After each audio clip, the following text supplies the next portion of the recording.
Hey everybody, what's up? Welcome back. It is time for another stream. We're going back to a little sector in the stars.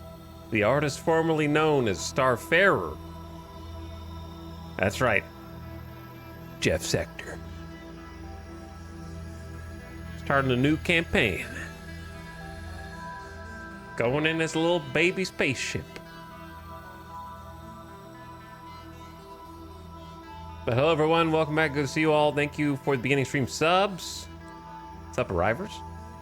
Starblade, thank you for 55 months. Beginning of E-sub, perfect timing.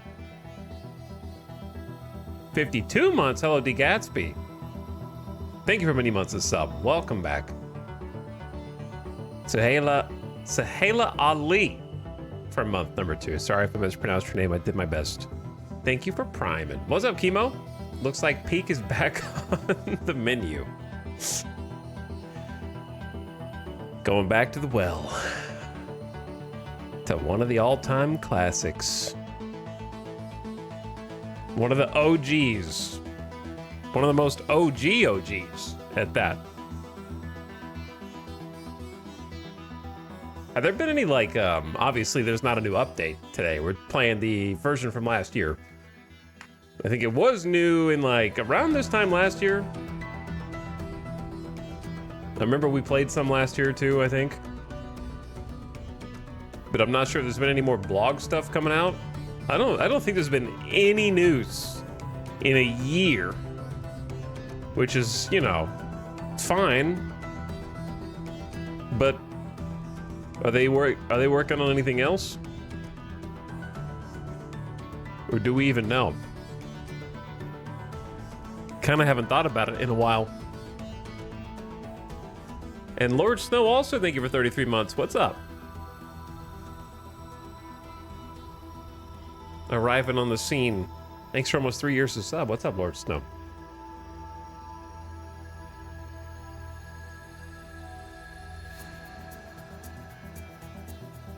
The last blog post was like 5 months ago. Was it? I'm looking at the website right now, and when I click on blog, the last blog is March 2025.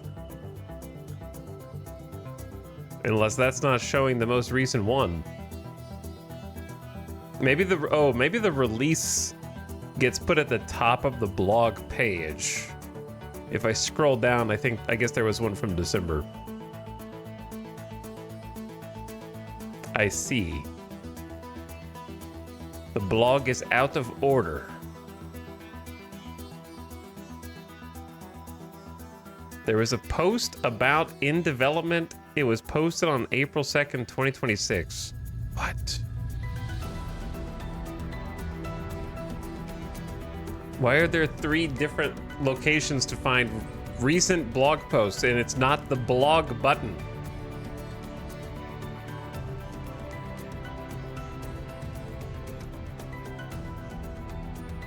Smelly Ghost, where is that?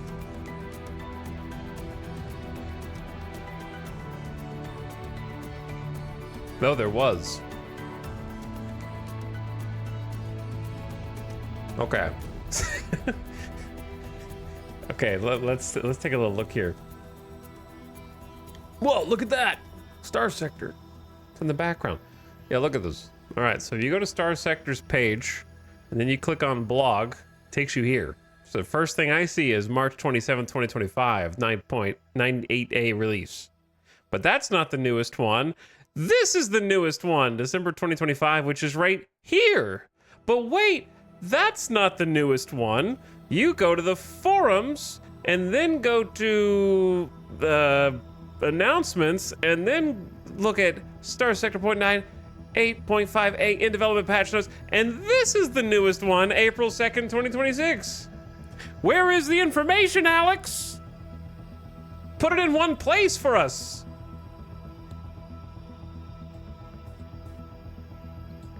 Anyway, this is more of a patch than a blog.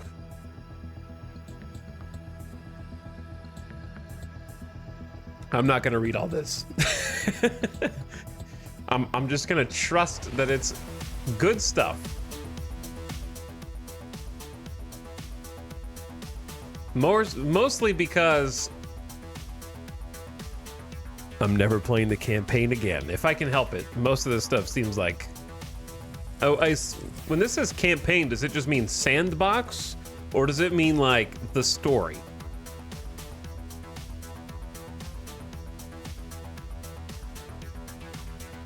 Because I think of campaign as meaning story, and it doesn't... But it seems like it just means a sandbox. It's different from combat. There's campaign, and then there's combat, and then there's skills, which are not part of the campaign or the combat. And then there's ships and systems, which is also not part of... Okay. I'm just joking now, but... Then there's weapons, which are not part of combat or ships. Things are just kind of wherever they want to be. But anyway, I assume this is not out because it's in development, so I'm not going to read it. I don't care. I was just looking to see if there was any cool stuff. Hello, Avic. What's up? Thank you for 70 months. Appreciate the sub. I am here. You can stop messaging me that I'm about to miss a rant. I'm just ranting about the internet, basically yelling at a cloud. Yelling at the sky. Weird how everyone seems to be getting back into Starsector at the same time. Number one, who is everyone? You and me? That's not everyone. Number two, I'll tell you why I'm playing Starsector today, and it's because there is nothing under the sun that is worth streaming that is new. And we are in the midst of a very dry spell that cannot and has not found the sweet relief of rain watering the desert. And so, when there's nothing to do, you go back and look at old familiars. You go back and look at the staples, where the grass is evergreen. Everyone on the planet is playing Starsector. The games where you can go back and play again, and the gameplay is consistent and fun, and you'll at least get a bit of a different experience because it re-rolls different things, and you get a little randomness thrown in there. I already sucked the nectar from the old staples. Yes, that is the life of being a content creator. The thing you find as a content creator is the staples, well, it's like going to a restaurant, I assume that most of you, regardless of how often you eat out, have a few places that you can say, you know what, they're always gonna be there. And when I'm thinking about if I want to get something out to eat, whether to pick up or to go out, I'm going to think of those places first. See if I want to go there. It's like one of them closes, and then another one gets like a bad health rating and gives you food poisoning. And you're like, ooh, that was so bad. I was up all night puking and pooping my pants. I'm never going back there. So like over time, if there's no new places that come in to become new staples, then the old staples kind of just like drop off one at a time. And from Starsector has been very consistent, so they're still in there.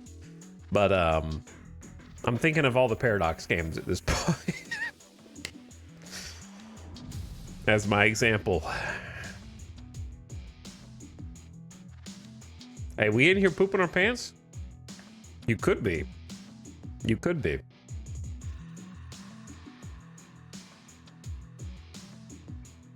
And then maybe after enough time passes, you're like, okay, maybe it caught them at a bad time.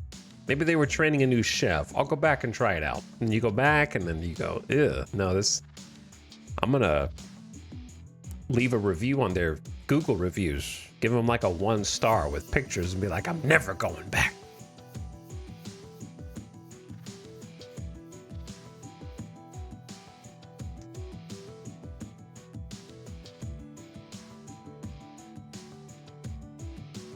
Oh, hey, I was also just rediscovering Starsector and trying Nexerelin. Well, that's what we're going to be doing today. Anyway, thanks a ton, Avic. Welcome back. How have the streams been going lately? I know you've been streaming a lot, playing some astronauts. Addicted to the astronauts. Which, I need to go back and revisit that again at some point as well. We talked about that last time. But if you're in my chat and you haven't already followed my friend Avic, go check him out. Been streaming a lot lately, plays a lot of cool games. Similar Venn diagram overlap to what you find over here. And if you somehow missed up until this point, now's the time to rectify that. What's up, Earn Brand? Welcome back.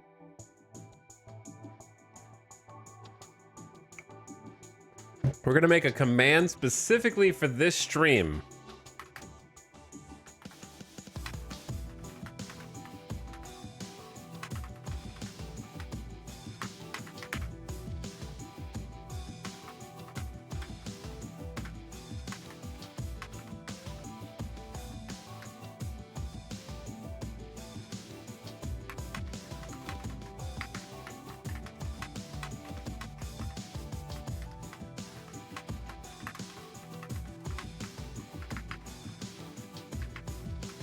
This is way too wordy. This is way too verbose. Exclamation update for the chatters who come in over time.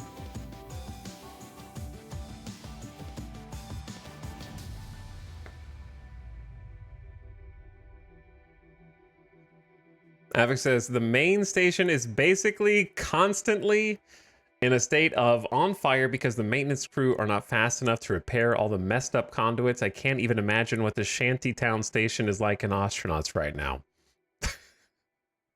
I guess I haven't played Astronauts in a long time.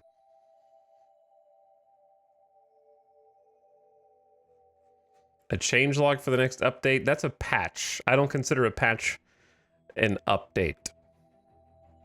Update is big picture stuff. Patch is like rebalancing things.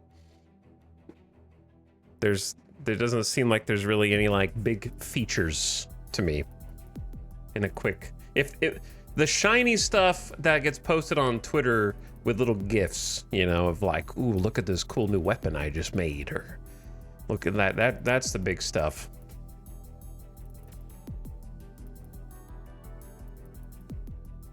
But anyway, let's get into it.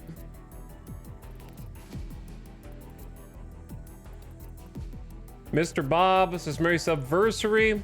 Thanks for all the fun streams. Cost the same, but way better value than a Netflix subscription. I mean, the thing is about the Netflix subscription, man. Sometimes I get pinged for that, and I'm like, wait a second, I haven't watched anything on Netflix in like 2 months. What am I paying for? But they count on me being too lazy to go in and like unsub, resub when I want to watch something, and no, I'm just gonna let it ride. So they're just making free bank, and they don't have to do anything. I guess the same could be true for streamers. I didn't think about that. Foxdot, thank you for the tier 3 sub for 29 months as well. Goodness, 5 subs in 1. Thanks for dropping a giga sub.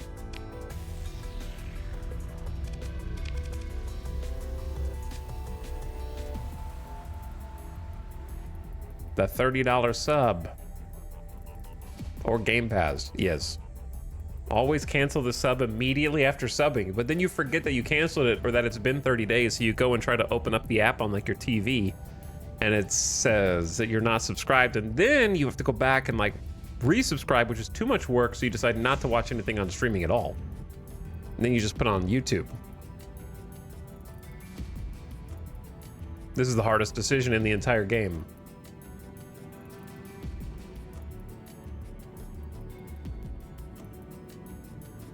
Arguably the most important one as well. Who to be?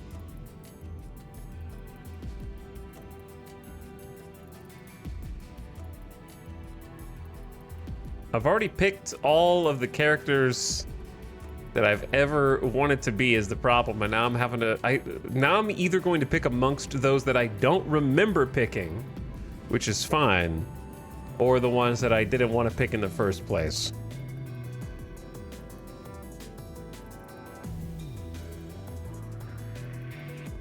Let's go with...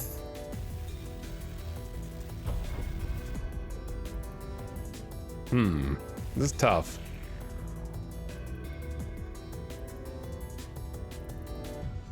Am I feeling like I want my face to be completely shielded or unshielded? Do we want like a full helmet with a reflection? I do like the green helmet. I've probably picked it before.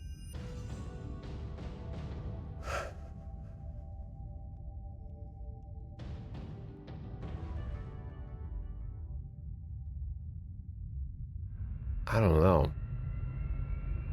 One of my favorites that I've definitely picked a few times is Cybernetic Grandma.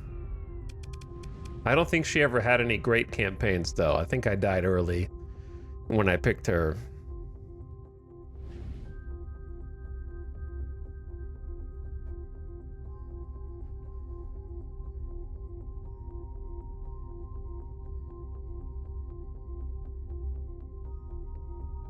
Okay, I'm going to be... I've got it narrowed down to a few.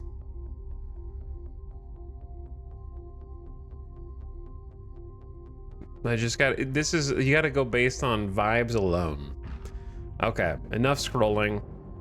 Just lock it in. I don't think I've been her though. In the head wraps. I don't even remember this one.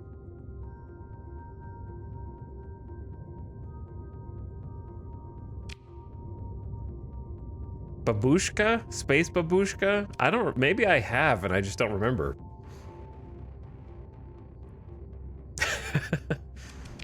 We'll go honorific. Sure, we'll go ma'am. I gotta come up with a name. Who does she strike me as?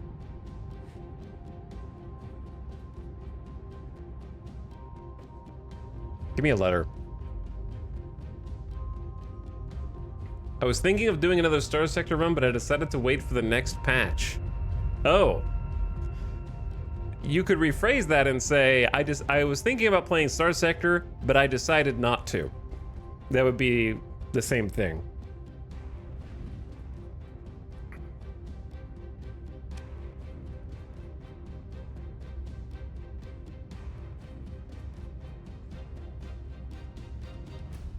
H was the first letter. Okay.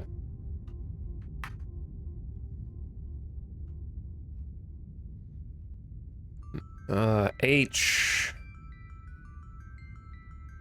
How about...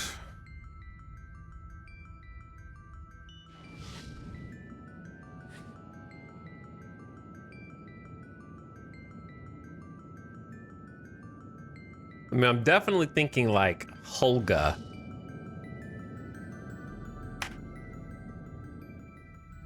Or like,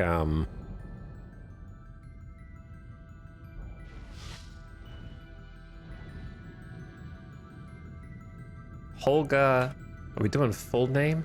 Holga, what was the second letter? U?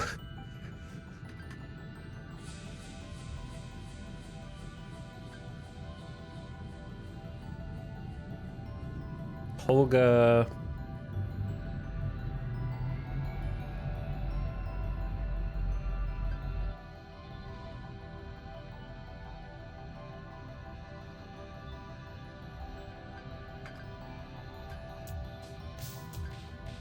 Holga Ungrid. I don't like two syllable doesn't have a good cadence. So Holga, it needs to be like there's a reason why Star Wars names are like one syllable first name, then 2 or 3 syllables second name. You got to go more than 2 syllables, so it's got to be Ungrid, like a 2 syllable, 3 syllables good.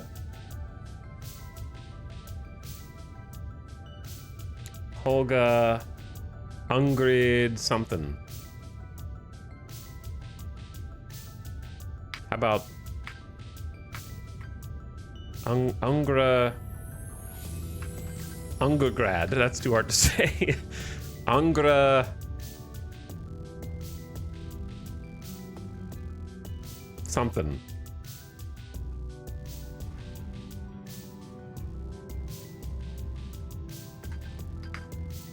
Holga Ungravad.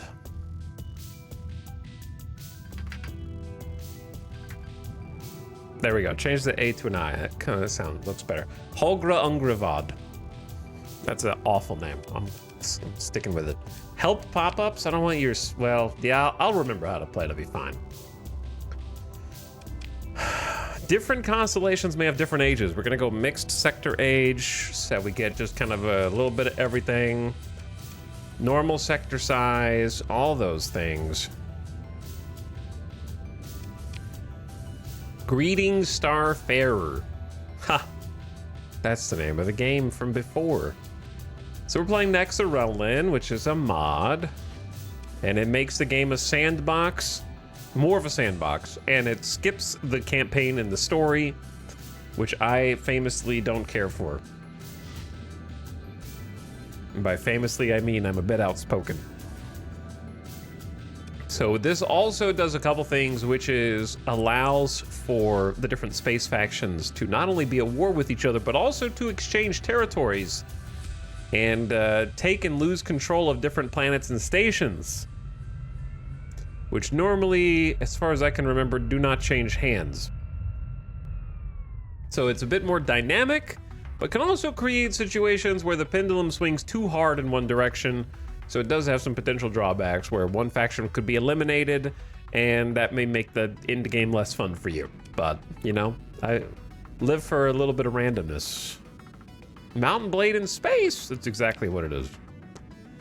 I should have just put that as the classic Go Life notification.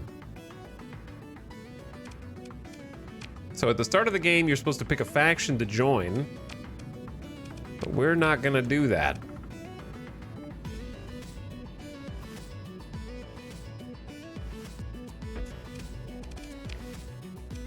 No custom scenarios. No, I don't like Prism Freeport. Turn that off. Your ships take less damage? No. Other factions are more aggressive toward yours. I don't think I normally play with Starfarer mode on. Spacer obligation. Growing monthly payments is seen in the Spacer start option. Okay, I remember playing with this.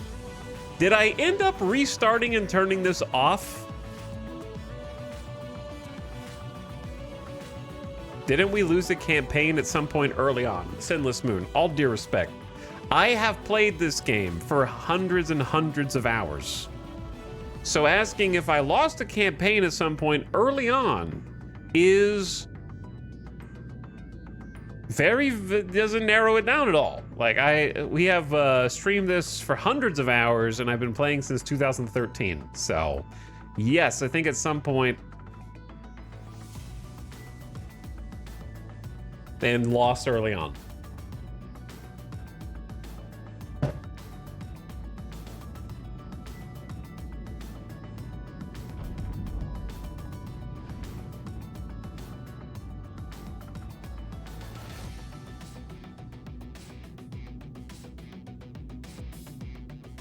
I need to go back. Someone find the VOD of the very last time I played this.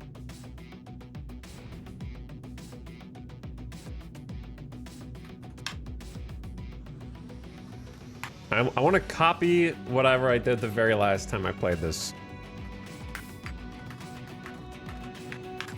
From 25 last year. Okay, I found...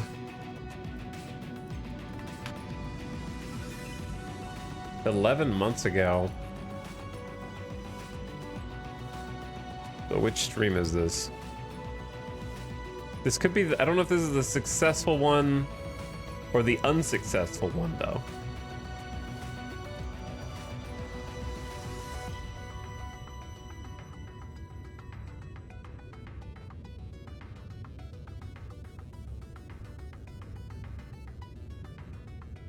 I found some nerd here in the same office.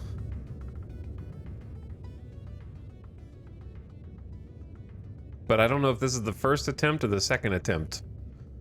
I think I was thinking correctly. I believe my solution was to turn off spacer obligation, but also turn off academy stipend and have that be the difficulty setting that I liked.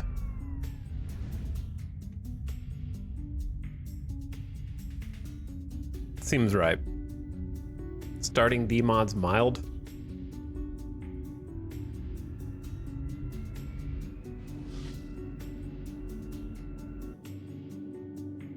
Wait, I was looking at it. What am I saying? I'm talking about it here too?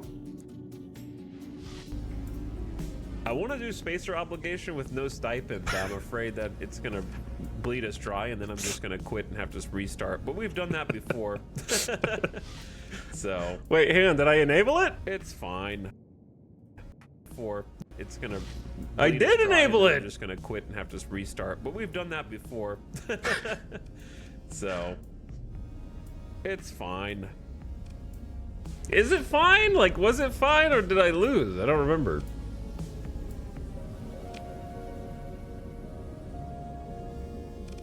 Now, what flashbangs? I usually do this. Do I start by joining a faction? I don't know. I'm gonna ask the same questions here in a minute. No, I'm not. I know I start my own faction.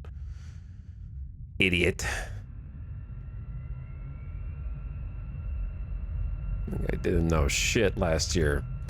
Wait. Hold on. No, never mind. How did this go? I think you made it pretty far. Yeah, I made it pretty far at some point.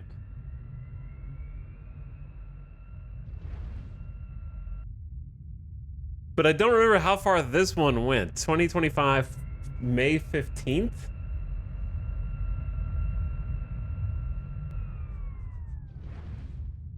Let me see if I can, like, scroll back.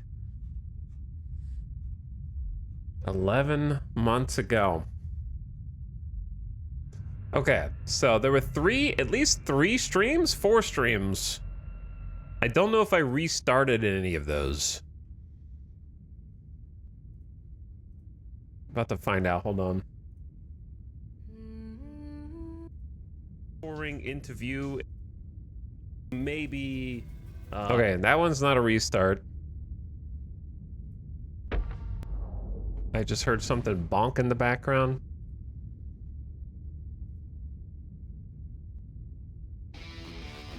This is like the same soundtrack that I was playing today, which is funny. What's this? Okay, this is also not a restart. Okay. Wait, no, I streamed this like 6 times.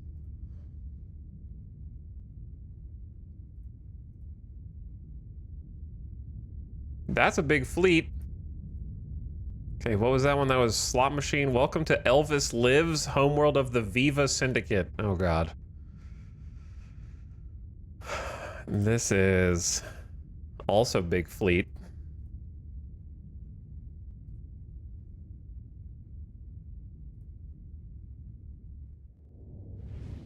Okay, I have 839,000 cash. So we made it pretty far. You guys don't have good memories at all. Chat's like, yeah, I'm pretty sure you started in debt and you died super early and you hated it. And then I go back and look at the VODs from last year and I make it 6 separate streams on the same save, unless I'm missing something. Oh yeah, I'm pretty sure you just lost. Haha, loser.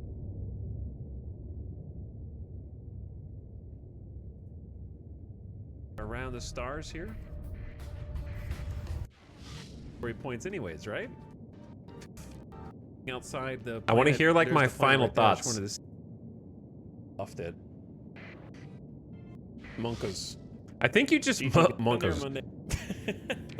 I think I just got tired of the loop. Like I pretty much, once you get the colony set up and they're getting constantly attacked and harassed by pirates, is pretty much when the drive kind of fades a little bit. I don't think it was anything in particular. Like I have money.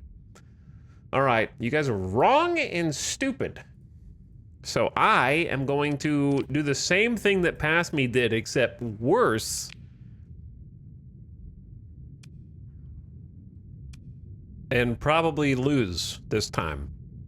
I think I had a couple practice times before. Starting neighbors, what is this? Allow picking starting planets already inhabited systems in non-random sector. I don't know what that really means. Skip story. Don't look, close your eyes. I don't want to set these as completed, but I do want to skip the story. I don't want the rewards from them. That's the main thing.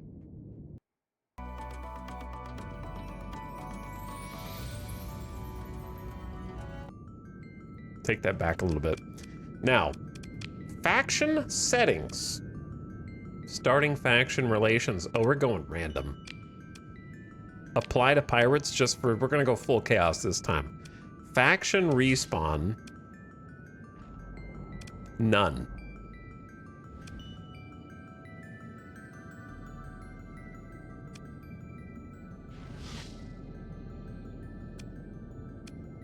Okay, sector generation, extra colonies at start. I don't remember if I changed this or not. Enable random core worlds. Sets whether to use the handcrafted core worlds vanilla and from mods or randomly generated systems. Yes, randomly generated. The Academy story is disabled in random sector. Sure, absolutely. Okay, then you do sector generation. That's, they must have, I must have not seen this menu before without clicking random. Okay, populated systems. I think we normally buff these.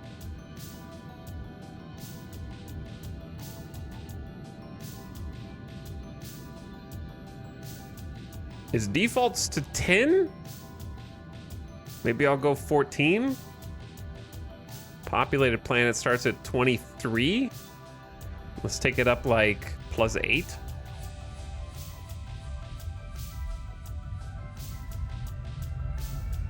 Take it up at least a couple stations. Maybe 12. Maximum inhabited planets per system. Take that to 4. Max inhabited planets plus stations per system. We'll do 5. And let's do like a 15th populated system and an extra planet. So that's, if there's 15 systems, there's gonna be on average 2 populated things per system with a little change, right? On average.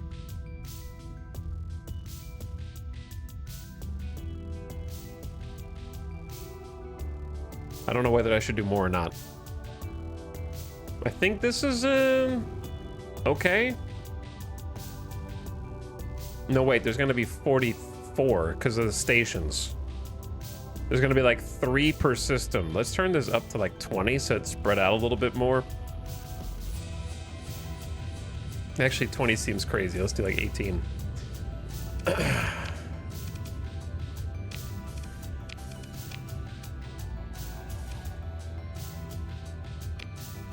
Enable or disable factions.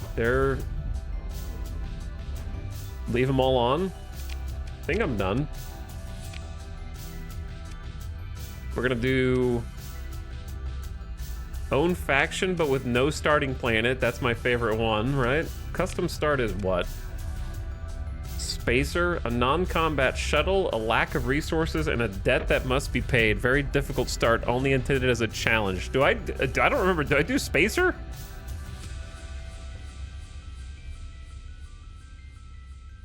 I don't think I'm cut out for Spacer, because I don't even know how to make money with a non-combat shuttle. Or did I do that last time?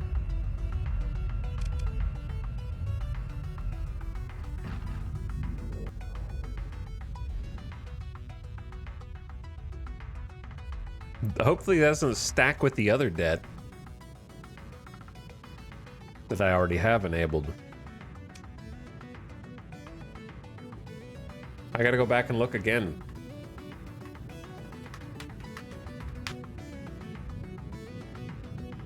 Because you guys are... All you remember was that the debt was hard. That's all you remember. You don't remember actual, like, eyewitness information from the start of the campaign.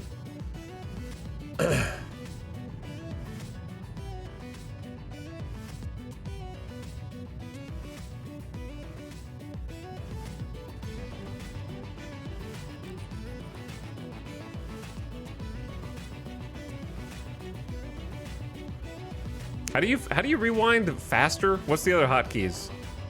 Instead of 5 seconds?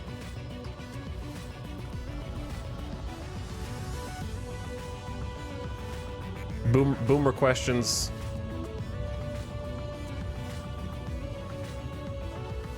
J? Okay. This is the part where I'm asking the exact same questions. I'm not joining a faction.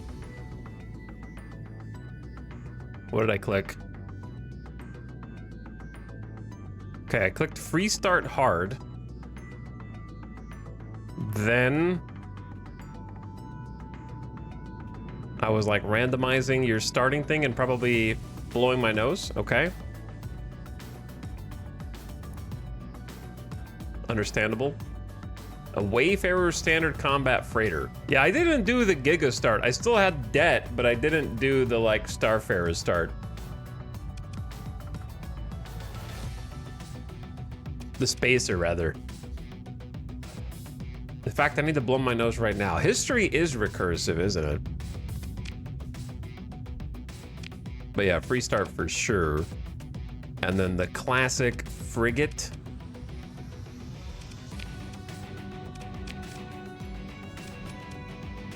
I dig the Wayfarer start. I'm also open to just starting with a Lasher. Start with a Kite. That would be spicy.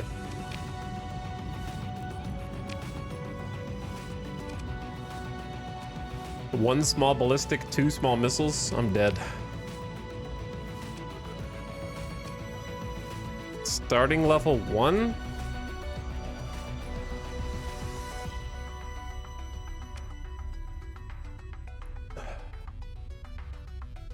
And I started with 20,000 credits because I'm in heavy debt? Okay, so we'll just do that again. 20,000 credits to pay off my debt!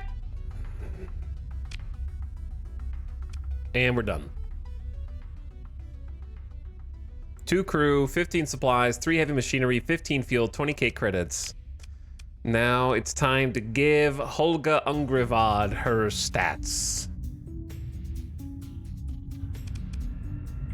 Now I do actually have to blow my nose. This is really recursive history.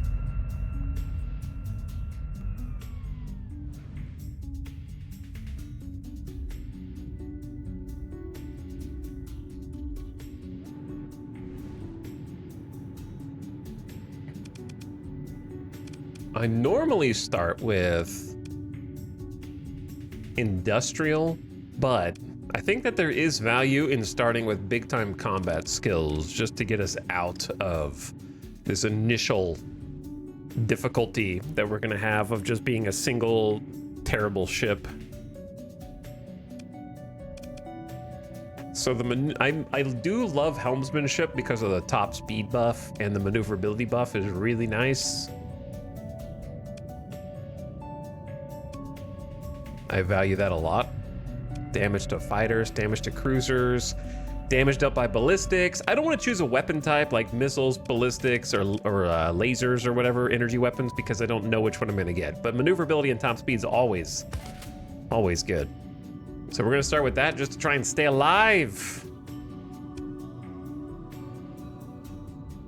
until I can get a second ship.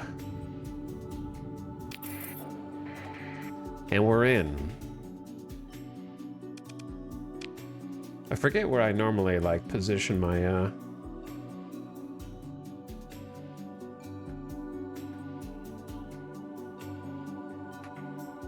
somewhere up there.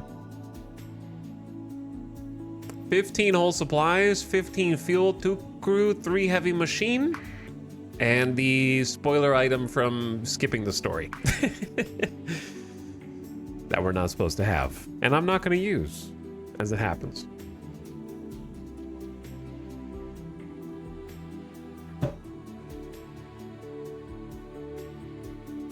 So where are we, and what does the world look like?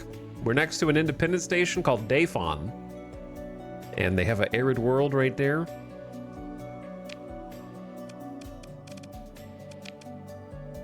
So let's see the sector and how it spawned. We're in the hero system right in the middle. That's a pretty cool name. Snack in the middle.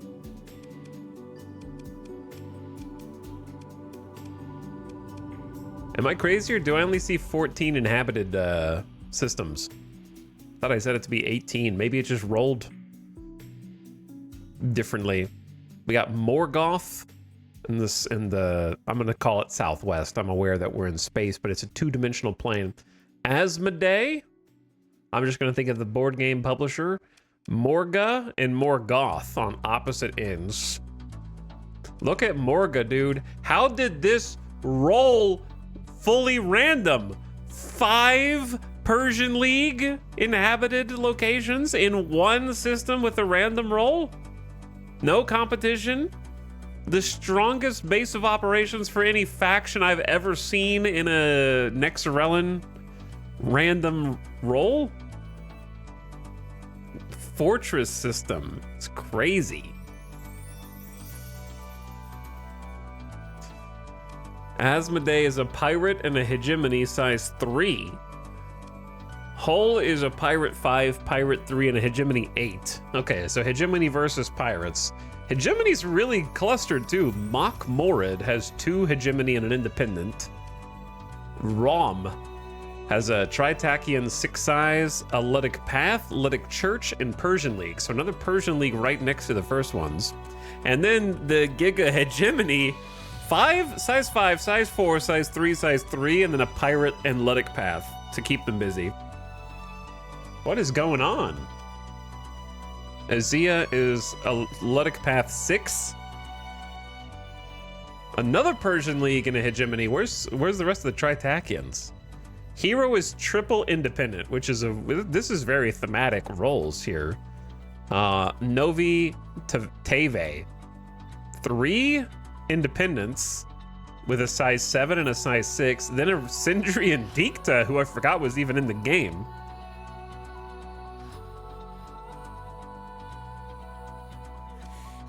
Two more independents down there.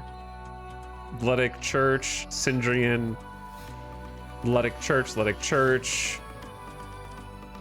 One, dude, why does Tritachian, okay, they have a couple over here, but they have to deal with a size 6 Ludic Path Terran world.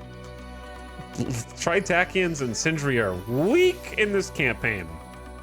Let me see their relationship with each other. Known allies, the hegemony and the pirates are working together. They are in league formally. Enemies with the church and the path.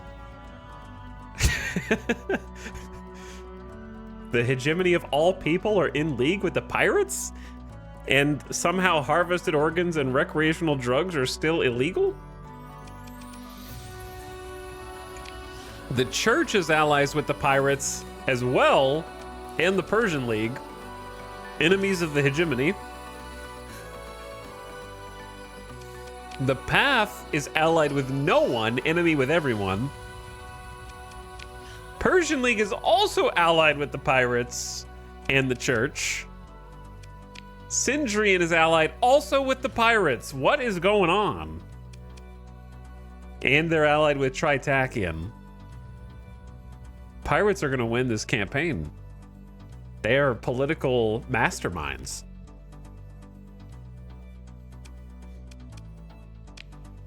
And then Tritachian is allied with Sindrian, enemies with the path and the pirates. The independents, no allies. And so yeah, the pirates are flying high, dude. Look at all of these allies. So if I want some early game people to kill, I have to look for either the Ludic Path, or I have to go to Tritachian space.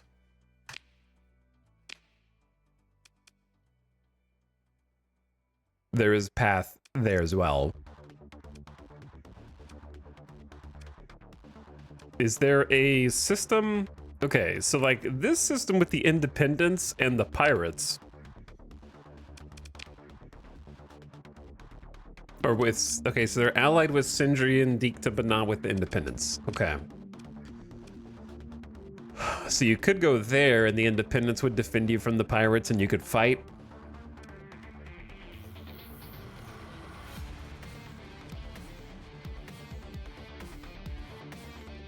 Man, they're gonna crush the path here. Tritakian is also here. The Persian League one is crazy. And these guys are allied here, chilling. All right, I gotta decide where to go first. That's what I'm looking at, because I can't stand hero. There's nothing to do here.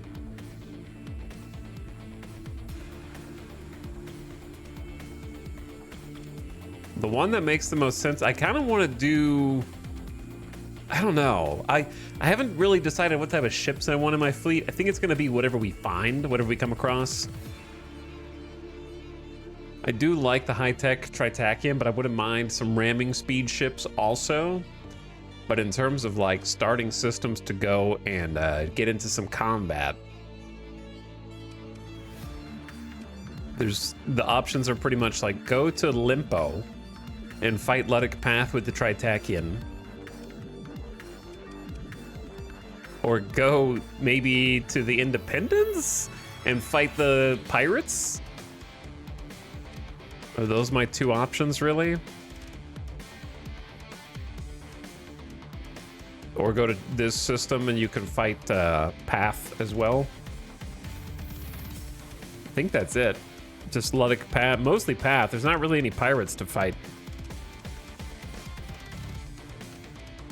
So I might get scorched. I guess it'd be here to fight pirates. All right, sure. Let's go to the close Novi Teve. Let's go to Novi Teve. Chat, how many of you have never seen Starsector before and this is your first time looking at it?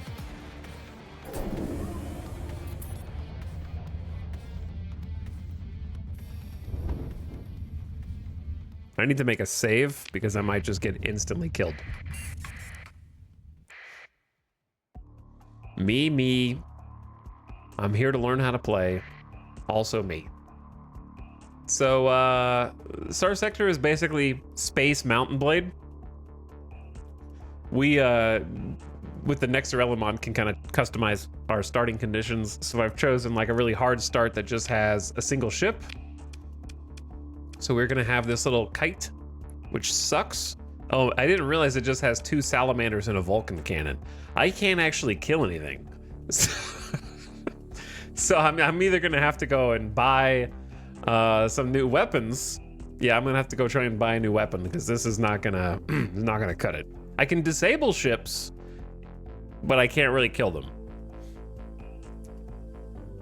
Anywho. So the premise of the game is basically that we're in a big space sandbox, and I've chosen a random start with the help of this mod. Normally your starting core worlds are not random, but the perimeter is random. And so in the game you can pretty much do whatever you want. You can do bounties and hunt other ships. You can trade. They have like supply and demand that responds dynamically. Different planets and different stations need certain resources, and you can either sell to those places to feed their needs, or you can intercept trading caravans and steal from them and what have you. You can also kind of like eventually, after you're done with the early game kind of fishy style grind, or I guess more recently Agario. I don't know, Agario is pretty old now too. You start with nothing, and then eventually you're gonna have a bunch of ships in your fleet that you're commanding, and big fleet battles, lots of boom boom pew pews. But we have these different map sort of zoom points. So like this map is traveling between systems in a hyperspace. So this is the hyperspace map. And there's different hyperspace clouds. This is how we travel from system to system. So if we go into one of these jump points, you can kind of see the planet in there. That's where we just came from. So inside of each system, you've got a bunch of planets, stations, ships, and things. You can engage other ships there, kind of like Mountain Blade, where you like touch their unit, their group, and then you engage. You go into like a zoomed in battle mode. So it has these different lenses through which you're perceiving the game. But eventually, If you want, you can also build up a fleet, like an expeditionary fleet, and you can go to these different randomly generated systems and survey them, and you might find strange oddities out there.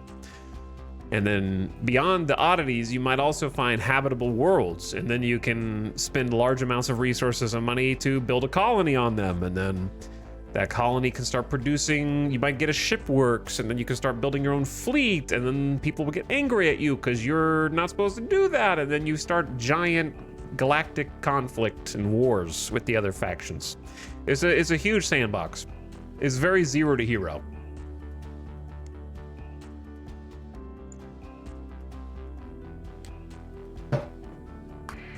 So that might raise more questions than it answers, but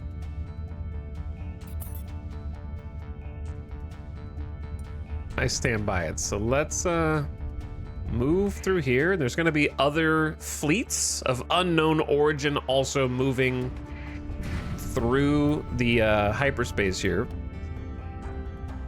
So we want to be careful and avoid them. We also want to avoid these clouds if we're traveling at fast speeds, because there's hyperspace storms out here that can kind of hit your ship and damage them. And then when we kind of head into where we want to go, which is here. Yeah. So I can just pick one of these jump points, preferably one that is close to the Independence, like this one.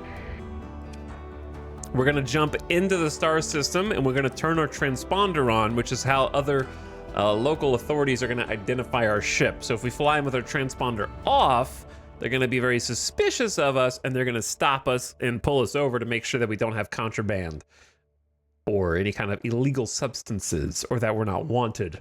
And then they're going to ping our reputation if I do that. So I want to turn the transponder on. So the thing about the transponder is it's a huge part of the game. It basically broadcasts your signal very, very, very far. So when this number 1 is pulsating, it means our transponder is on down there.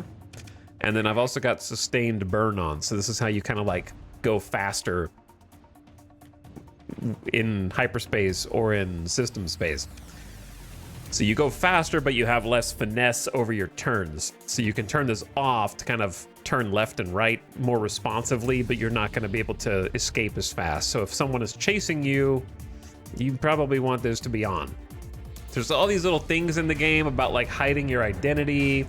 So like here, for example, this gas giant, you'll notice that there's this purple glow around it. And that's not just there for no reason. There's a magnetic field here that they've named Al-Kathab at this particular location. So right now I'm inside of a very strong magnetic field, which reduces the range that fleets inside can be detected by 75%. So I can actually sit in here and spy on other fleets that are flying around it and use this as a little place to hide. You can do the same thing in like asteroid belts, like up here. And the faster you move, the more detectable you are, because sustained burn is using lots of energy and you're creating lots of heat. So your signal goes up by a lot, where you can be detected by 100%. So you gotta like possibly go dark. You could turn off non-essential systems, move super slowly, but be harder to detect. There's a lot of little details in here that are very important, actually. These are not just like tacked on features. So you can actually see a detachment of Independents possibly patrolling. They just did a pulse looking for ne'er-do-wells in this area. I'm fine because I got my transponder on, so I'm not hiding. I'm chilling. But we can go down and have a little chat at the station. So they have a comms directory, and from here you might be able to hire someone to your crew. Typically, we're going to be looking for officers if we get more ships, so that we can hire officers to pilot those ships. They'll have their own skill trees and level up progression and all that. You can also take a look at the shipyard if they have one. Yeah, they all have one. So we can hit button here, and these are all the different ships that they're selling at this particular station. So if we had a bunch of credits, this is how we would acquire more ships. With my initial 20K, I should get a ship. Like, I really ought to get a ship. One kite is not gonna do it. But you'll notice that a lot of these ships have these orange vertical lines. These are called D mods. So these are negative modifiers, damage mods, that indicate that this ship has semi-permanent problems. So different ones are going to have... So you really don't want one that's got like 5. That means that this particular ship is not doing so good. In fact, this one's armor's compromised. It has a faulty power grid. Its engines are degraded. Its shields are degraded. It's got a lot of issues. So I'm looking for one that is at least a little bit more manageable. This Mercury-class shuttle is not going to be very good. Let me see, how's this kite? Structural damage? What kite doesn't have structural damage? Let's be honest. But a kite with degraded engines, I think, is no good. A kite's whole thing is that it is fast. So making it slower is the inverse of survivability for it. There's not really much here. I'm probably going to go look somewhere else. Because I think it's either take... The Mercury shuttle is a weak piece of garbage, but then again, we are weak pieces of garbage right now, so this might actually be better than anything else I can get. With only 20k credits. Did we finish the game already? 0 to hero on load? We did spawn in the hero system, that's true.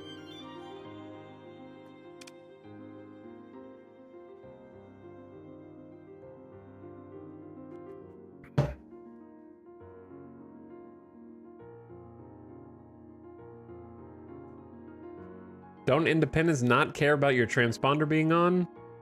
I think they still care, but maybe I'm wrong. Pirates don't care about your transponder being off.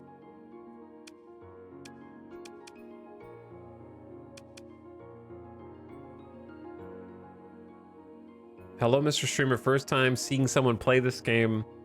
I'm doo-doo at it, so I'm rooting on you. Well, I'll do my best, but I'm playing with a lot of difficult modifiers that might get in my way a little bit.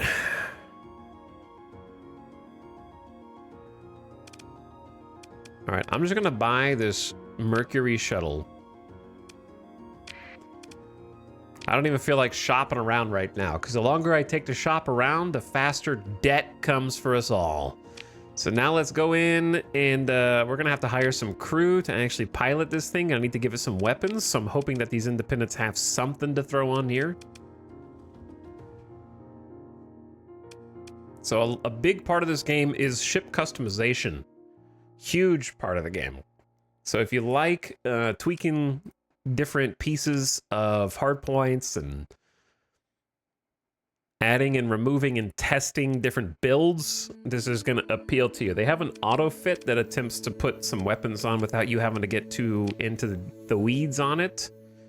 But I think this is definitely like the highlight of the game. One of the best, if not the best, sort of customization system of any similar game that I've played. Every ship has a certain number of ordnance points. So you're allowed to, it's basically how many features that ship can contain and still function. So we have 27 points on this one, and you can spend those by putting on weapons. Each weapon has a different cost of ordnance points, so the strongest weapons tend to cost the most, the weakest weapons, or the most situational, tend to cost the least. And then you can also add in a growing list of hull features and modifications to them. This list is going to become huge by the time we are done. And then each of these have a different special effect. And then different stations are going to sell different weapons, and you've got different types of hard points, like these are universal, and on and on and on it goes. So I pretty much want our kite right here has a Vulcan cannon, which is point defense, and then 2 salamanders, which don't really do damage, but they are a way to harass enemy ships. They're EMP blasts, basically. So if they hit the enemy ship, it'll disable their systems or their engine if it does connect with them, if they don't intercept those missiles. So I might leave that to the hands of the AI, because I think AI makes for a good little harassment kite and can try and stay alive. and then I'll fly this crappy shuttle. So we're gonna throw... What? There's not really any good choices here is the issue. I'd have to buy these harpoons off the black market, which might raise my suspicion level. If it's painted red, it means this is on the black market. Which in and of itself is not going to get me into too much trouble. I did just buy a ship, but I think it might raise some alarms. Probably don't want missiles anyway. I probably want something that's just like a gun. So we're gonna have to go look somewhere else.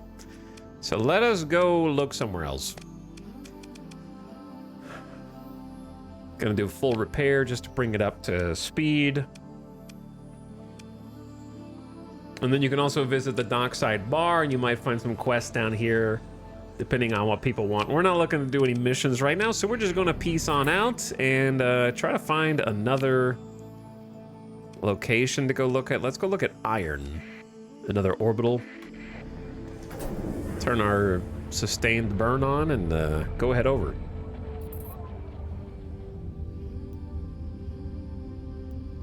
Follow this detachment of neutrals. Look at all of these different fleets out here. Look at all these neutral fleets. Hey guys, what's going on? Hopefully you guys got some better stuff. Oh, whoops, I forgot to hire a crew. Let's do that right now. So I need to... There's also an ad right now. 3 skeleton crew with a max capacity of 52. Oh, the ad happened really fast. Goodness. It was like, ad coming in, and then it instantly popped. What's up, gamers?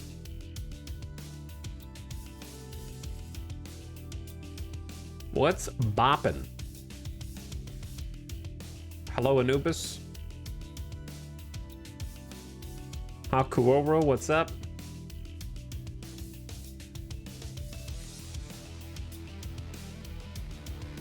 My big challenge is going to be trying to figure out how to make money, because I toggled a Nexerelin option that puts us in debt. And I have no monthly income, so I might go broke and have to start over during this very stream. We'll see. Did you play the new D4 expansion? I played a little bit. Played a little bit with Alice. I changed the stream message yesterday to like streamers being lazy and playing Diablo all day, but I actually ended up spending all day cleaning my office. So I wish I was lazier, but I did what needed to be done.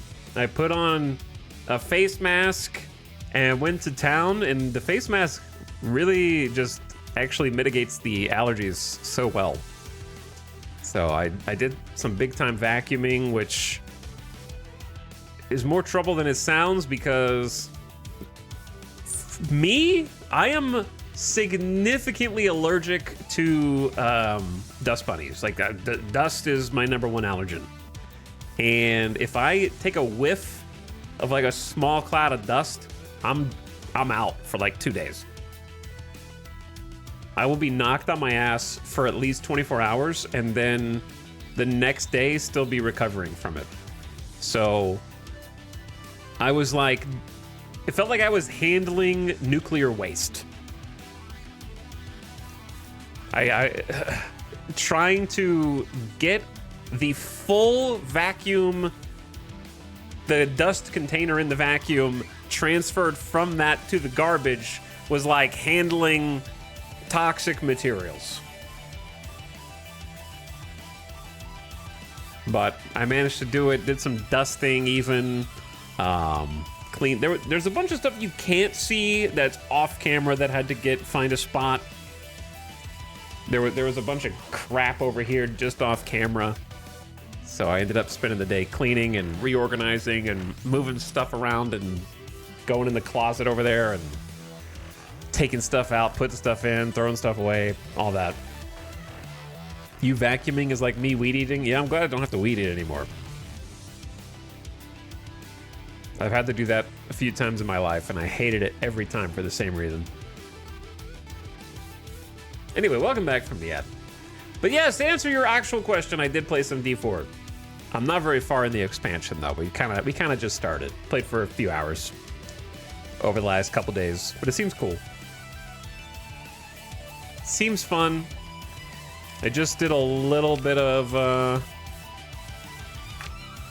warlock, and then I was like, man, I'm gonna be a barbarian.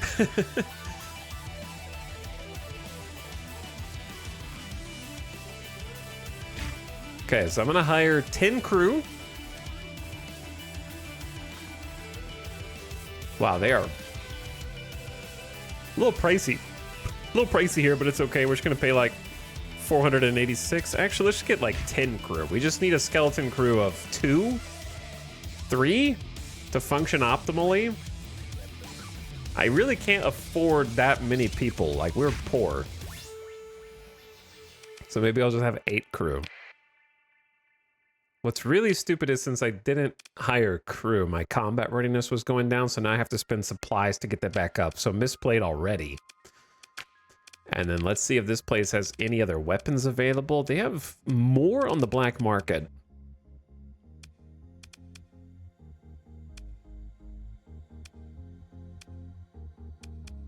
None of which are good, in my opinion. Let's go to X4 soundtrack.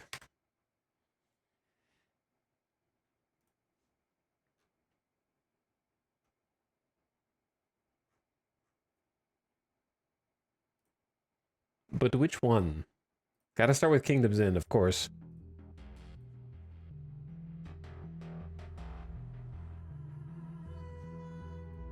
But yeah, the D4 is always a good time. The hard part is they changed how the entire skill tree looks, so I had to spend like the first third of my play session just looking at my skill tree and being like, where does everything go?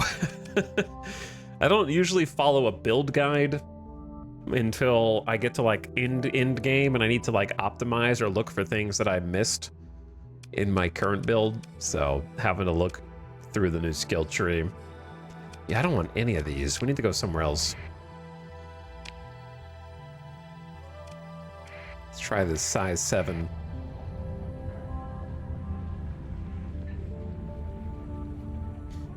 I'm gonna be a little, I wouldn't say, I'm not trying to be contrarian, but I think that the new skill tree is very honeymoon phase for a lot of people in D4, and I don't think long term that it's gonna be very good, personally.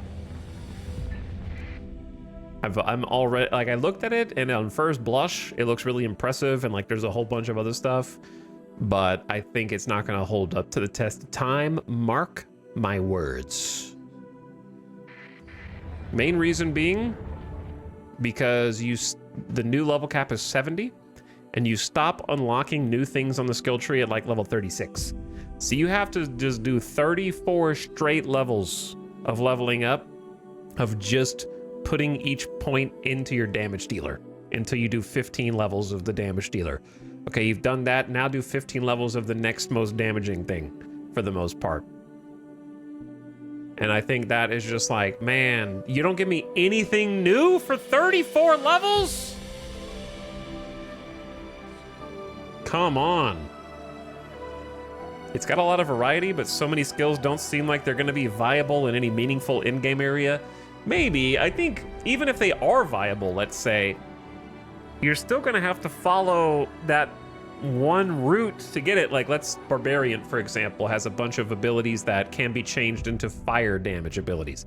But if you want to do the fire build for Barbarian, let's say that there is a good one, you're just going to have to pick those same abilities each time. So, like, you're not really making many choices. You just have more builds that you can pursue, which I'm fine with. Like, I don't think that was really a problem in the first place. Like, I played Diablo 4 before this expansion came out and before the skill tree got reworked, and each of the classes that me and Alice were playing had a bunch of viable builds, and I think that's enough. Like, I don't think you need to make... People say, like, oh, you have a bunch more choices in terms of how to customize your build versus the illusion of choice, but I just think that's something we like to tell ourselves, because there isn't an ARPG that doesn't have the illusion of choice. What there is There's games like Path of Exile 2 that have so many buttons you can click that it seems like there are a ton of choices, but you're still at the end of the day able to optimize and pick the best options, so you had the illusion of choice all along. You can just choose not to do what's the optimal way to do your build.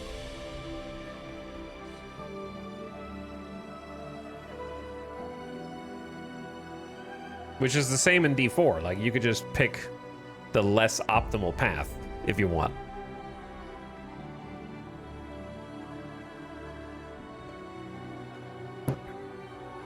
The majority of people who play PoE 2 also are using build guides to make their characters. So there's this thing where people who play ARPGs want to feel like they are able to make decisions, but they just are choosing not to. Like, I like this ARPG better because there's much more build diversity, and also you're not pigeonholed into following a build order. I just choose to follow a build order, okay? It's different. That's my opinion anyway.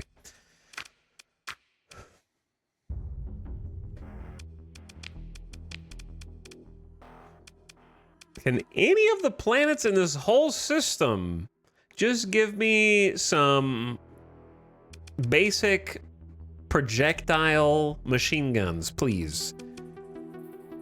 They have a bunch of missiles and harpoons and torpedoes.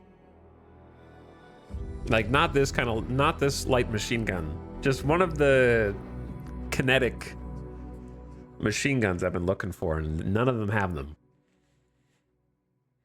Harpoons are not going to do anything by themselves. There's a light mortar, which is anti-armor. I need something that pokes shields down.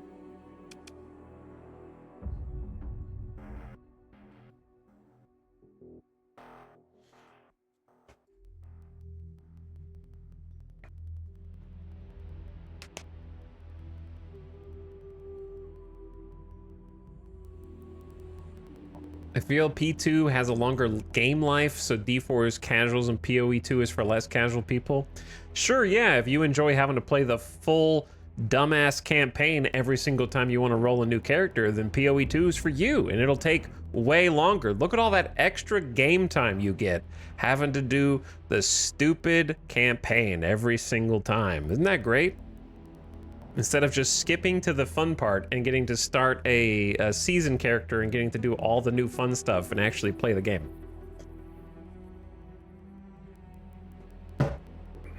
But you get to play longer, so it must be better.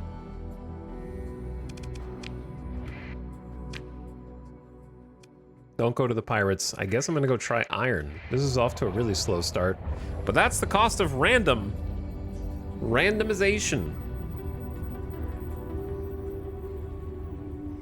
Hello, Snowball Freak, what's up?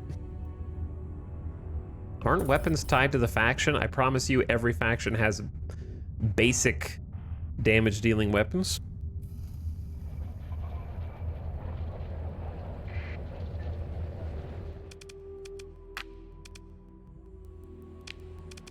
You just have to find a station that sells them.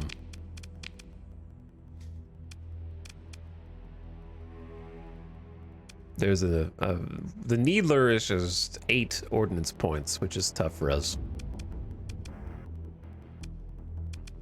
Because the Needler is what I'm looking for, but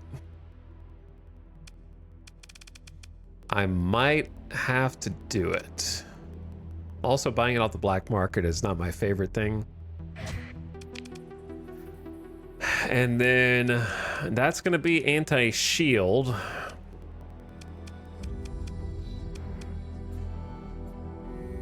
So now I do need, like, to be honest,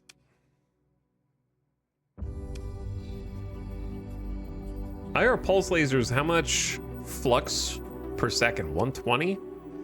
Yeah, that's crazy. We can't afford that much flux. I'm gonna show you guys like a demo of how crappy this ship is here in just a second. Do you think one purchase off the black market's gonna put me on the wanted list? Probably. Now for the tailpipe, for this small universal turret, I just want like the cheapest point defense that I can get. I don't think they even have them. This is awful. All right, let me see how much wanted I am. We have no suspicion. Okay, so I bought one little weapon. They don't seem to mind. We're just gonna head out. This is an awful start for us. I'm gonna go to the Syndrian spot and see what they've got.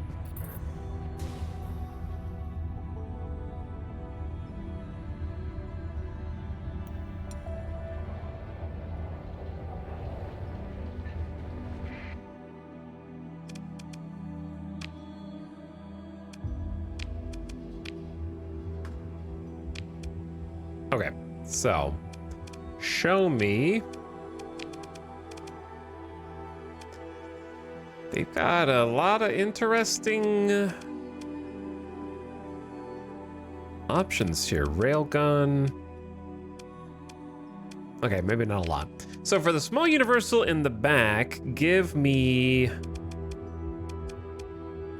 none of these either.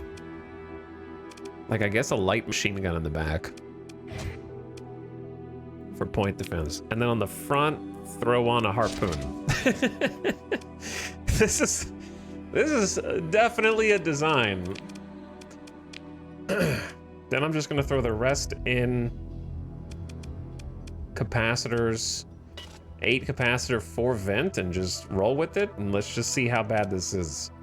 Okay, what ship could I conceivably defeat with this? A shuttle. Just shuttle v shuttle. All right, this is a training. This is a training arc right here. This is what combat would look like. So there's our enemy right there. And I'll explain how combat works now. So notice how they've got a shield up right in front. Some ships will have these types of shields that you can manipulate, omnidirectional shields. Some of them will have fixed frontal cone shields. Some of them will have like complete shield coverage. Whenever the shield gets hit, it starts building up flux, which is this bar right here that's currently empty. You also build up flux by shooting certain weapons. See how my flux is going up? So I'm gonna shoot that again once the needler is ready. So see how my flux is going up? If you stop taking shield damage, like if your shields are down, well, if your shields are up and you're not taking any shield damage, flux will dissipate, but it usually goes faster if you take the shields down. Also, if you ever have that flux meter go all the way to 100%, the ship will overload and become a sitting duck. So my goal is to overload them, kind of pinging that shield. So notice how they're taking a lot more flux damage than I am, because I'm using a specifically anti-shield needler right here. The needler, however, has a long cooldown. Sorry, I'm scrolling the camera to move the mouse. This little bar right there is the needler's cooldown, so I can't just keep spamming it over and over. Also, if I take my shield down and have no flux, I get like a zero flux bonus. So this is just a shuttle that I'm fighting against. It's kind of a demonstration purpose here. And if I whiff every shot, you know.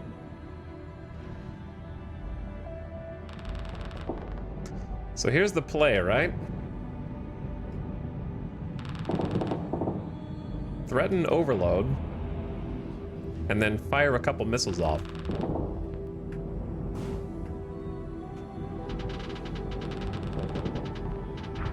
Ooh, he shot it down. Why is he so fast? There's the overload. So then we just want a missile dump. Guys, what a gamer! He just dodged both of them!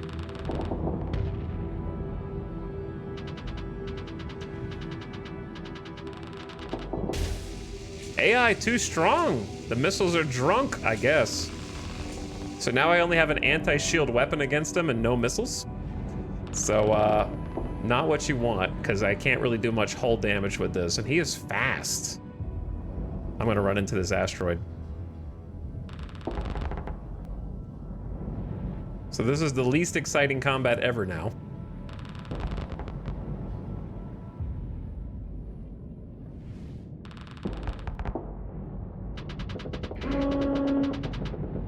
Angry beeps.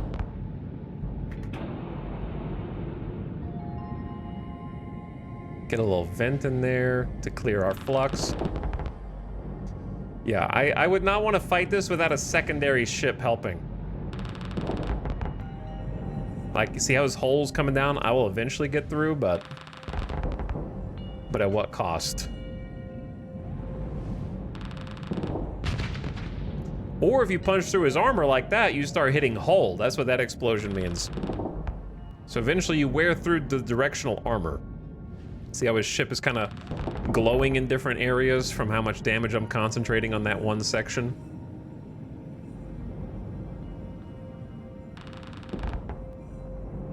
Wow, he's so fast.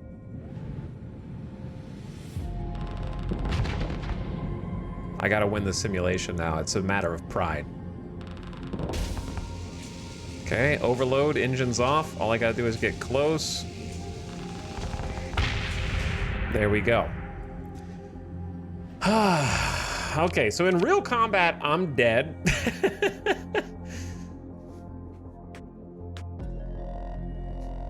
You had one job, missile.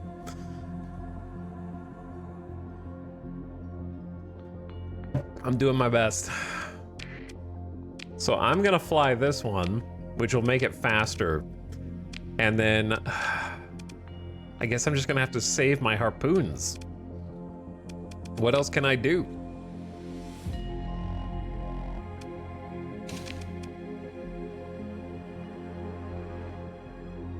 What should I give the kite?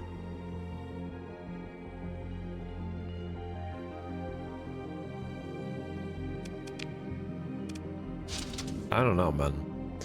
All right, we're gonna find out how bad this goes pretty quick. In a real battle. Speaking of a real battle, we gotta go north. I am prepared to restart this campaign pretty soon. Because when am I gonna hit the debt? Once a month, I guess. It's March 19th in the game. I'm scared.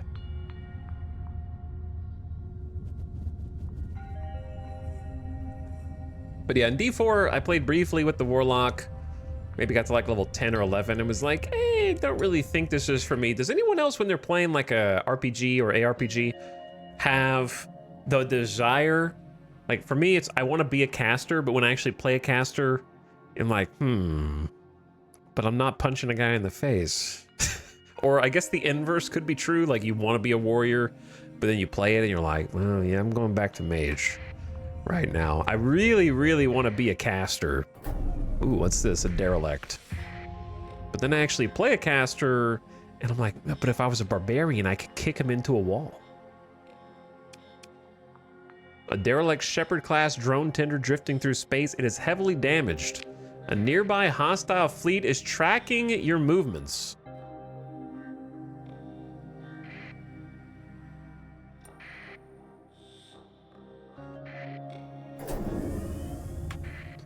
Oh. I see. So I'm dead. It's been fun, chat.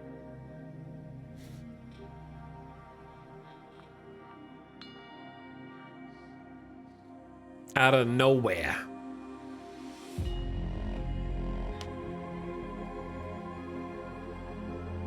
Warlock is more a summoner than a caster? That's not true. Warlock is a summoner. I mean, Warlock is not a summoner. Warlock's a caster. They're just trying to trick you into thinking it's a summoner. If your summons only last for a moment without special abilities, like if you start a necro, you pick skeletons, bam, you got a skeleton. That's a summon. If your summons are basic attack, little guy runs and then insta dies, that's just a fancy cast. Do you see what I'm saying? They're all temporary summons are casts. They're cast abilities. Not including the like ways that you can make a couple of the summons last for a long time. Temporary summons are just spells that leave behind damage fields. Yep. Like, the Warlock is no more of a summoner than the Barbarian is. Barbarian has a bunch of abilities now that when done, when cast, will bring an Ancient to temporarily do an attack as a summon, and actually benefits from plus summon damage. But a Barbarian's not a summoner, but can summon. Anyway, I'm dead. Let's just go in and die.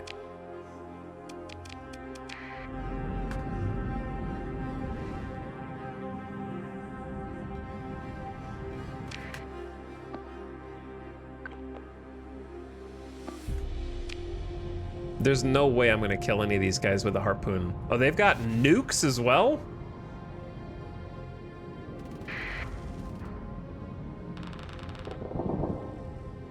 They've got nukes.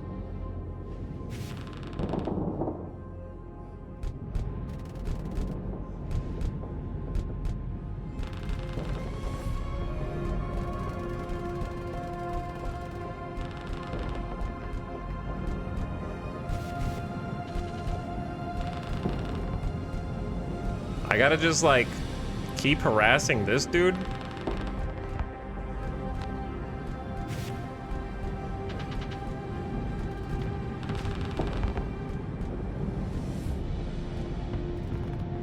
He's faster than me, but I'm doing chip damage. I gotta watch out for the surprise nuke.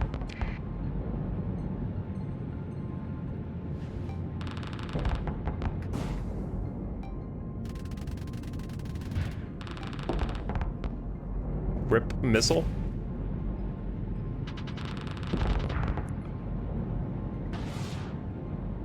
Blocked. Blocked it! Try harder, AI! Thought you could sneak it on me? Thought I'd catch me sleeping? Oh shit, he's shooting me in the ass. The Hound is faster. Where's my friend? No! I was gonna kill this kite! I love the little squirt gun. Game too hard. I needed more firepower. Your fleet is scattered and you yourself barely escape in the command pod. After a while, you're picked up by a passing salvage fleet and taken back to civilization. Eventually, you acquire another couple of craft and are able to ply the space lanes again. It just gave me like 2 more ships. Like, I feel bad for you. Here's 2 more ships. No, screw that.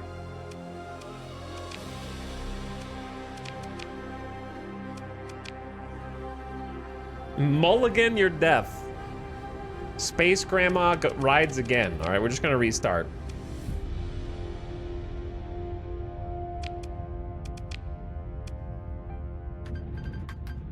Man, I two things. Number 1.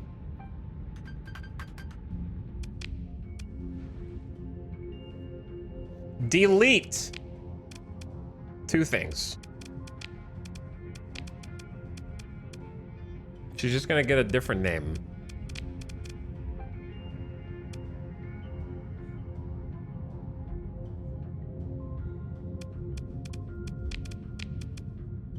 Two things, proceeds to say nothing. She just needs a different name.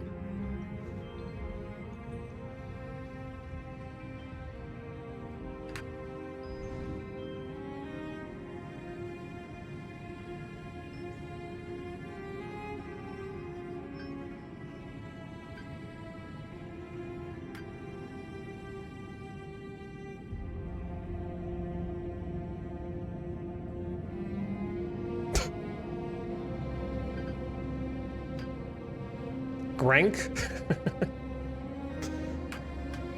Granky?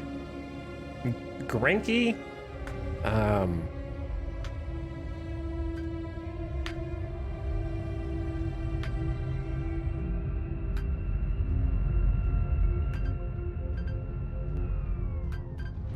Granky Pelbapod.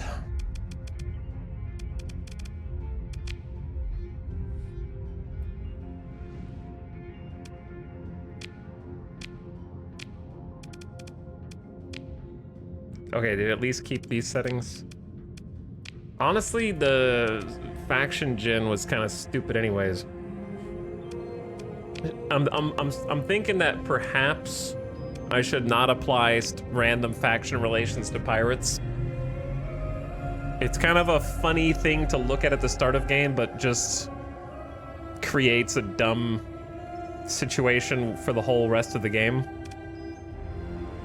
Oh, I forgot faction weights. I forgot to randomize that anyways. Okay, so there was a reason to start over. I like random faction weights so different factions can be more or less powerful.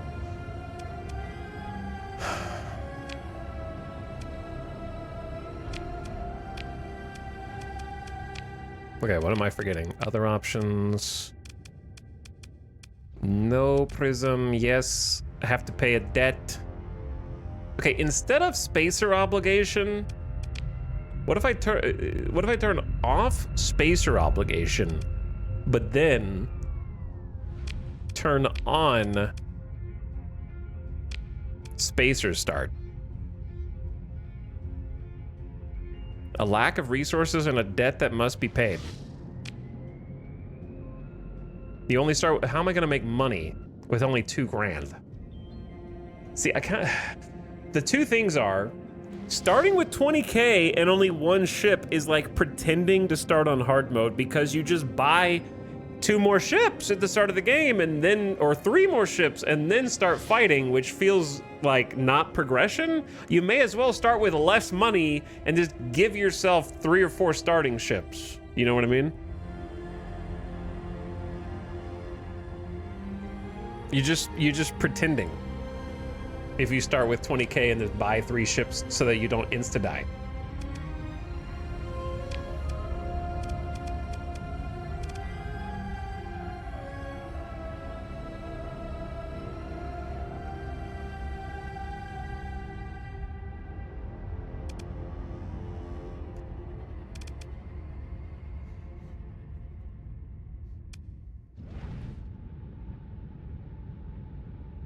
So, since I'm not gonna have a combat ship, I think it makes the most sense to start with plus resources recovered from derelicts and just try and like salvage a bunch of stuff. Take that instead. Probably the only way to win. All right, let me see the re-roll of the. Well, these are much more spread out. Goodness. These are some of the furthest fringe places I've seen. So we're in Dawood, which has a single Tritakian military strong outpost. Now we got 2 hegemony that are really strong and a couple Tritakians. Persian League, Ludic Path, a single Syndrian world. Seems a little bit more random this time instead of like concentrated Persian League, Giga. Oh god, the Ludic Church there though. 3 pirates in the same system with a Tritakian, that's spicy. 2 Syndrian and an independent, and then these are right next to each other, but they're the same. Okay, it's a binary star system. Lots of Syndrian spawns in this one. 3 Persian Leagues, they still have a bit of a seat of power, but there's a little bit spread out. It's a little more spread out. It seems like hegemony doesn't exist in this campaign. They have like a level 3. Hegemony is like underdog. No, they have the level 8. They have Loka. Who am I missing? I think everyone is kind of spread out. Ludic Church has just this powerhouse in Ose.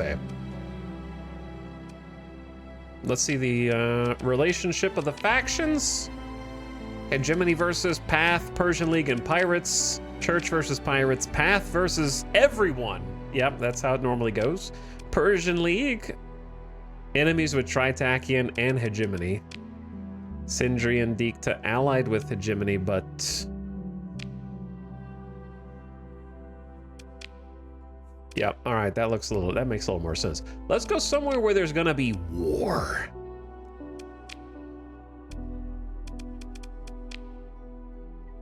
Somewhere in Persian League space. Since Persian League is kind of like at war with a bunch of people simultaneously. I like that there's a system called Old Milk.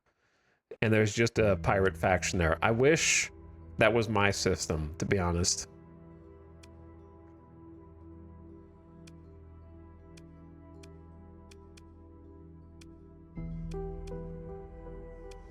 Okay. Well.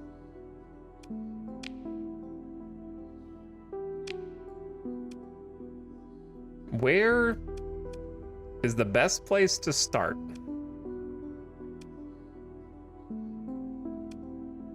None of these. These are all bad.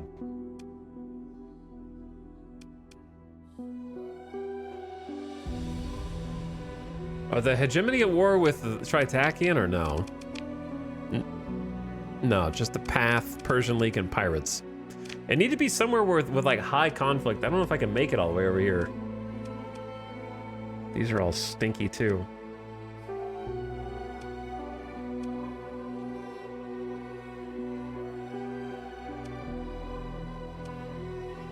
I guess Tartarus, just because there's the Pathers there, and just salvage the Pathers.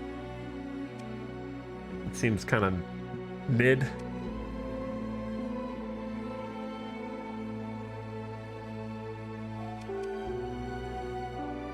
I don't know. We'll start there.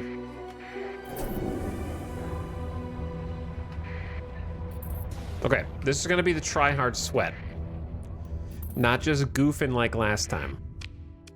All I have is a non-combat kite with 2,000 credits. How do you make money?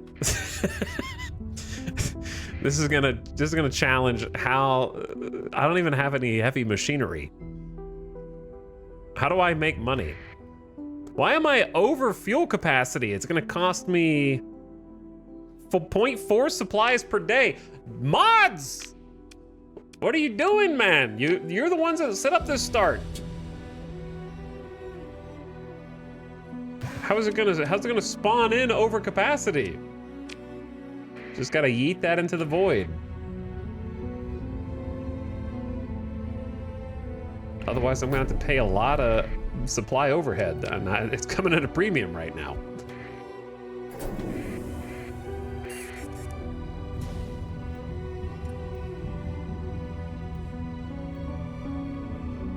This is a true 0 to hero right here. It might just be 0 to 0. It might be 0 to -5.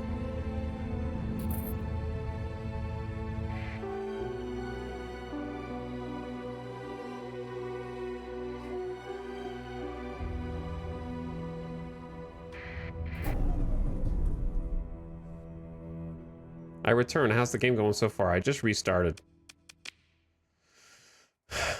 I A, died, and B, realized I forgot to set random weights to the faction spawns. So now it's a bit more random.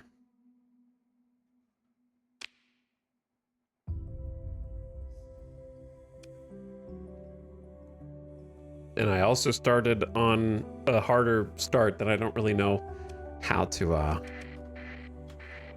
handle here. What do I do with 2K credits? I bought early access back in 2013, guessing some things have happened since then. Yep, they're still in early access though. But you'd be right, a few things have changed.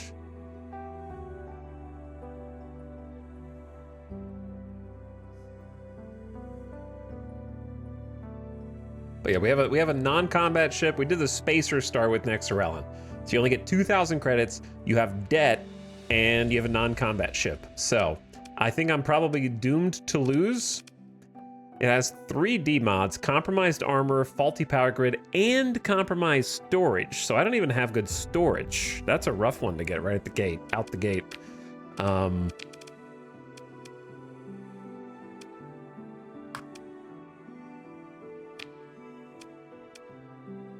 I'm debating, do you guys think it's worth buying some heavy machinery to assist in salvage? Or am I baiting myself?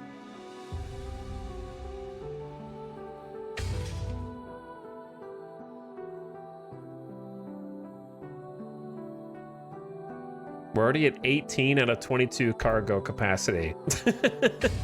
So that's the part that, like, I don't even have room to salvage anything.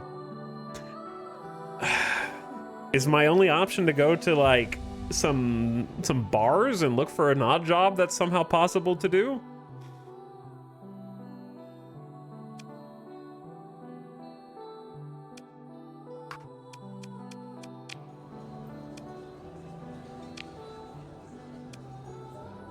Okay, what do you need?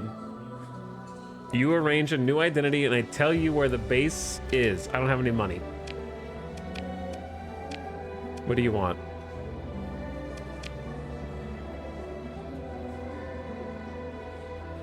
Captain Granky Pelbapod, he says. You are known to my organization as capable and discreet operative.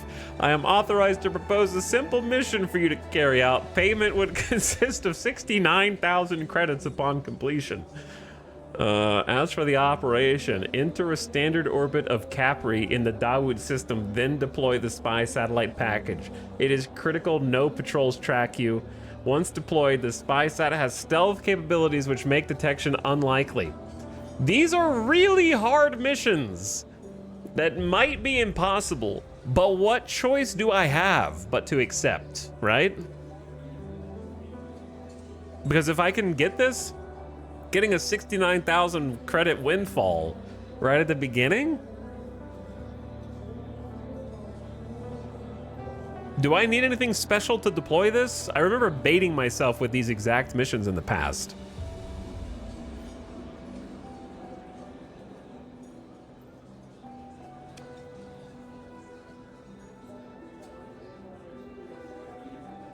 I'll come back. I'm gonna look at the other missions first. The shifty woman fiddling with the cyber mod jack. I don't have enough to buy security codes. Nanoforge production slots. I don't have any money. Okay, so I'm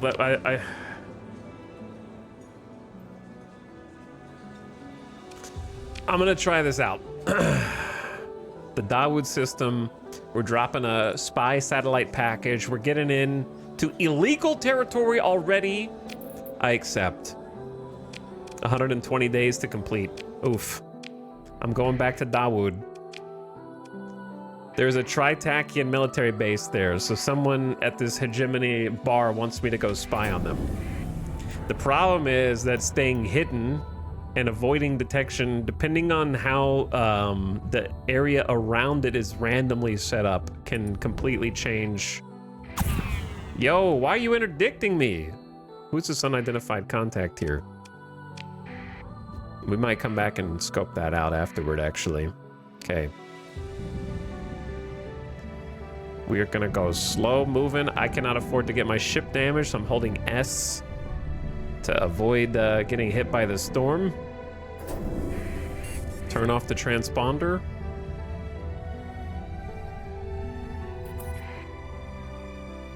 Your fleet is out of fuel and begins to drift toward the nearest gravity well. That's okay. We didn't... This is not the Dawood station. Why is there a system in between us and Dawood? Didn't I just a minute ago say this was gonna be the tryhard? There's also a warning beacon here. Oh my god, I'm just drifting into this white dwarf star. So you only need fuel to do interplanetary, like, galactic. Dude, where the heck am I? Dude, I'm gonna have to, like, put a beacon of my own.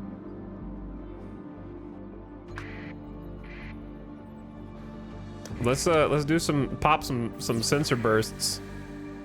Oh no. Already? A remnant? Already? Run! Is it over already?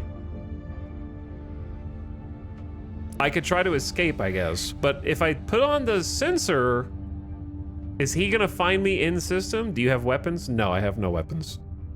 I forgot about the little thing called fuel on my supposed tryhard run. Okay, I'm gonna turn on my distress beacon.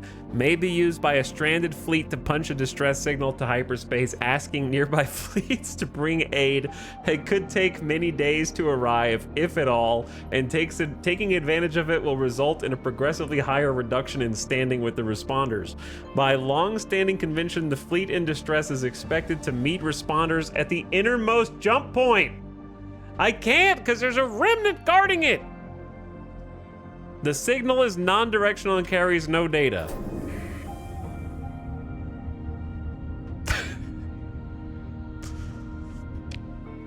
The innermost jump point.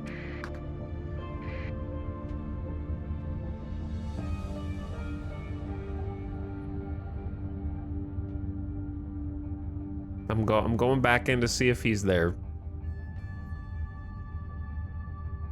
We're gonna go find out if homie is just camping out at the inner jump point.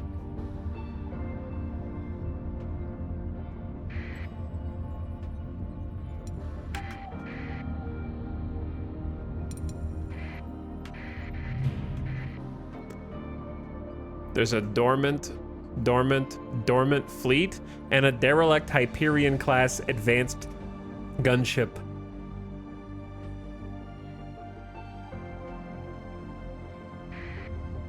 As I just fly through these dormant, redacted fleets. I want to stay at a high speed. What is this, a sensor array? You can take them. Okay, I'm turning on the distress call. Monthly expense 1,000 credits. Ah!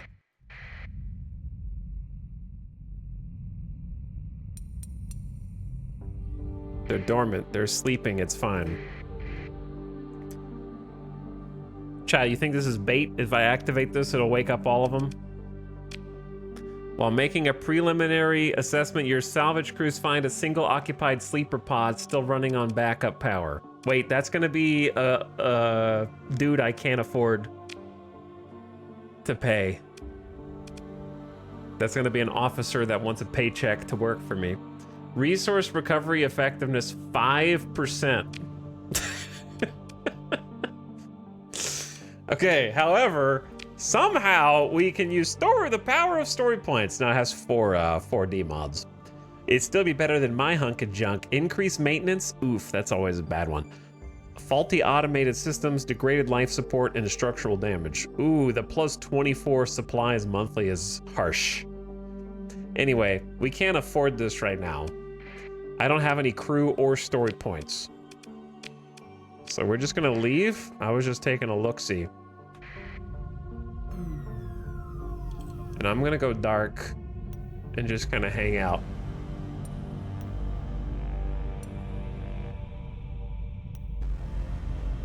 I'm just chilling here.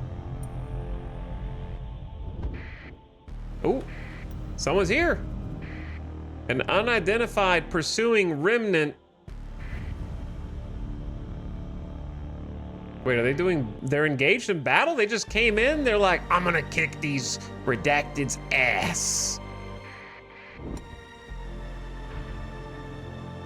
Wait, is that a good thing? There's a derelict Lumen drone ship right here. I can't, dude, 5% effectiveness. Someone's gonna die. Like one of our 2 crews gonna die. Hey guys, so I'm the one that turned on his transponder and ran out of gas right at the beginning of the game. Must be a relief we showed up instead of some pirates, eh? What's up, Mel Greenish? We're grateful for anything you can spare. Happy to help a stranded spacer. Try not to make a habit of getting in trouble though. Gain 10 fuel, thank him profusely but offer no payment. You lost 4 reputation with the Independents and 8 from Mel. Mel, come on, man. Don't hate me just because I got stuck. What happened to your good heart and good nature? Look, I gave you all this free salvage. All right, I'm getting out of here. Bye.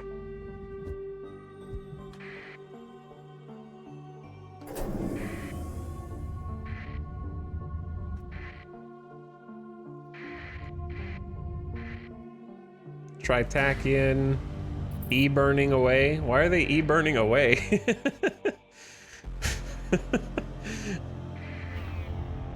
Yo, chill, ghosts. You guys need to relax. I don't have enough fuel for this. We think that there's hostile threats to your fleet inside this jump point? What's going on in these stations? In these systems? I guess I'm about to pop into the sun just to try to stay away. What is going on here? Mercenaries, Tritachians. I'm supposed to go over here. All right, so I'm keeping my transponder on for a bit.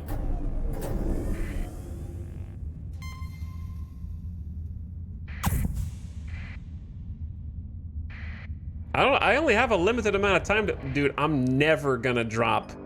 There's no shot. This is just in the middle of nowhere. There's not even an asteroid belt to help. There's like a junk field that doesn't do anything.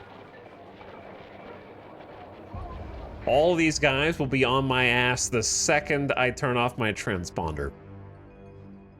This is why these missions suck, is because you're beholden to whatever. There's some planets or stations are easier to plant than others. This is not one of them.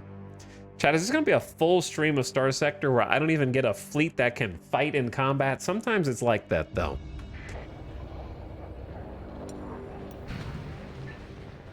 So what are we even hoping for here?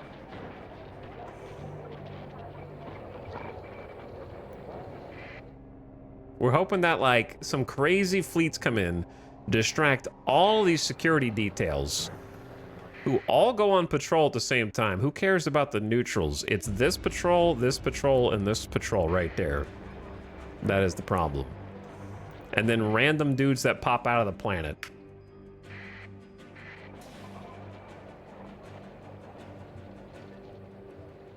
And they're gonna like randomly pulse to try and catch me, because these guys can see me from forever away.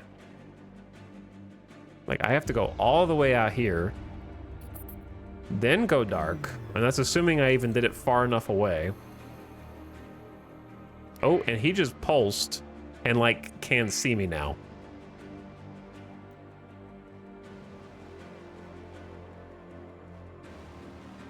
I'm just out here, man.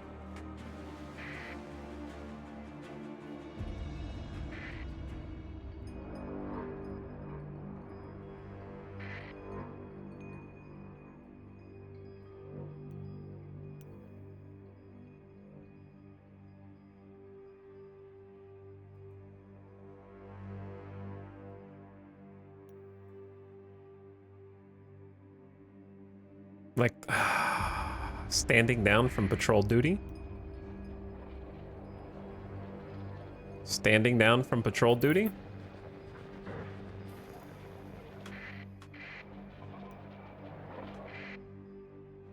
Who sees me? There's no shot. There's zero possibility right here. So you see, whenever I highlight one of them, how that little circle comes up in between us? That's the distance that they can currently detect things. So right now, with my transponder off and our engines going dark, we reduced our detection range by 50% and we're moving slowly to maintain that. So as long as we stay outside of that, they can't see me. The second they see me, they're gonna jump my ass and then tell me to turn my transponder back on, and then I'm gonna get cargo scanned, and then they're going to, I'm gonna lose rep with the Tritachians. But the only way to get in there, I just don't think it's possible. Should I just cut my losses and turn my transponder on and then go down to the bar and look for a different quest and just ignore this one and take the rep hit? Probably.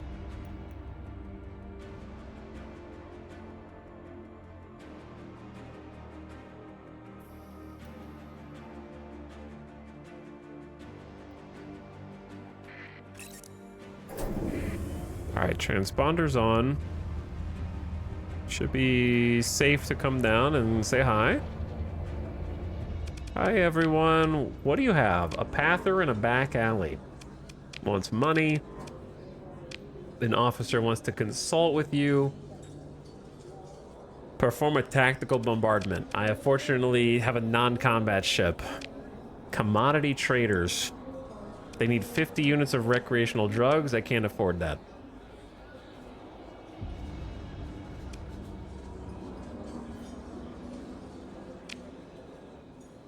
What does this dude want?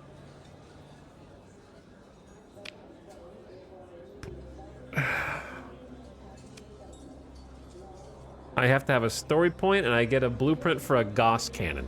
Okay, bye. Dude, I'm stuck. If I could just plant this spy sat right there, I get 69,000 credits and the world is my oyster. But look at how diligently they are just hovering around it, dude.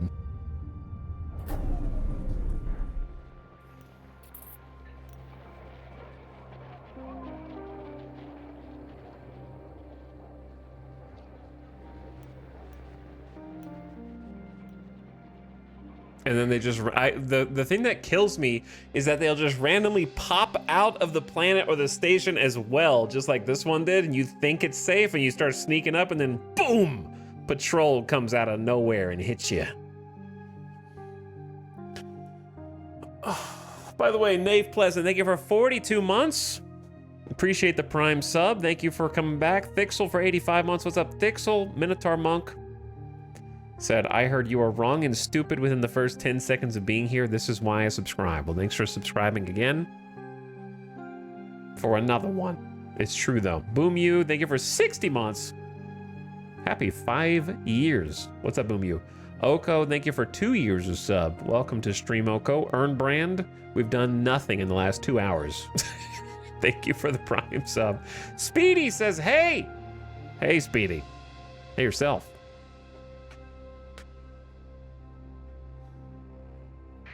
Yeah, if I had...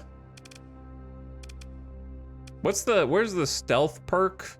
There's one that lowers your signature. Oh, it's sensors. Yeah, if I had picked sensors instead of salvaging, we would be a little bit more predisposed to being able to complete this. But alas. All right, I'm out. I gotta go, like, buy a couple bits of fuel.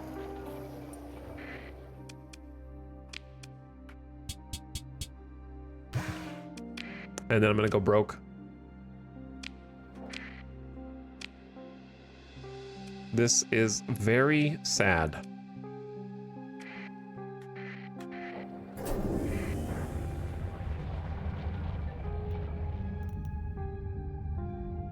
Because I'm gonna just... what happens when you go to $0 and you have debt? With this start.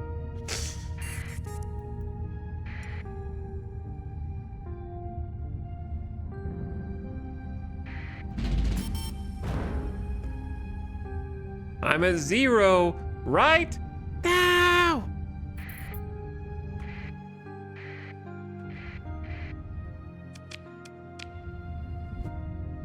I need a loan from the loan sharks.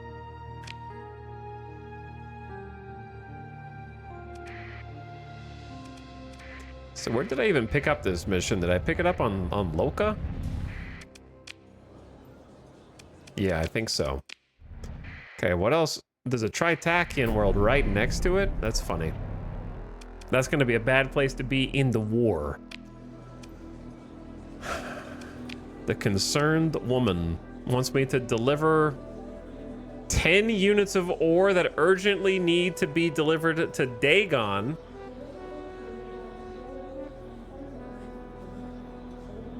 Wow, I can hold 11 units of cargo and they want me to hold 10. I can accept this.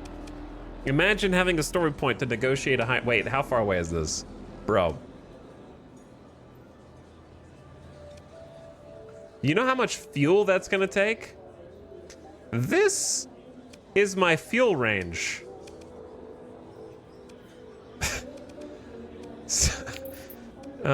So like, this is where I am. This is where they want me to go. And this is where I just came from. So I can get from here to here on like half a tank of gas. From here to here is gonna be like 3 tanks of gas. Surely there will be more generous spacers willing to give us fuel. Just a couple distress calls and don't, you know, all for 4K. And also it's definitely not gonna be pirates. So what are you worried about?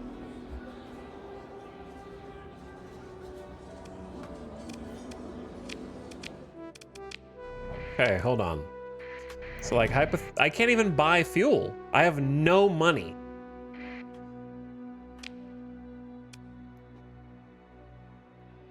So like, I can sell supplies to try and, I have 4 gas right now. I think I've already lost.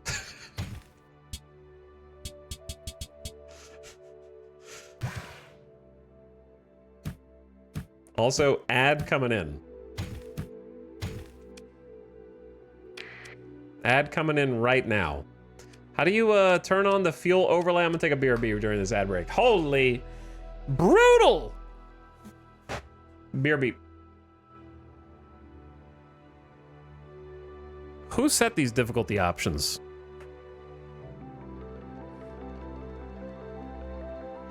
Who's responsible?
Time for more self-inflicted pain. I honestly might Google some strategy guides here.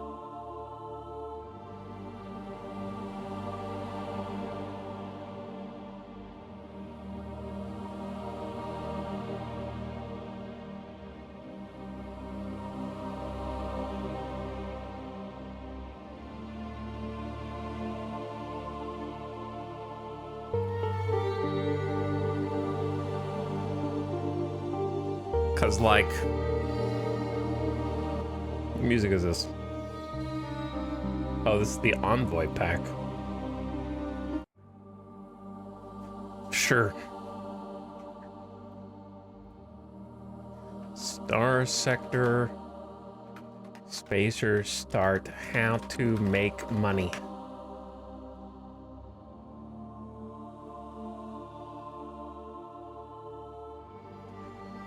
See, here's the problem.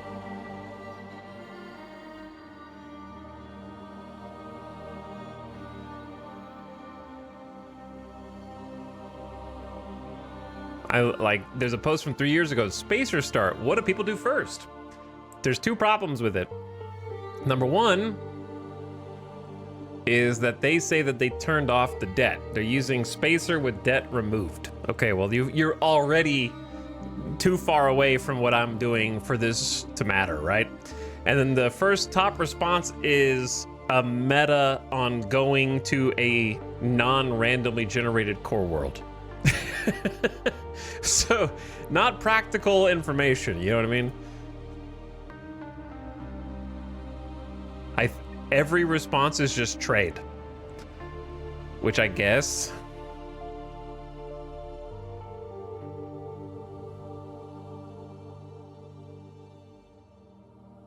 It always comes back to just trade. Like, I could have done that. I was just trying to figure out if there was a different way.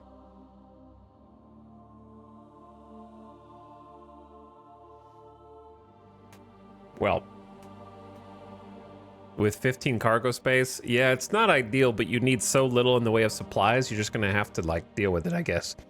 There is one other possible option, but it requires, enough money for fuel. So let me try something. If I go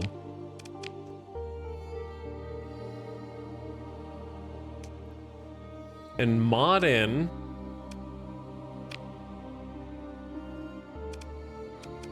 auxiliary fuel tanks, that'll increase our maximum fuel capacity by 30, which is currently only 11. So it's actually like a really good idea. Do I really need peak performance time and combat readiness? Why is hardened subsystems in here? So if we get double the fuel capacity as an S-Mon, okay, that's pretty good.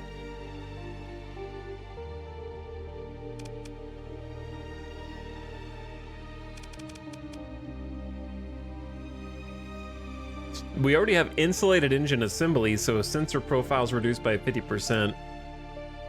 I don't need blast doors. So I can't get, if I take insulated engine assembly off, I can get expanded cargo holds, and that will let you trade with an extra 30 space. So those are the best options that we got.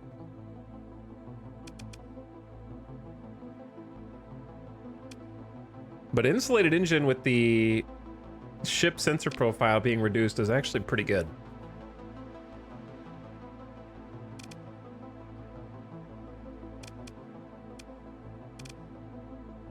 Does anything else help us outside of combat? Because this ship has no combat. I don't think so. So I guess you maybe just take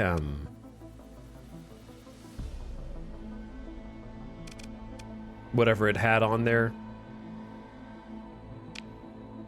Or like reinforced bulkheads if you do have to run away, perhaps.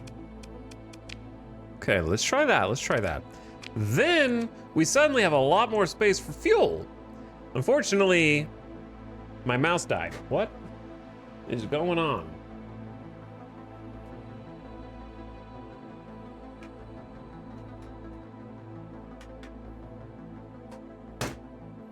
Okay, I'm back. 30% extra of 10. It's not 30% extra of 10. It's plus,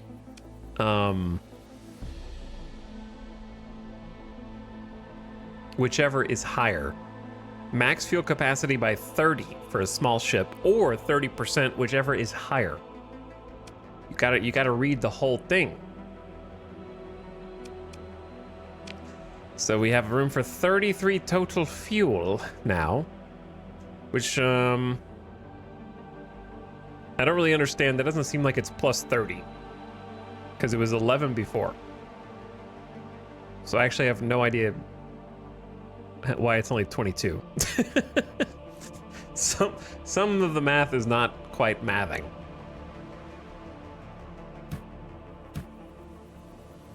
So now I'm gonna have to sell some more supplies.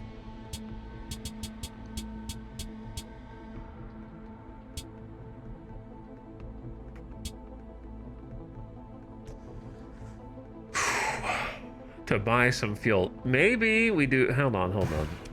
Maybe we do a little black market trading here, even though we've got our transponder on, and just deal with the rep hit, because who cares about the rep if we're saving on not having to pay taxes?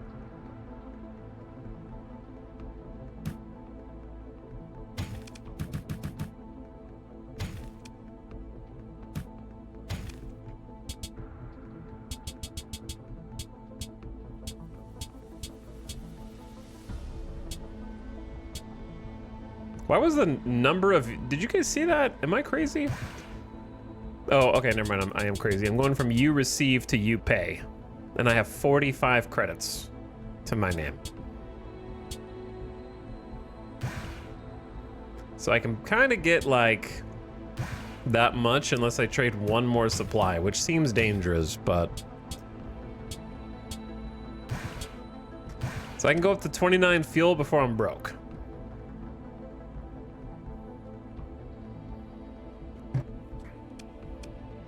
And only 2 supplies at 0.1 supply per day. So that gives me 20 days.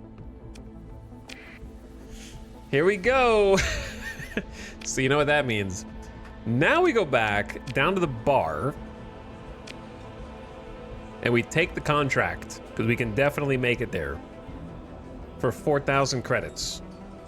Are you in? I accept. You receive authorization codes to access a dockside warehouse and contact your quartermaster. 10 ore, the most important 10 ore in all the systems. A grizzled spacer sits down at the bar. I can't afford to buy you a drink, but thank you for telling me the location of a pirate base. Okay, now we're out. We got the 10 ore.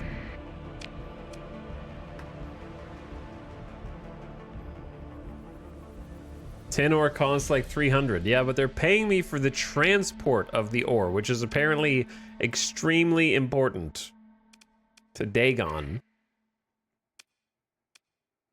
Specifically to Gaijis. All right, let's get out there before we run out of supplies.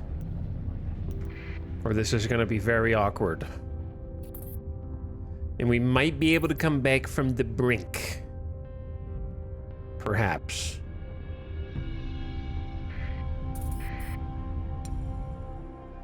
I ran into some pirates that were just happened to be in the cloud.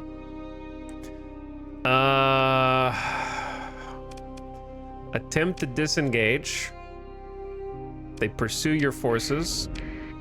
Well, I thought I was out, but actually I'm in, so...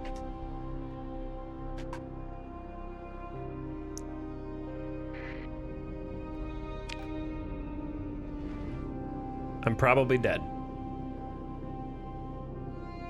Dude, this thing is so slow. This hound is absolutely gonna catch me.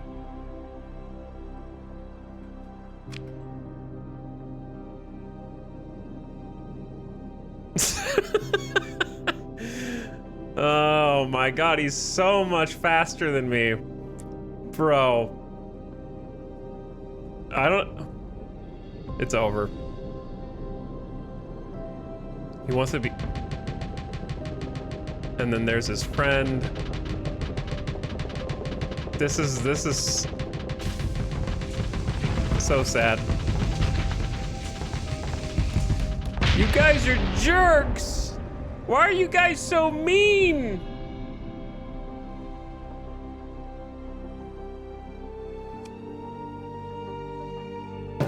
None of your side ships escaped. The last thing you remember is a sudden burst of acceleration as your escape pod tears away from your doomed ship. Eventually, your cryopod is picked up by a passing trader. Not one to be discouraged easily. You eventually claw your way back. Didn't I put reinforced bulkheads on that ship? Or did, like, since it was my only ship, do you not get to bring it back if it's your only one?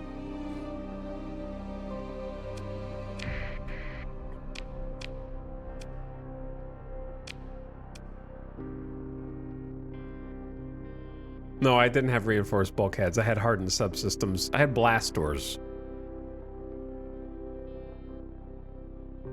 Why do I have blast doors? They took all of my inventory, left me. Why do I have $2 grand? I don't even have enough crew to fly my ship. I have no fuel. I have no supplies. Okay. Gonna reset one more time. Why am I, dude? Just exit.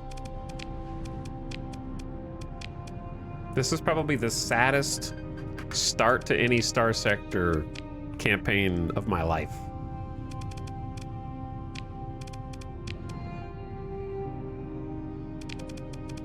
I think Granny's time is done.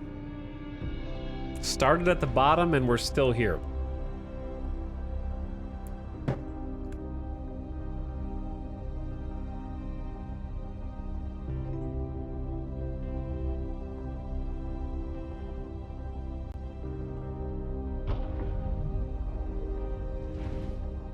Listen, before you guys make fun, I want to see you start with the same settings that I'm starting on, okay? And you tell me how many attempts it takes before you figure out your own meta.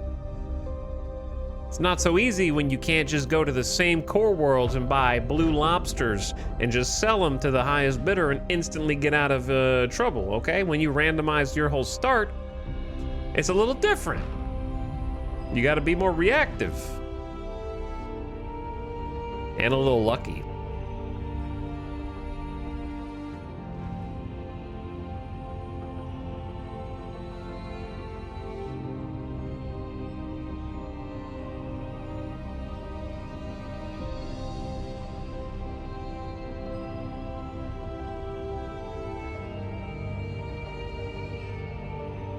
Who are we gonna be now?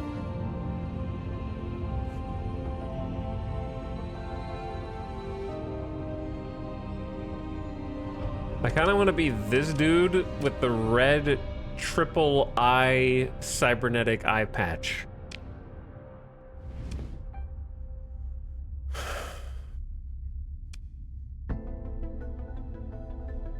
He looks like a very serious person. We're gonna call him, he looks like a count. Count something.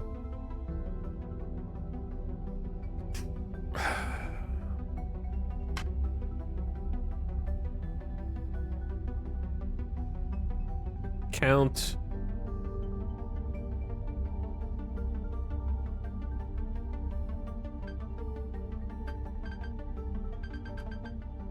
Count Plawicki. Count Plawicki.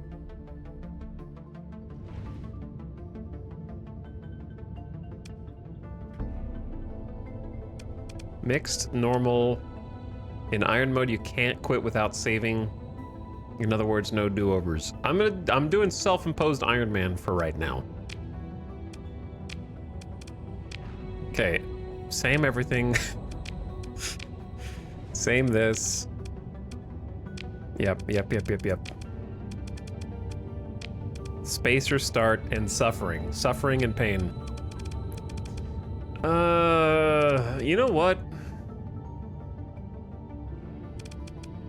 I think I am gonna take sensors.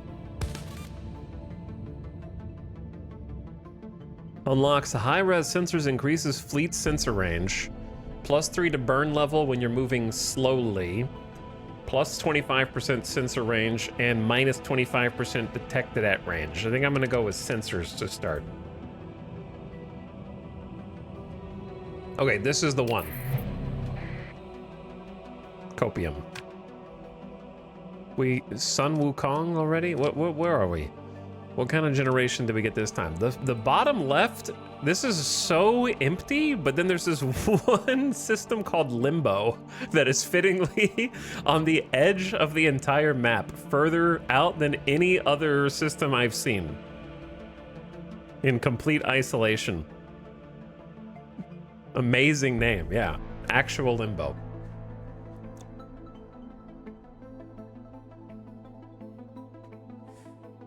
And then Gingolks with the double Tritachian.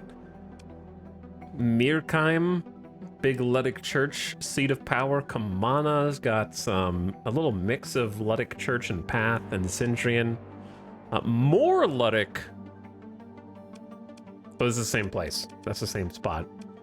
Fearsome Engine, Sindrian, Pirates, Persian, Ludic Path, Ming Daddy.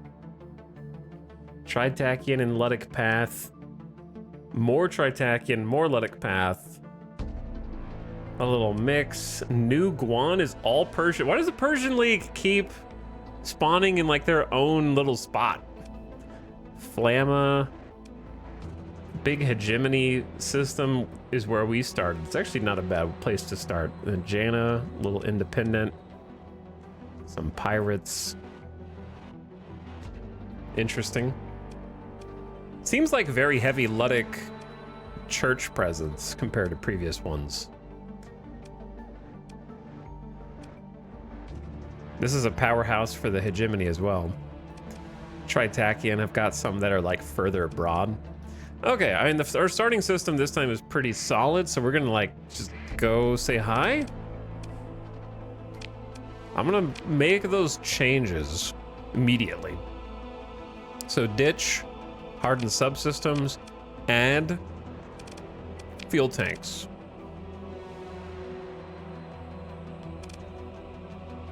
Possibly add expanded cargo holds as well. So ditch. Well, we'll start with this first.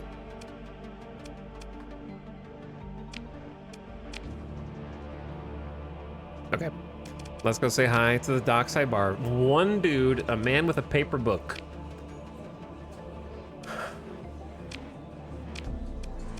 He knows where our blueprint is, but we can't really do anything with that. Okay. Show me the faction relations this go around. Hegemony is enemies with the Persian League, allied with Sindrian. The Church is allied with the Persian League. Enemies with Sindrian. Ludic Path with everyone. Persian League.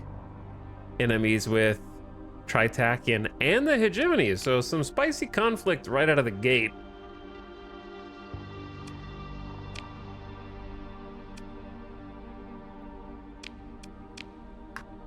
Kind of a sizable war between Hegemony, Tritachian, and the Persian League.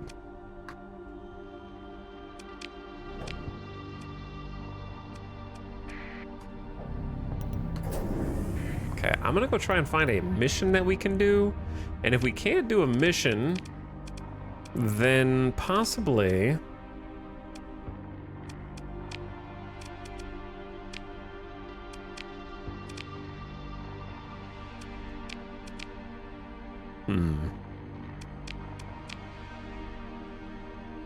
like, if I can get to a domain era probe, we're cooking. But they're real far.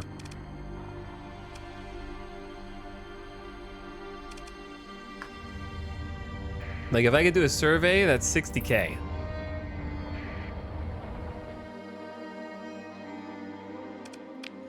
Who's at the bar here? A shady person. I suppose you don't know, you know what I do? I don't. You're a level 2 operative. I can't afford to hire you. And then there's a man offering bounties.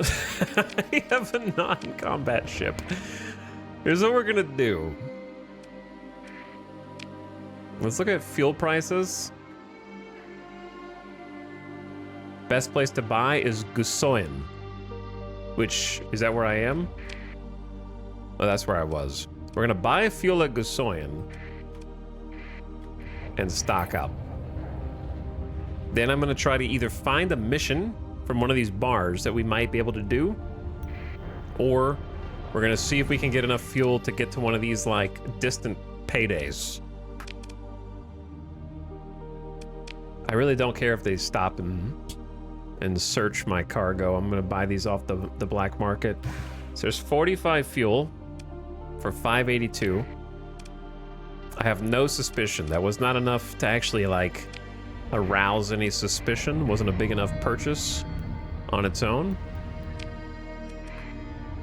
So let's go over to this station and see what they got. What's up, Just Mojo? Thank you for 90 months of sub. Hi, Toxic Chat. Hello, Just Mojo. Welcome back. Thanks for subbing. War of the Worlds, the Starsector is back. It's been back once, twice, 3 times today. As I have to keep restarting. Chat with a tough-looking woman wearing powered armor undersuit.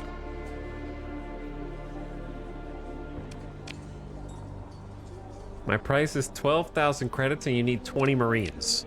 Brother. That's not viable.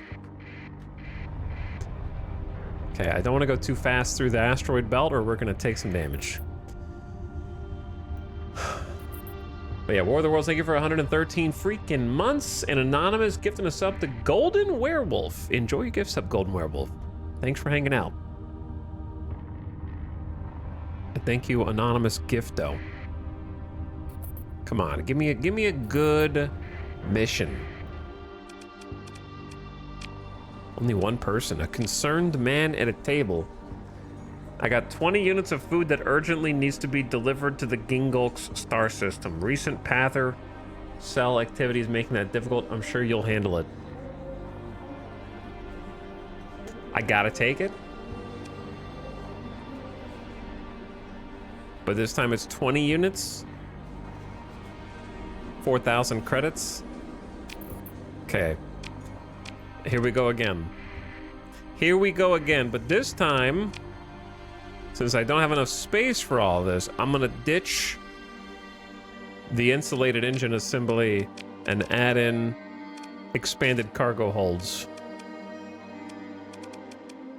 So we'll have enough space. We're gonna build this in. For is this a civilian grade hold? It's gonna increase maintenance supply use by 50%. But what else can I do?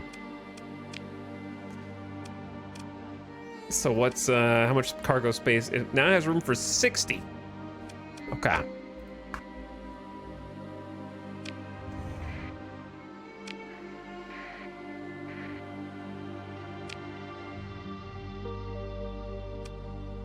So we got room for another 25 units. So a pro thing we could try is to buy some more stuff here to sell in Gingolk, since we're already making that trip anyways.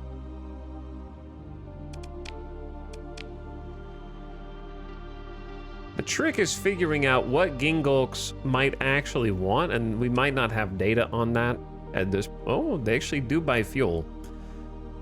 Interesting, but I don't know how much extra I'm gonna have there because I need to come back. Makes sense that they want fuel because they're much further out. So what I'm doing here is I'm looking at info on the global, like not global, the galactic market for different goods, and then I'm looking for Gingolks right here to say what star system it's in, because this is best places to sell based on currently available information and data that we have from being in system networks. And then you can also look at best places to buy and try to make that deal. However, the trade fleets are also trying to make that deal, so you got to be careful that you don't try and fulfill a demand that's already being fulfilled by other groups of traders that are just flying around doing their own thing.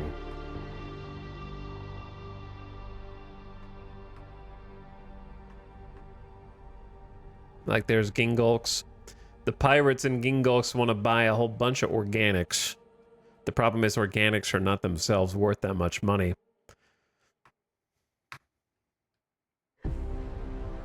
They also want food.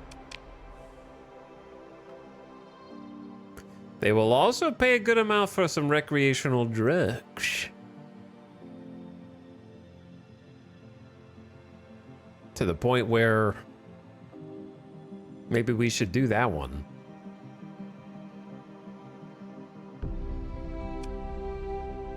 Okay, so let me take a look around. Hello, hegemony. These are just some convoys. Who's this? Run away from them. Because there's someone shady over here. So you can camp next to another convoy. See, who's this? What are these pirates doing here? Pirates for sure. Get them, patrol! Get those guys, man. Yeah, definitely pirates. Who's this? What's going on over here? Derelict? There's a derelict mule. And it's recoverable?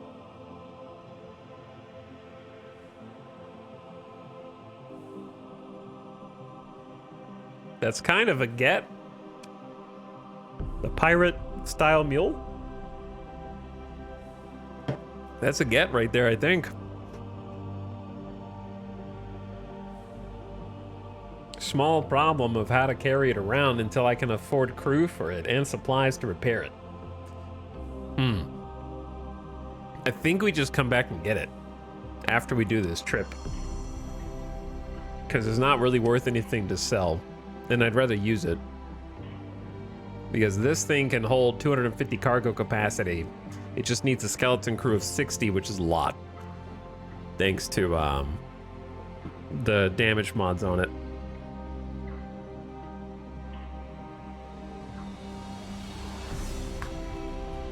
You don't really want to mothball ships unless you have to, because it ruins a lot of other things for you. In terms of staying agile. Just leave it there. It's not going anywhere. There's no reason to take it with you on a... I believe mothballed ships will still count against your sensor range. They should anyway.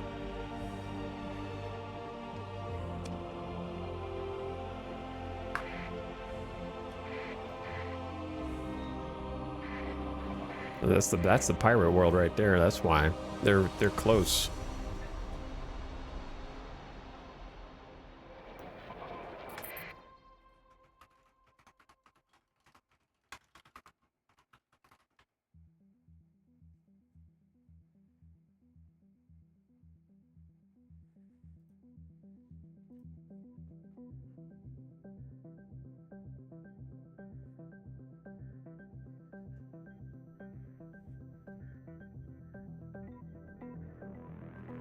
But yeah, as of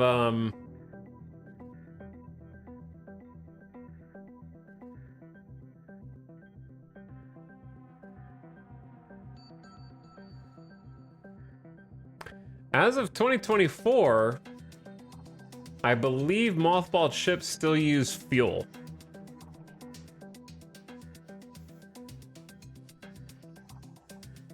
Unless that's been patched.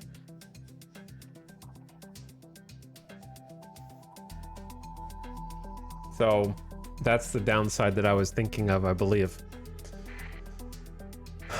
So here's what I want to do.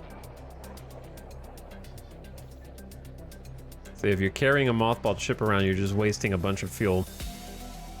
We're gonna go dark, turn off our transponder, and try and sneak in now.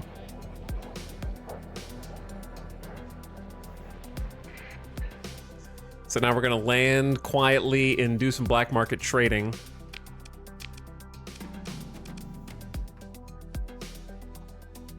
With the intention of...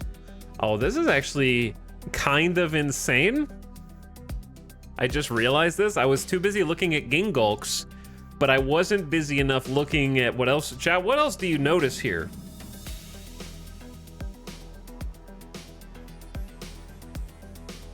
What else do you see? I almost lost the forest for the trees right here.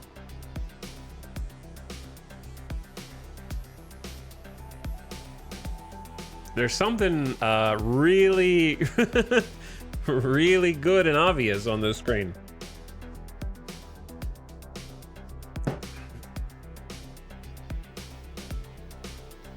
I had been looking since we were traveling to Gingulks, how to trade with Gingulks, but right next to us in the same system, 0 light years away, literally right next door where I just looked and I was like, oh, the pirates are right here. Yang is buying recreational drugs for the most out of anybody that we know. And they have 115 recreational drugs here. So if we just pop over and buy as much as we can off the black market like so. I can only afford 8 right now unless I make room for some supplies.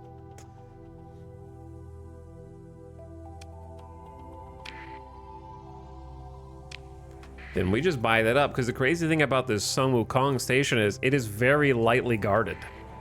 Very lightly guarded, like a single patrol, and it's right next. Look at this. Look at this random Jin. I don't think I've ever seen this before. With a Nexerelin spawn, just a hegemony world with hundreds of recreational drugs and the pirate world right next to it that has them in like the highest demand. Giga profit on one screen. So you gotta just watch out for the pickets and the other patrols, and then we just quietly move back and forth.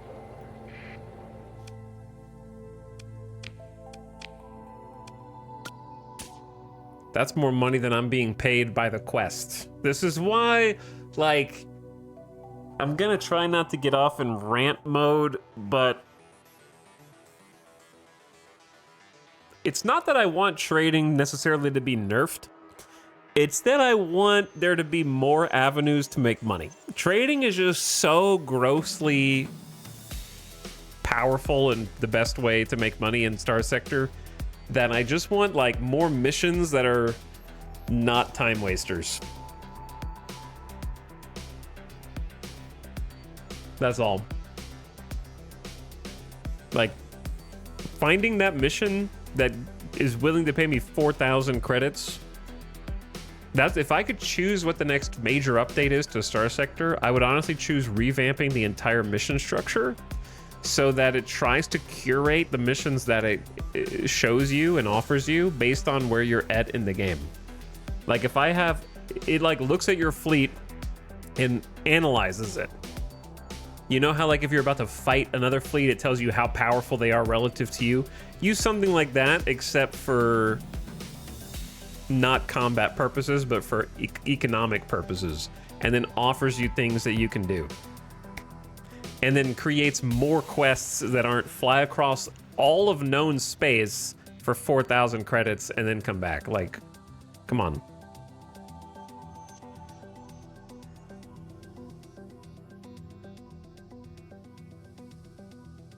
So more types of missions and have more missions available at each location that you can do. Because generally speaking, the majority of Starsector players will never engage with missions as they are currently set up, because there's only 1 or 2 types of missions that you just look for the keywords for.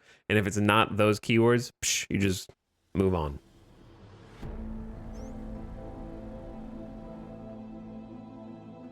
Number 1 money making is trading. A distant number 2 is bounties and combat, and then everything else.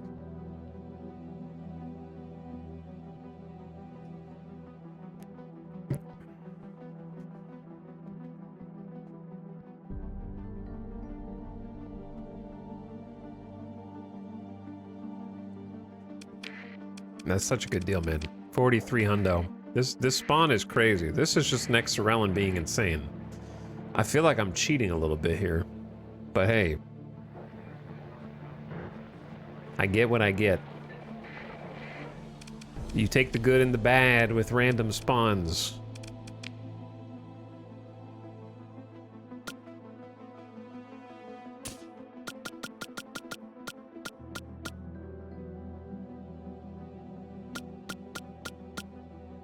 Did I have 26 before?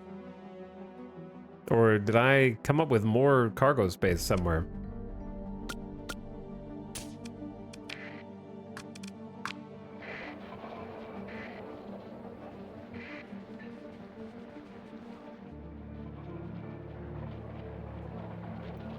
But the reason why trading is so powerful is because it scales with you. Bounties get to the point where they start paying out more money, but they get disproportionately more time-consuming and repair-heavy in order to continue to maintain. Because the size of the fleet that you need to muster and maintain in order to take on the top bounties is very expensive supply and fuel-wise.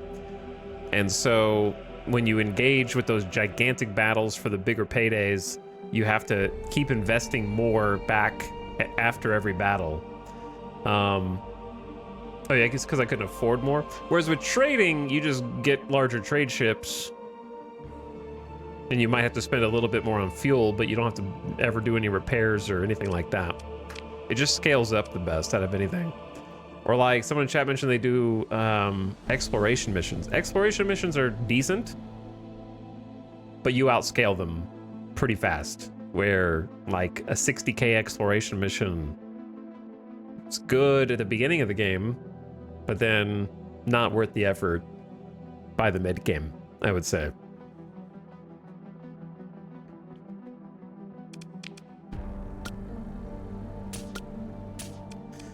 $12.5K? Okay, don't mind if I do. Don't mind if I do. Just gotta dodge these patrols. They're definitely getting more patrols.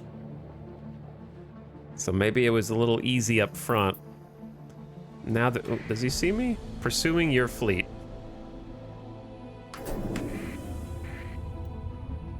Bye. See you later, nerds. And now we just go dark in the asteroid field. And just keep on trucking. Let him look. See him over here? Trying to find me? Looking in the wrong place, you bunch of nerds. Now I head out of the asteroid field, loop back around.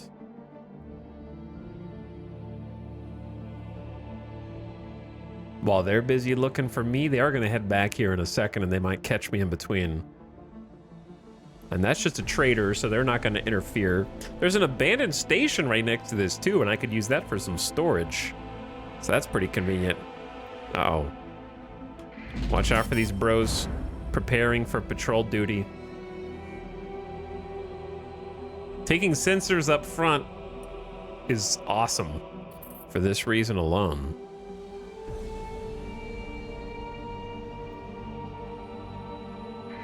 Hermes class shuttle chilling here. I did not want to spend a story point for that. Some battles, debris. Okay, they came back. See, now that I have a little bit of money, we might take the mule. The downside of the mule is that I have to basically keep trading. I more or less am committing to continuing only trading. But a mule is good even for combat right now, just because I have literally 0 combat capabilities. So this is the same mule I think that we found earlier. It's just drifting closer to the local star because of gravity. It's got hull integrity problems, armor rating problems, and needs an extra 20 crew. Damaged weapon bounce also. So it's not going to be that good at combat. It's got some problems.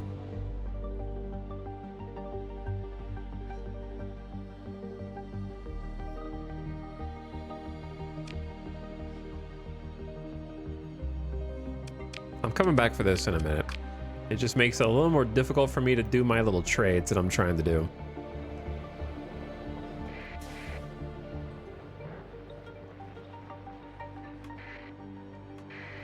Don't pulse, don't pulse, don't pulse.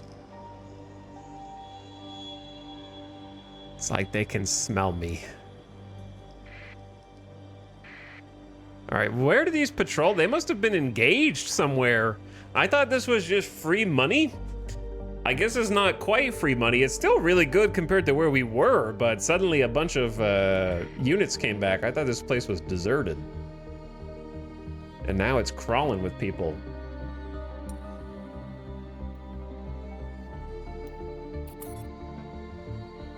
And their patrols are like very even right now. Or both of them are.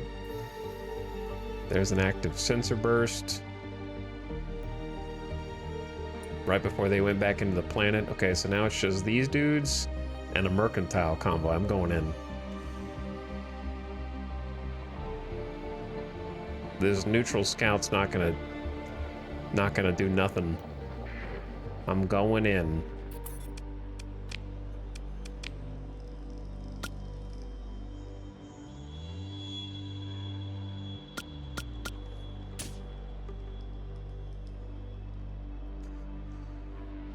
How much are these? 152? Yeah, we're still selling them for a good amount also.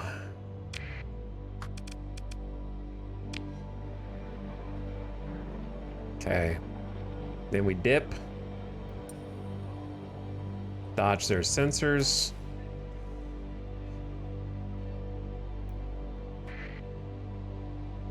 Beware the detachment.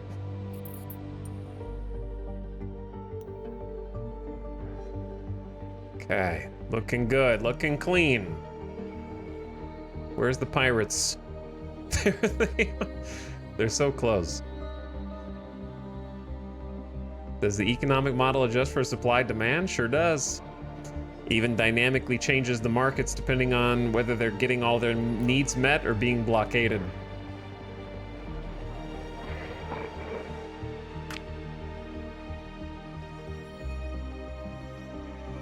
So if you end up, also adjusts for the types of things that you're trading for to some degree, right, chat? Where if you're doing a bunch of business on the black market, it starts to undermine the local economy there.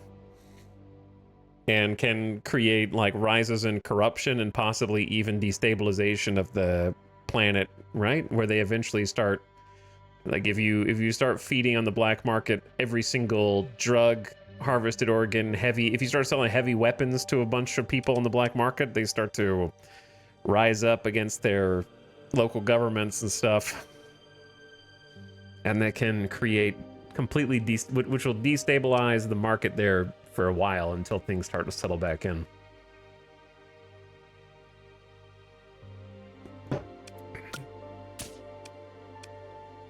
Wait, I forget that the pirates also have a black market.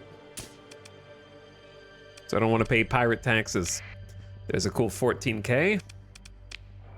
Okay, so now what we're gonna do is go get that mule and bring it in for repairs. Who's here? These mercs? Delivering food, organics, and transplutonic ore. All right, well, they're pirates that could kick my ass, but luckily for me, they don't want to kick my ass right now. So they're trying to interdict me. And what's funny is in trying to interdict me, it revealed their location to bounty hunters who are now chasing them down. So I'm just going in causing a little bit of chaos. They were hiding. See, that's the danger of turning off your, turning your engines back up. They could see me, but I couldn't see them. Okay. So what I want now...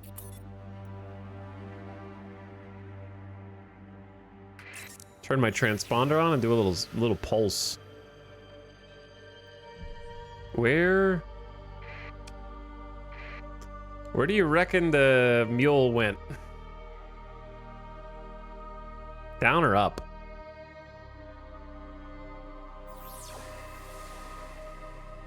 Or did it just fall into the local star and explode?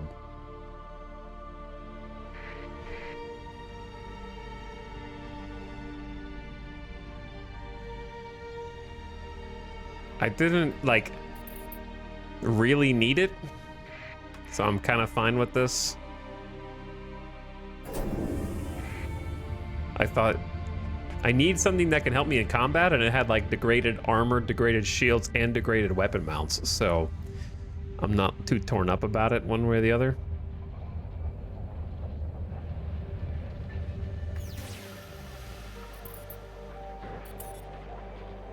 I think it might be more trouble than it's worth. All right, let's finish off this little trade then. I need to get outside of their detection range before I go dark.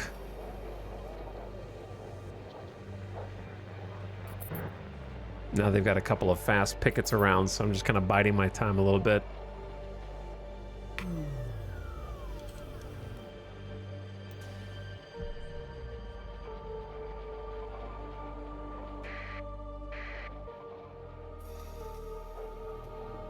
Oh.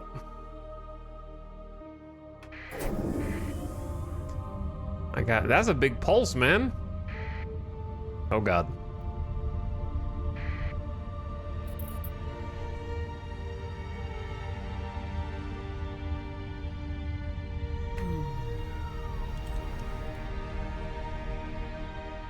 Go dark. Change direction a little bit. Let them look for me. Inside the asteroid belt. They won't be able to see me. Give them the runaround. Pay my monthly expenses. Head back in. Why do people get so excited about being able to smuggle organs? Who are you talking about? I'm looking in chat. I don't see, you kind of just said that out of the blue, it seems like.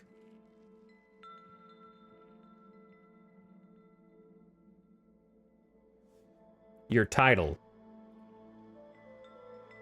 Did I sound, hang on. I just said in space, no one can hear you smuggle organs. Am I excited about it without 3 exclamation points? Hold on. Let me be the appropriate level of excited. There we go. Is that better?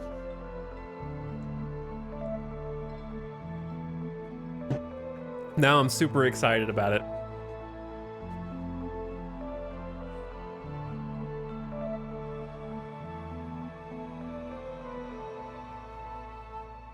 I could be more excited though. Hold on, I'm gonna add a 4th one. There we go.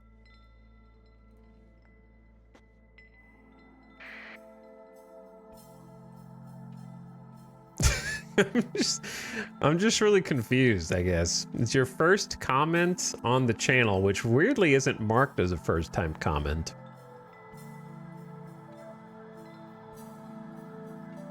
Account created approximately 8 years ago.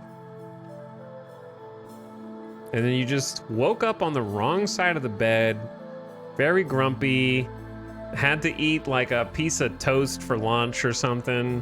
Just one of those days, maybe a quick ramen, and then you just roll up on Twitch, be like, let me see who's streaming Starsector. This bitch is streaming Starsector. I'm about to go in. Why are you so excited about smuggling organs? Great introduction. Great introduction.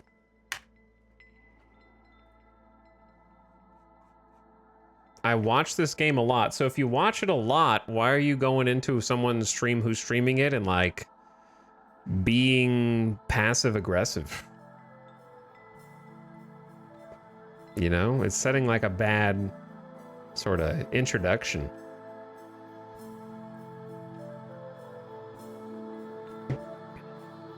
You just seem angry about it. Do you like watching this game or do you not like watching this game? Nobody goes into Seth's video on Starsector and is like, why is everyone so excited about smuggling drugs in here? You know?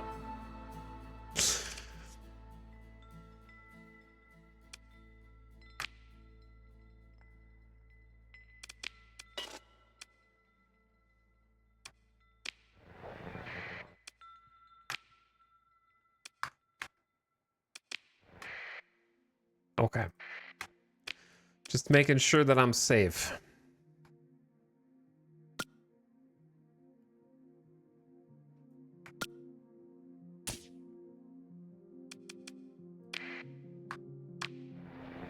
Trying to get while the getting is good. Oh god, we're about to get the cross up. I'm gonna go around to the left.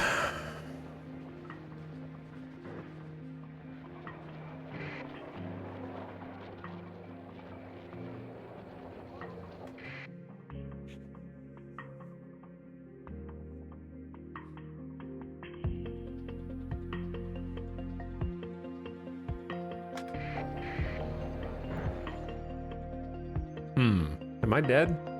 Or are these pirates gonna be chill? I don't know what this music is either.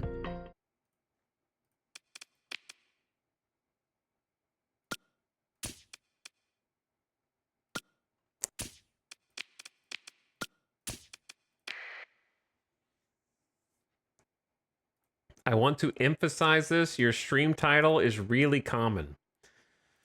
Okay?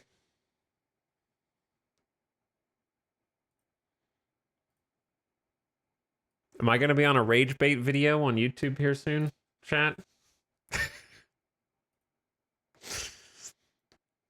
Let's see, actually, how common it is. It might be on a rage bait compilation for YouTube soon. Productive conversation. Yeah, it's a very productive conversation.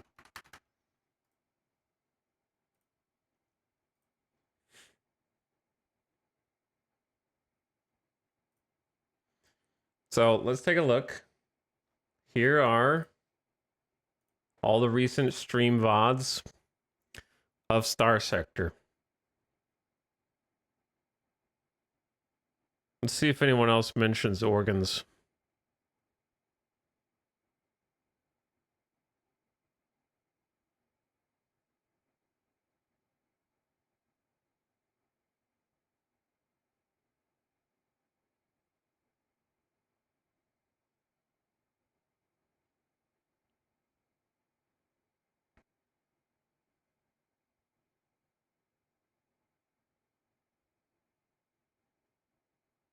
That's me. I don't know. I can't read Russian, so maybe the Russian ones are just saying. I don't know.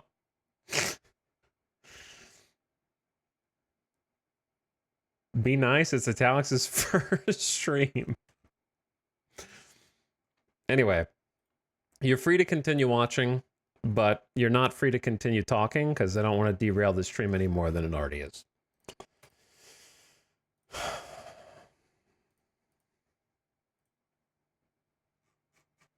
The rest of you can talk. Not you, mostly lost. Not you. Just them. The classic, like, I just want an answer. I'm not trying to cause problems. I just want an honest answer. Why does everyone play this game and like the content that's in it? I just don't get it. I watch this all the time, but I don't understand what people find fun about it. I was just curious if you were streaming this badly on purpose.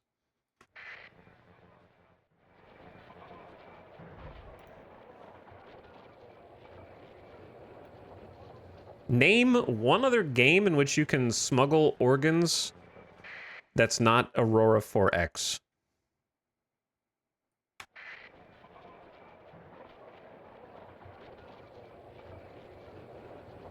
RimWorld, you can't smuggle. There's no smuggling in RimWorld. I didn't say harvest. You don't harvest organs in this game. Smuggle.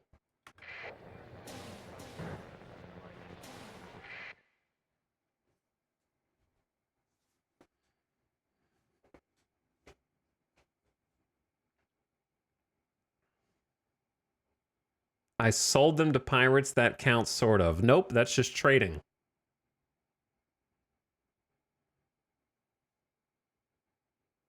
You're complicit in Space Warlord organ trading simulator. Does that count? I just don't understand people who are like, I love this game and watch it all the time, and then like go into a stream of the game that had 30 viewers in the directory, by the way, when I went live, and just try and like start shit. I don't get it. Is there a word for that kind of person?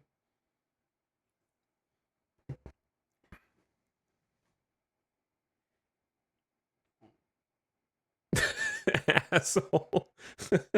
Sure, I guess. Sure.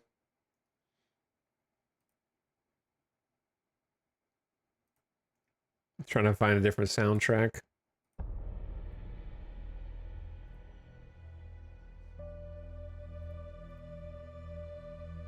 It's a title!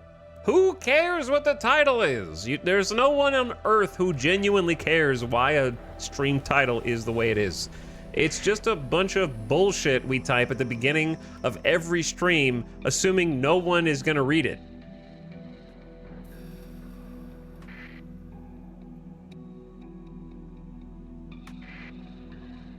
It isn't that serious.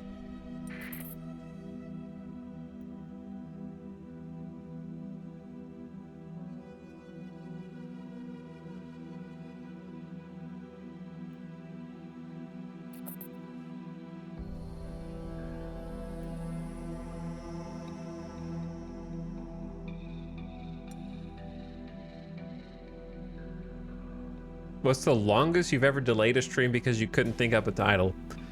At least 20 minutes. At least 25 minutes. I would say. Man, these pulses are crazy. My work here might be done if I can't get in any closer. Ooh, he's cutting me off too. He's like he knows exactly where I am.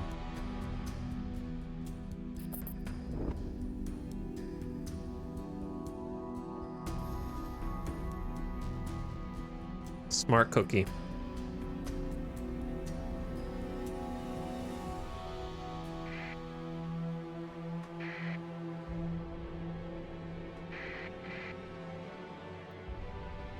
Bro, he knows where I'm going in. Executing a genius level search pattern, by the way. Holy, I can't escape. I need to make it into the, Ooh, peeled off at the last second.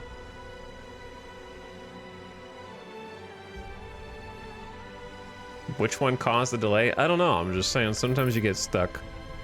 Or it's not like I'm sitting there thinking of it for 20 minutes. It's more just like, it has to be a sequence of words that make it okay for me to push the start stream button, so then I get procrastinated and just go do something else. I'll leave it blank and then come back.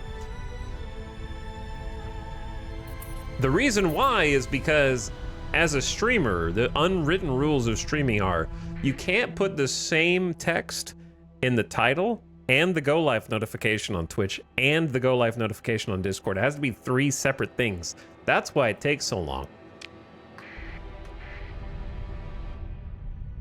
Why not? Because it's an unwritten rule. I just told you. Has to be different text. Can't just be the same thing copy pasted.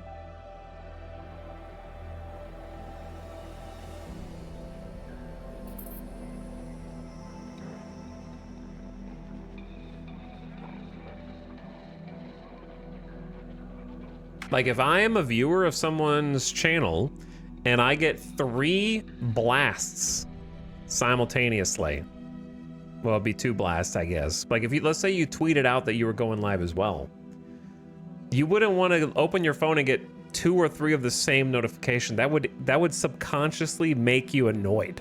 And if you're subconsciously annoyed, you're less likely to click. But if you shotgun like 2 or 3 different things and one of them makes you chuckle, you're more likely to click.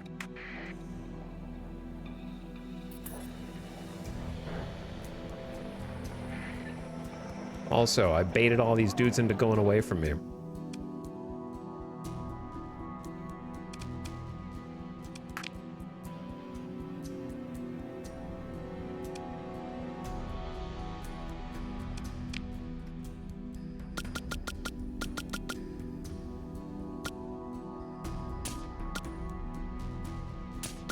This is just now a drug trading only run. But to be honest, isn't that what Starsector is at its core.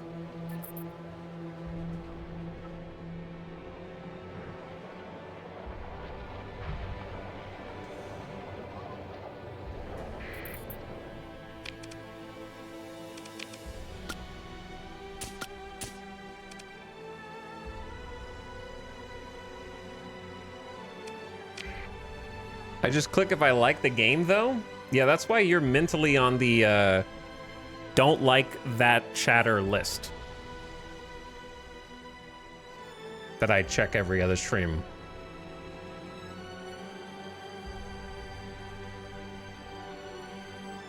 $999 plus message, 13 timeout, Andy. Goodness, 13 plus timeouts? Holy. I was right. I just looked to confirm. I was like, uh-huh, that's what I thought.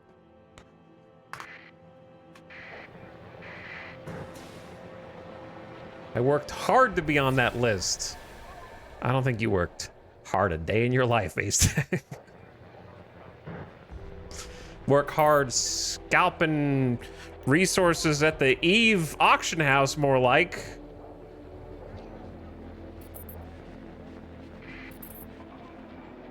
That's not a patrol right there.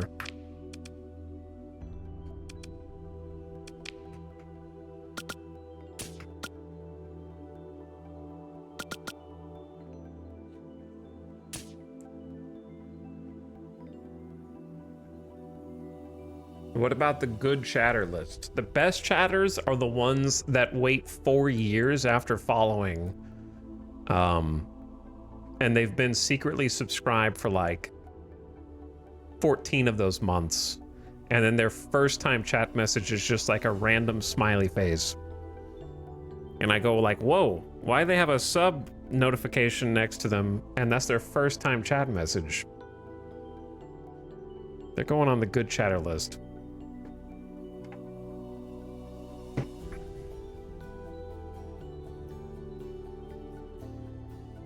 Did Twitch take away the first time chatter notification or what?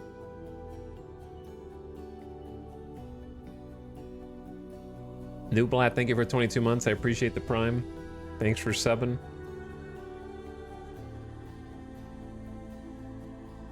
Voodoo Strife is also here for 31 months. Hello, Voodoo Strife. Wootonius cheesing chat for 21 months. This is my first message. I don't believe you. Oops, wrong button.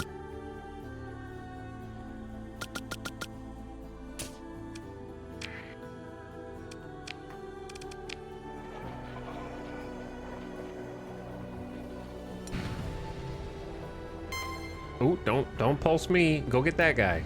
Yes, right. Go chase him, and let me be, so I can just sneak in here to Yang. There's a lot of ship debris around. Maybe we can take some of that. I might fail this little mission, but it's kind of worth it if I can just fill all this. Look at this, 50 grand. I kind of just am gonna win here in a minute. Not really, but.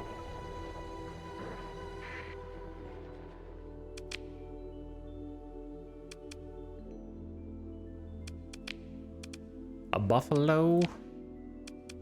Imagine having story points. Hey, chill.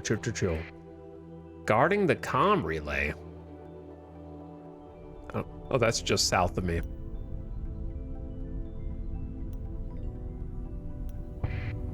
Bonk. Wait, I thought oh, I'm not even gone dark right now. No wonder my profile's not going down. This isn't my first message, but I just like to watch. Okay. Voodoo Strife will give you pass because your last chat message was 21 days ago. And then before that, it was a month and 2 weeks before that.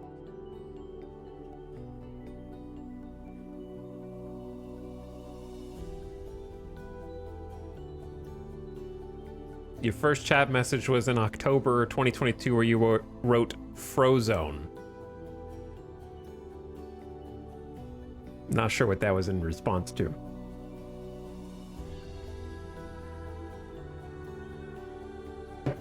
This is my first message. I just really like Starsector. Oh no, I'm in danger. You're in danger too. Both of us are in danger. He was looking for his super suit.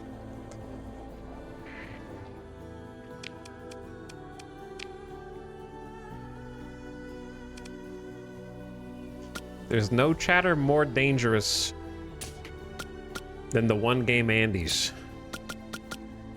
They are the biggest threat to all civilization. I got a story point from profitable trades. Spend it wisely.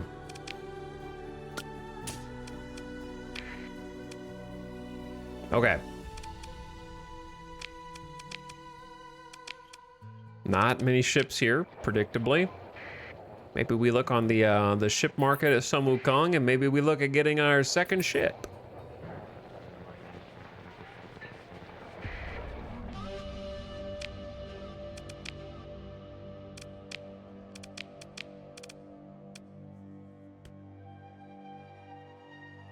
I mean, this is...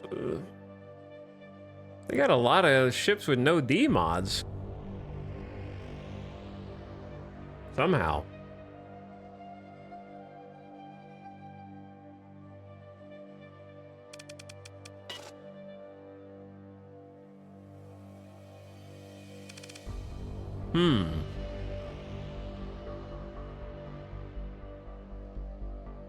I feel like...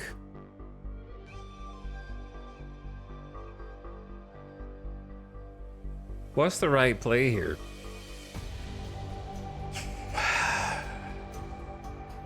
I don't hate just getting the gang together and getting some hounds. And just going, who needs shields?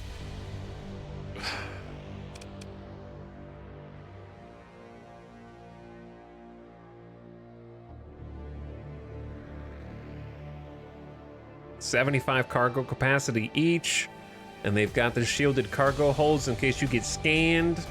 They're nimble, they're fast. Throw a couple of guns and missiles on them, get them in a pack. Throw a little support kite in there with some EMPs.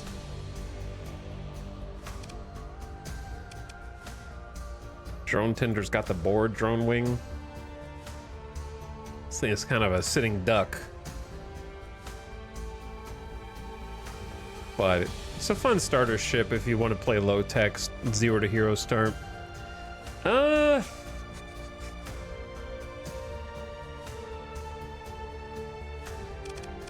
guess I could look on the open market, but then I gotta turn my transponder back on.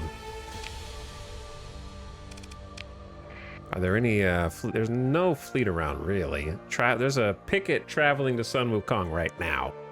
So I have to either turn my transponder on, or just do a little trade.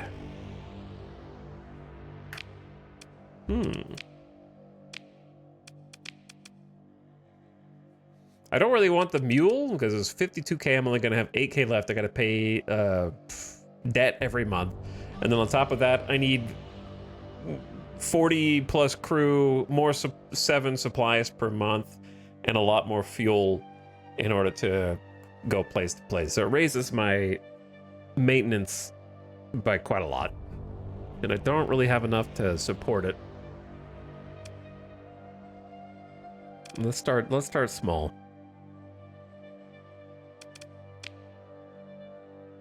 Buy a hound. 10K credits. Second hound, 10K credits. These are going to raise my cost as well, but the difference is I'm actually going to be able to fight things. So, whereas a single mule is a little slow if it gets kind of surrounded. Still pretty good. but by itself, I'm a little skittish of that. Okay, so a couple hounds. We got my non-combat ship. Should I just sell this? Like, what's the point of holding this? Sell the baby ship. I'm paying 4 supplies per month because of the demods, so that seems bad. Sell this. And then I'm thinking about just buying the drone tender and the kite and just rocking that for my like first fleet here.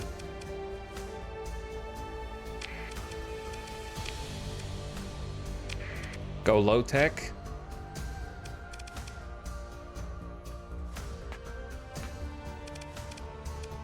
Problem is, how much crew do I need now? What's the minimum? 39 skeleton crew. We'll hire some upstanding citizens from the black market at a kind of a premium.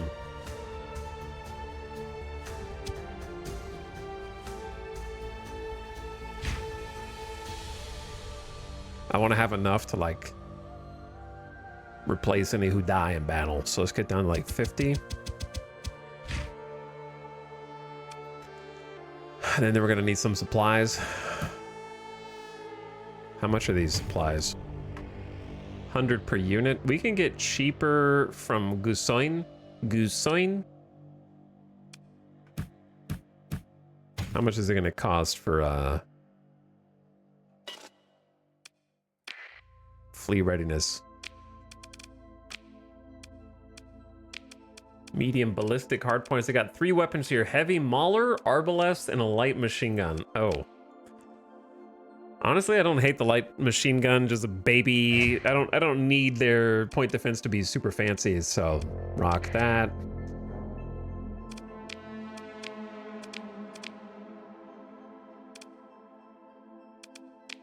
Oh, I didn't realize I bought a pirate hound. What's the difference in the pirate hounds versus the non-pirate hounds?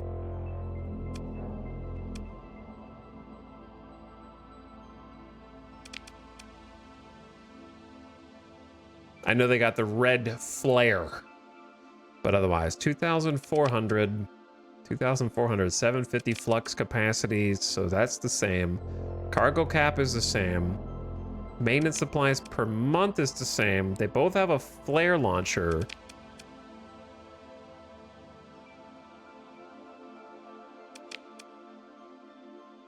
Is it really just red?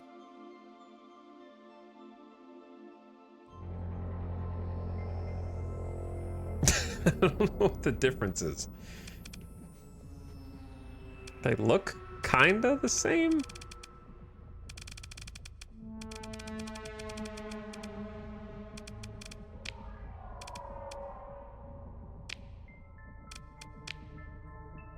That's a hegemony. So what kind did I buy? Is the base one hegemony? No, this is low tech. The Puka. Is it really called the Puka? It's a good name. Oh, is this one? I just clicked on the wrong one. Yeah, it's literally just painted red. Okay, so they're functionally identical. I just gonna be flying a pirate painted hound. That's fine. Put a light machine gun in both.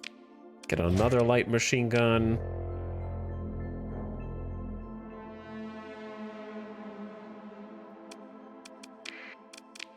Not really any missiles that I want here. Just throwing light machine guns on each of these. Okay. Go with that. Now I can kind of just buy the rest of these. They're happy to buy some harvested organs as well. So the title is in fact accurate. Yang is also happy. Dude, this is the craziest, closest trade I've ever seen. Yang is buying all this stuff. We're just gonna feed the pirates in this system. Because guess what? Suddenly, I have a lot of cargo space. In fact, I could have even... I just don't have enough money is the issue.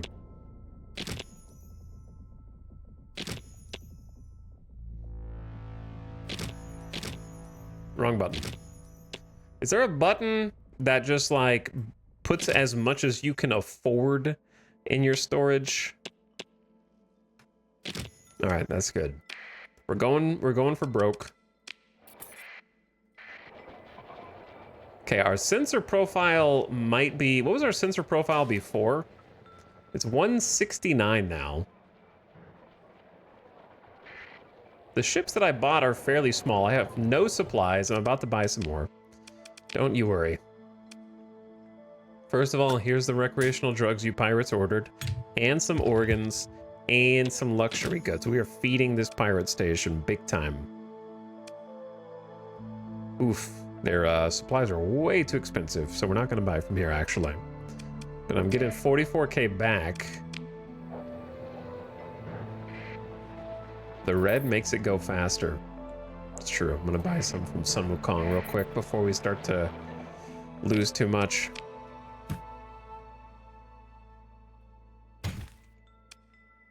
In fact, go to the shipyards. Actually, I don't know if I can go to the shipyards without turning my transponder on to do the fast repair there. But it should be fine. They've already gotten more drugs. They're making them faster than I can sell them. Okay, let's see if we can afford the rest of these luxury goods.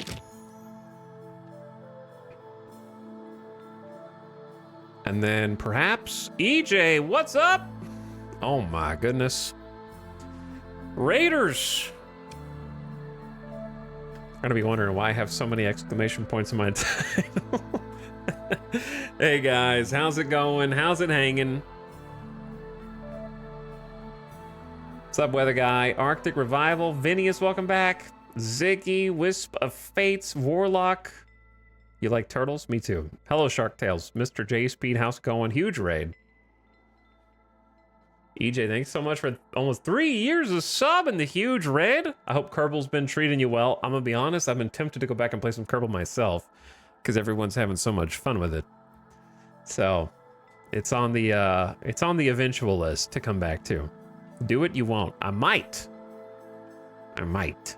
because it is I love the initial sort of scrapping together whatever parts you have access to and getting those. I like playing the campaign with the trying to collect science.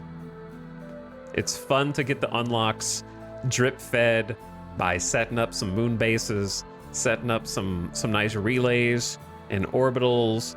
And that initial, once it comes to landing on other places after like Minmus, I'm like, maybe I'm out of my depth. Skill issue. But before that point, I really enjoy the progression. Super fun. But thanks so much for the raid. Get a shout out in there from my friend EJ. And if you're in my chat and you haven't already followed him, he's an awesome dude. Streams every day, 365 days a year, or at least that's what it feels like. And has been just all over the space coverage lately. The highlight, possibly, is this, where do you think, EJ, this ranks for you? Like the moon mission, where does it rank for you in like the last decade? Is it number 1 or is it like in the top 3?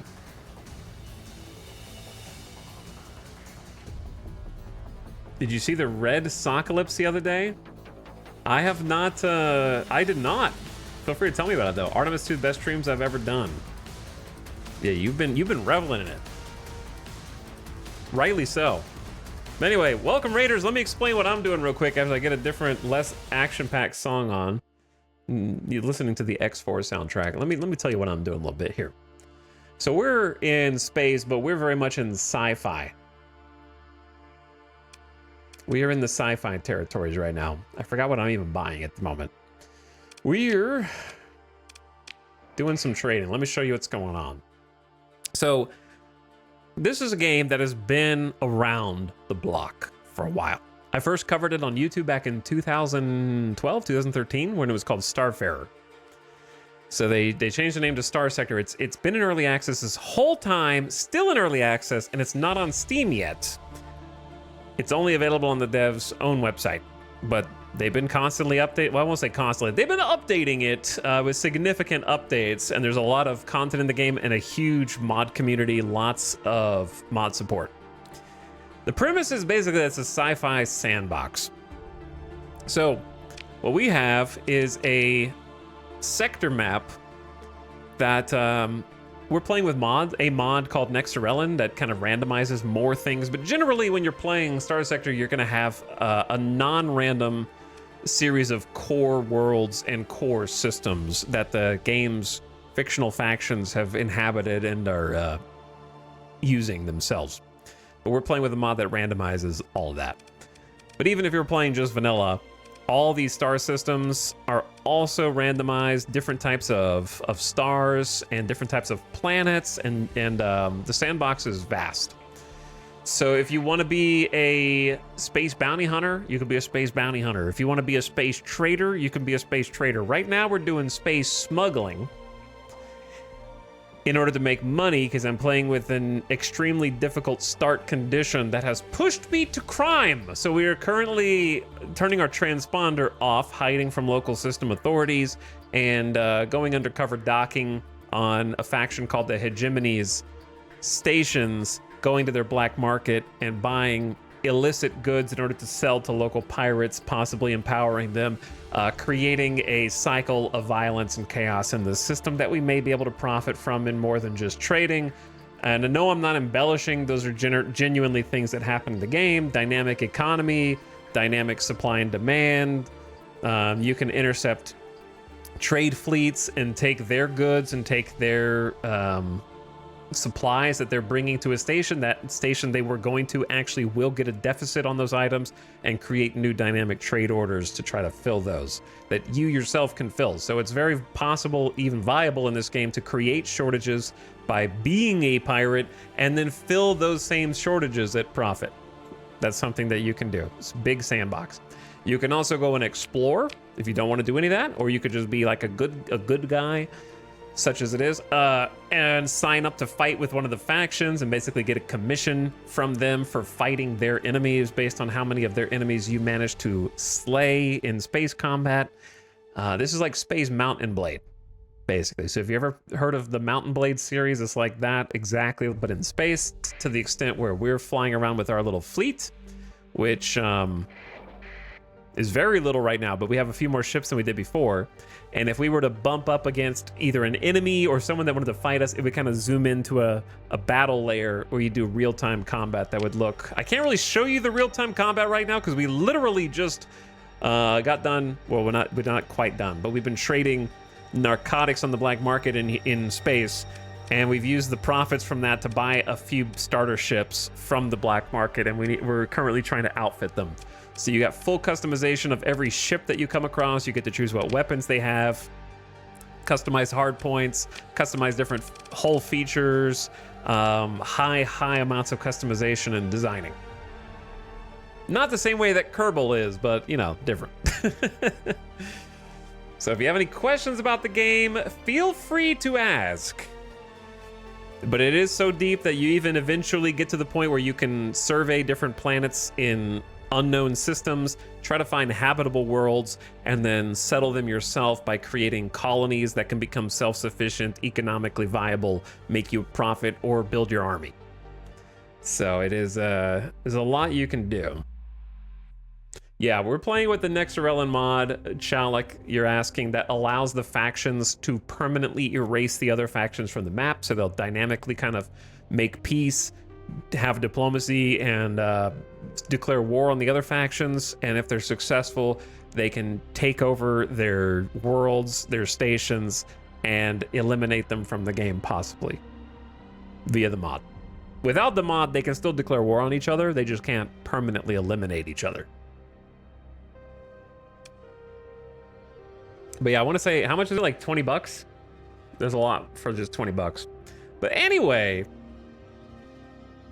Oh, EJ, you were talking about red Socalypse. Okay, I didn't put two and two together. Yeah, Cora and everybody else getting fired. Oh man, it's crazy. The American League this year, I saw a post today that was like, there's only 3 teams above 500 in the American League right now, and one of them is the Athletics. So that's just the absolute state of the baseballs right now. I think the Red Socalypse is also coming for the Lastros. So they're next on the block. They're just like lined up. You know that meme where like the Grim Reaper is like knocking on everybody's door? I think the Lastros are next.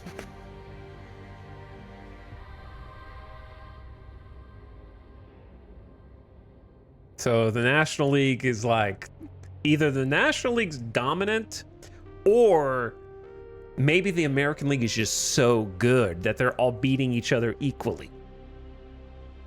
Probably not that one.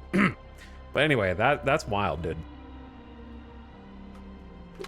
Red Socalypse. I haven't like heard it called that. That's funny. How like the whole coaching staff got fired? I knew about Cora. Let me see the news.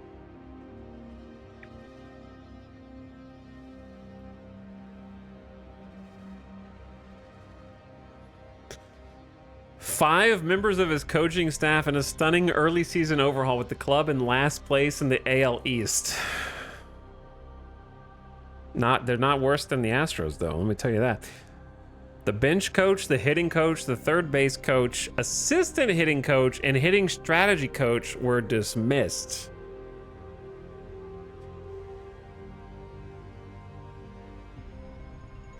Chad Tracy, former major leaguer and manager of the AAA affiliate, was named interim manager. He will take over a disappointing 10-17 club, mired by a punchless lineup and underachieving starting rotation that's 8 games behind the Yankees already.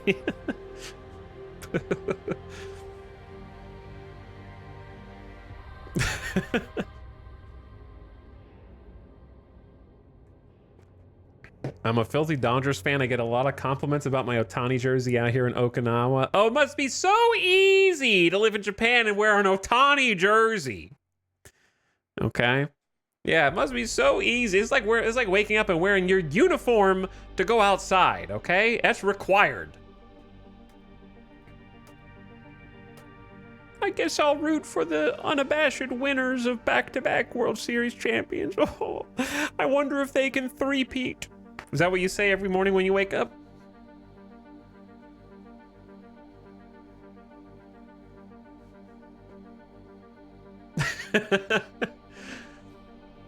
Anyway, yeah, I think we're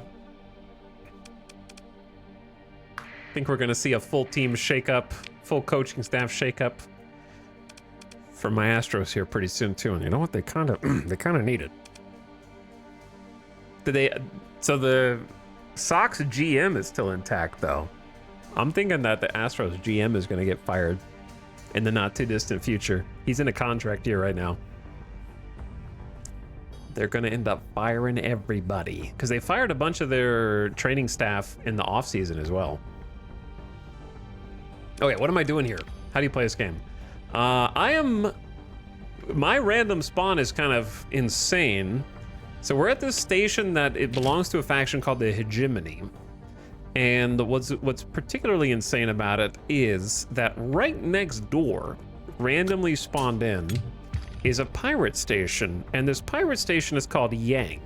And Yang, which is in the same system right here, has high demand for a lot of the goods that are being produced right next door to it, but nobody is sneaking undercover to go hand deliver these goods until now. So we're bringing some domestic goods as much as I can carry at the moment. Okay, we're actually going to do a couple things here. So we're going to lock in this purchase of domestic goods, a single harvested organ, some recreational drugs, and some luxury goods. Then we're going to go check out our new ships, and we're going to upgrade their hull with expanded cargo holds. Expanded cargo holds, if it's a civilian grade hull, is going to increase its monthly maintenance. But I think the Hounds are not considered civilian ships, right? So they should be fine. And what the expanded cargo hold is going to do is just going to allow them to free up space for some of these extra goods that we currently just don't have room for. Okay, we're going to give it to you. We also have a pirate variant that we just purchased. It's got some cool red streaks on the side. And we're going to do expanded cargo hold for that. And then the drone tender, is a drone tender? Where do you see if a, yeah, this is a civilian grade hull. It would say it right there on the right. So that's a civilian grade hull. We don't want that. So let's do just those two. And so we have a bunch more space now for some extra stuff. So now I can go back and kind of like top off. So this little graph, this white bar down here shows me how much cargo I have and how much of it is full. So I know it's tiny text if you're on your phone, but we have room for 340 and that's exactly 340. And then with our transponder still off, we want to sneak away from these patrols. See how they have a little orange circle? That's how far they can see us. I have a particular, how do I do this? There we go. On my character, the first perk that I took was sensors. So we have a particularly adept captain. You guys like my avatar with my cybernetic red eye patch, flowing hair, collared jacket? I named him Count Plewicki. He's our captain. That's my player character. He seemed like a count. Seemed like a disgraced royal or something. And now he's turned to a life of piracy, but his sensor expertise allows him to be detected at a smaller range and also to travel faster. So we currently have engines going dark. We're traveling slow on purpose to try to go between these two. There's another strange fleet right there we can't identify. They're doing the same thing. And this picket is kind of looking in this area, but here's the pirate world right next to it. Crazy spawn from Nexerelin. So I've just been hopscotching back and forth between these two since the hegemony world is pretty undefended and there's not too many patrols. And we've just been making some quick early bank. This isn't gonna last forever though, because once we sell all this stuff to the pirate black market, we're gonna rake in 53 grand, which is good early money for us at this point. But there's really not too much more that I can get from Sun Wukong over here. Almost out. Oh, I can't look at chat, I gotta pay attention. So I gotta stay away from this guy's patrol, and if he pulses a sensor blast, then we're gonna have to skedaddle. Otherwise, I'm just gonna snake on in. And say hi.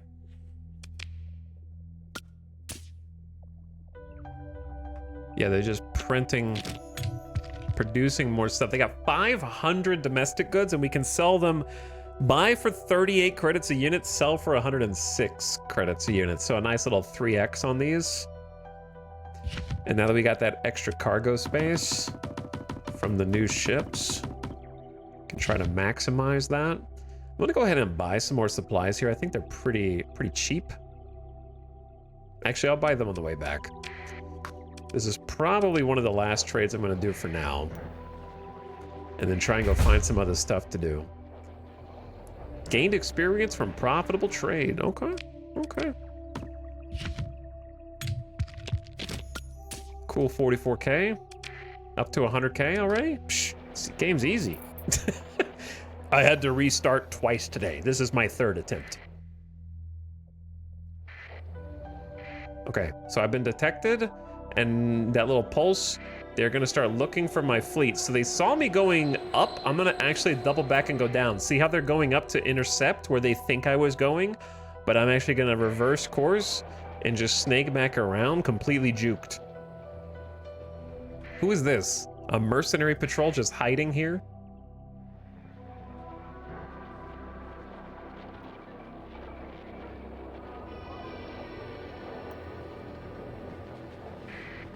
Get right on the edge of that other patrol. And now we're gonna buy a bunch of supplies. Time to invest in our future success. I'm gonna say 85 supplies seems pretty good for now. We're only using 0.4 per day. maybe 80. And then this is the last little trade. I'm gonna buy, I guess, just domestic goods. How much are these now? Still 39? Not getting a 3x on them anymore because demand is being filled. The economy is dynamic. And as we buy more from these guys and sell to them, it's going to change what's going on behind the scenes a little bit in each of the planets. So let's go ahead and load up. And then I want to go to the shipyard. They don't really have anything good, do they? Unless I want a heavy mauler or an arbalest autocannon. I need to get a weapon on one of these, you know what I mean? So maybe I'm just gonna buy the arbalest autocannon. It just seems bad on a hound. I don't think that's generally like a slow shooting. Yeah, I'm gonna leave it. Okay. Man, we're getting some crazy XP from these profitable trades. Is that red thing in the cargo the Nexerelin mission thing? Yeah, it just gives you the campaign story item because it skips the campaign in Nexerelin. So I just don't use it.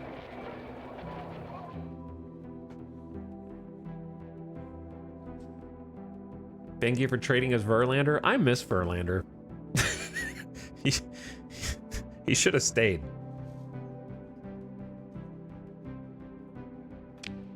I miss him. Fun to watch. What music is this? Star Rupture. Let's go to... Did we already do Kingdom's End? I don't remember. Did we start at Kingdom's End? Maybe. Sorry, we're just gonna listen to the same music over and over. Space music. Okay, let's get out of here. Maybe I should check the bar. See if there's any missions down here that are good.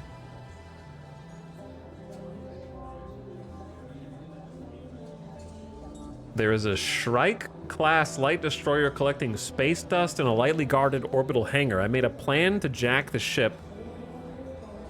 My original sponsor got cold feet. I don't have any use for this starship. There's schematics of the hangar, the security codes, the guard schedule, everything. I'll even come along on the op so you know it's on the up and up. My price is... Oh, I need 20 Marines? No.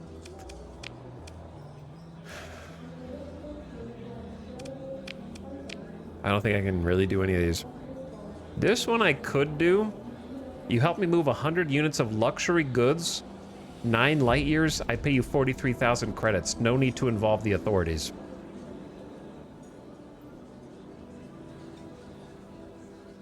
That seems like a pretty good deal. 43k credits. I don't even have to go find any other trades. All right, I accept. Smuggle some luxury goods. You could also steal the luxury goods if you want. I don't want. I want to go buy some fuel now. And load up. And then hopefully get some... Do they have weapons here? They do. Some of them anyways. A lot of point defense. Oh, mining blasters and then point defense? I don't know. Chad, what weapon would you want to put on a hound? Do they have an assault chain gun here? No. I don't think you want to put any of these on a hound. All right, we're gonna go do a couple things. To head down to Gusoyan, we're gonna turn on our transponder. Perfectly legal business people who do not need to be chased down by the hegemony at all. Entrepreneurs, if you will. Look at all these fleets camping around. We would have never been able to smuggle over here. That's what makes it even more fortuitous that that hegemony planet right next to the pirate one, and there's barely any patrols, very lightly guarded. Whereas this one is like super heavily guarded. Look at all these ships that they're selling here. Man, the Atlas Super Freighter is pretty fun when you have it, but it's so expensive.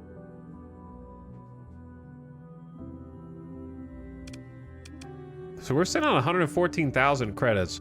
If we want to go longer distances than buying a dram or getting a dram from somewhere, maybe we can salvage one. Ooh, speaking of salvage, we need some heavy machinery or else we're not gonna be good at salvaging at all. So let's at least buy 15 to 20. Start with like 20 heavy machinery to do some proper salvage. And then it might be good to get a few more crew.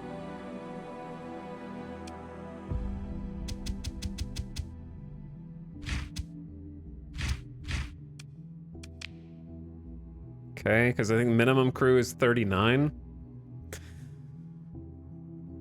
If we expect to find any derelicts that we might want to repair, then we're going to need to bring more crew than this. I'm going to buy some more supplies too. These are even cheaper than the other ones I was buying.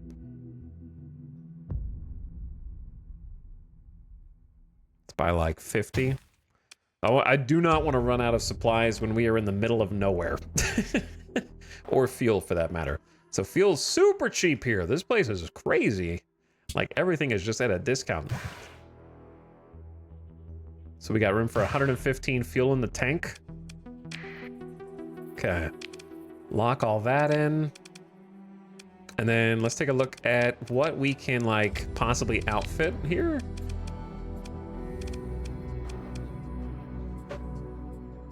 There are some heavy needlers.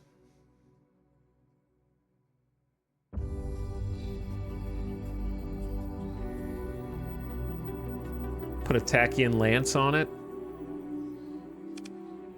Heavy Mauler's decent, just 50% damage versus shields, but if you have enough of them stacked on, then it's pretty good.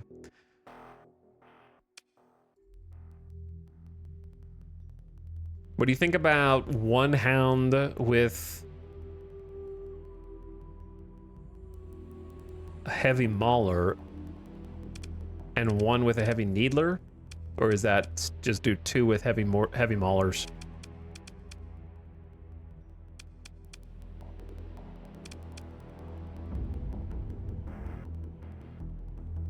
If one of our ships could do a little bit of anti-shield, that would be great. These things will shred armor, though. So let me pick one of these and show you guys a little combat. So we're gonna buy heavy Mauler from the black market. Since we just did a bunch of legitimate business, it should be fine. And then I want some new hull features. So for a Hound, we want unstable injector. Increase the ship's top speed in combat by 25 units per second, depending on hull size. Interferes with weapon targeting and other vulnerable systems. Reduces non-missile weapon range by 15%. So a little bit less range, but you're much faster. Because our default speed is, as a Hound, let me see. Where is speed? 180. So we're going from 180 to like, what, 205? Pretty good. Like a 12% speed increase. You could do safety overrides if you wanted to instead of unstable injector, or in addition to. The problem is reduce peak performance time by a factor of 3. So we're gonna start to shut down. Drastically reduces weapon range past 450 units. That's the other issue. So the heavy Mauler has a default range of 1,000, so reducing its weapon range down to 450 is a little... It's not my favorite. So I'm okay with just unstable injector. And then since the Hound does not have a shield at all, it just face tanks. So if you're gonna face tank, then reinforced bulkheads will increase hull integrity by 40%.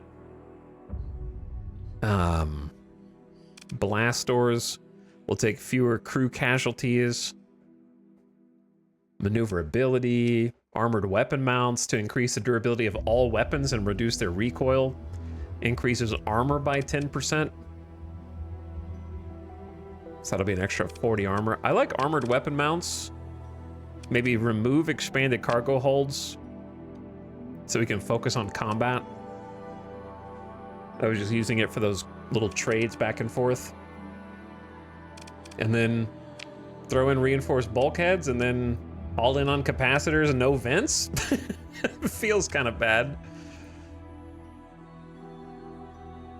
Let's do a test. Let me actually hold on. I can show you a little combat here. It's not going to be glamorous with just a single hound, but I'll get a little dummy target out here.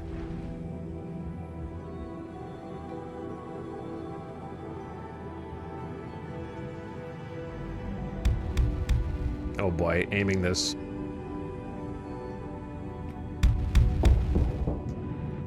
Heavy Mauler is gonna take forever by itself because I'm not gonna be able to aim. I'm not doing any damage, and my flux is going up faster than his flux because I have no vents. So maybe take down reinforced bulkheads, add 5 vents.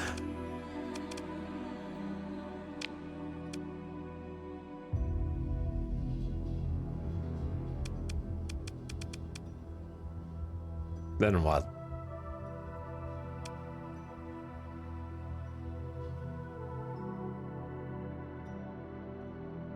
I say you just leave it as is, to be honest. I'm gonna try the simulation one more time just to see how fast the flux dissipates. Much faster, right? By the time I can shoot again, the flux is down. So I actually don't need that many invents. I just need just enough to make sure it's breaking even.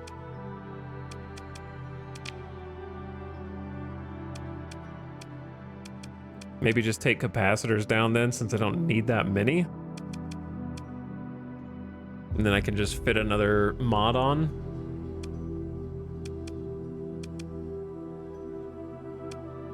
Is there a good in-game tutorial for this? I would say yes, but it's still going to take a lot of getting used to. I think most people who start playing it from scratch find the combat very difficult, but with practice, you get better and better and better at it. I kind of have like a crab grip on the keyboard because to strafe, I like to hold shift and then WASD. So shift points your ship toward your mouse, and you could rebind that to something else probably, like mouse 4 or something. But learning how to point your ship toward your mouse and then rotating around targets is like the best thing that you can do in this game in terms of helping you get combat. Most people who struggle the most with combat don't figure that out or don't practice with it and have severe trouble acquiring a target because, let me show you the difference, right? Let's say I go back in. If I want to shoot this rock, the way most people are doing it is like press D to rotate, and then like, okay, wait, no, too far. Nope, that's too far too. How do you aim? Oh, okay. And like just tapping the button, which is way hard to aim. So if you hold down shift or whatever you bind it to, see how it just like follows me depending on my turn rate? So then it's just a matter of knowing how to lead your target, and then you can start rotating around things like this and keep your crosshair exactly where you want it to be. And then it's just peripheral vision, making sure you're not ramming into things and that you don't get your left from your right confused while you're going around.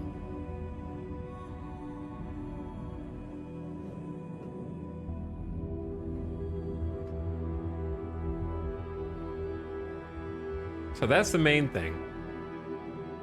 Is there no toggle for that ship aim to mouse? There might be, but you generally don't want it to be toggled because sometimes you want to look over here and keep flying that direction. Like I'm able to see what's going on down here without facing that way. So information about your battlefield is incredibly important. You need to know how your friendly ships are doing. You need to know if there's any enemies that are coming to get you, closing the gap. So you're frequently wanting to fly in one direction while looking in another. I like to have all my guns on auto fire. See, that is a band-aid, and if it works for you, then fine, but it's not generally good to have all your guns on auto fire, like your main weapon, because your flux is just building all the time for no reason, and you're gonna overload more often. Because your dude will just keep firing even when your shields are taking crazy damage, and sometimes you need to stop shooting your gun and flux tank for a little bit. What's up, KO Fishy? Thank you for 58 months. I set all my other guns. Obviously, point defense stays on auto fire, of course.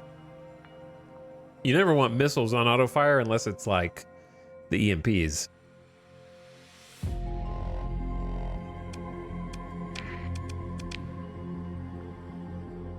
So for the other hound, I think I'm gonna try the heavy needler. That way we have like one anti-shield, one anti-armor. And then give them around the same.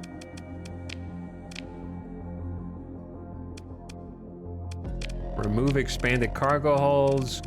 Give them unstable injector for the speed boost. Reinforce bulkheads for the hull integrity because they have no shields. And then the needler is more expensive. So armored weapon mounts, maybe taking capacitors and vents down is okay. Let's run a quick sim.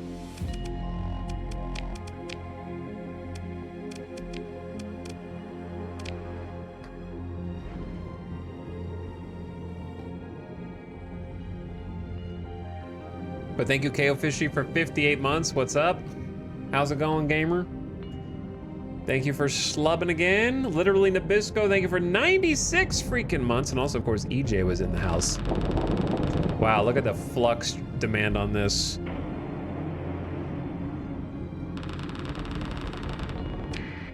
See how full it is? It like goes immediately to full. It's not really viable.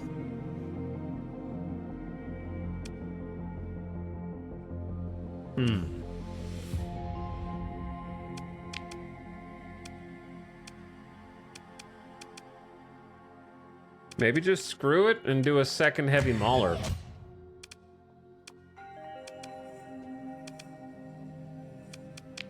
And just hope that 2 heavy maulers by themselves is enough.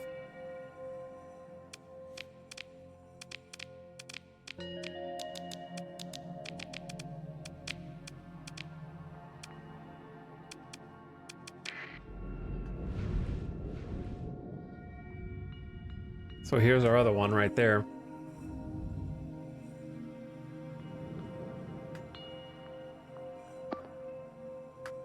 What's up, big dog? Why are you just sitting here? Do I have to give them AI? Oh wait, that's my ship.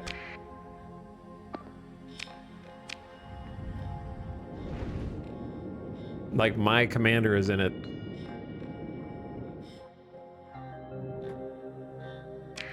How do I give them... am I supposed to give them AI?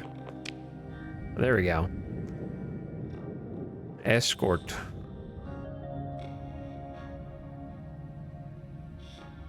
I haven't really messed with the simulation stuff since they patched it too much last year. It kind of got a big overhaul. Where are the other ships? Did I deploy the other ships? Maybe I didn't deploy them. Oh, hey guys, there they are.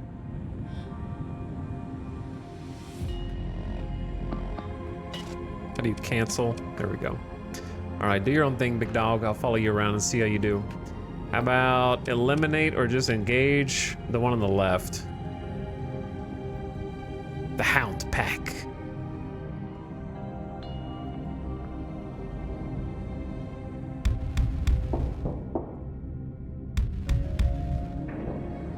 Venting already. Oop.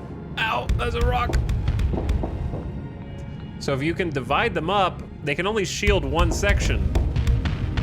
Ooh, yeah. Exactly like that. Then you get them from both sides. While their engines are out and they float helplessly through space.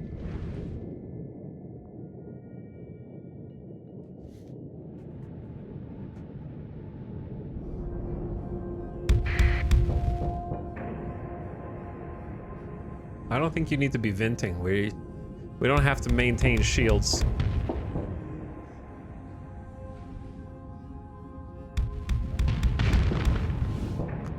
Little flame out. Part of his engines are dead. Oops, I just missed because I'm good at this game. Looking like a marshmallow on fire there, my friend.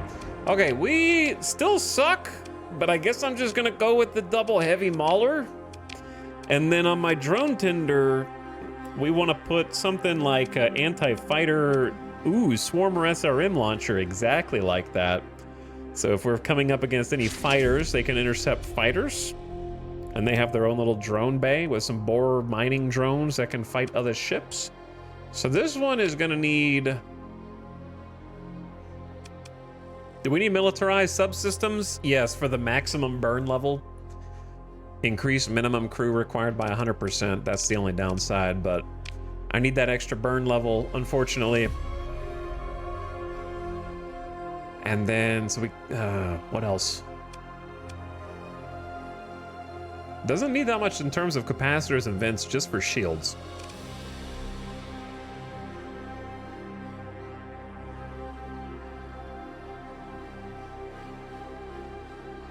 I hope there's a melee build for ships. There is a capital ship whose whole thing is like boosting, hardening their front armor and then ramming other ships. You don't even need mods for that. I forget which one it is. We used it before in one of our playthroughs.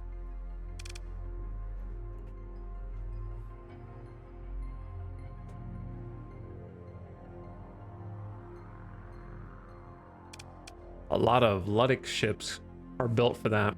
The Onslaught? Maybe. Okay, what do I put here?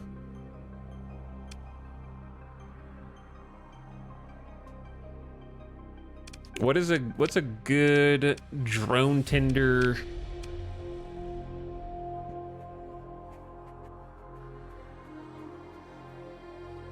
Probably just militarized subsystems plus shields. Right? That it?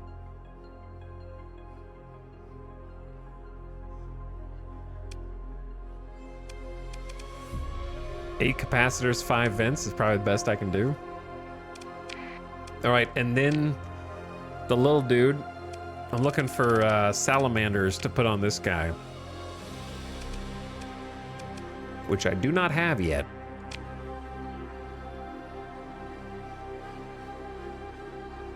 Oh, did I buy this kite with the S mod? It already has militarized subsystems built in. That's pretty sweet.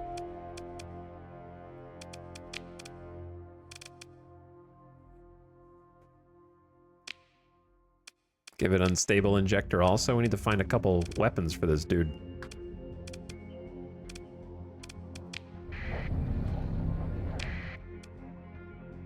Okay, we haven't been here.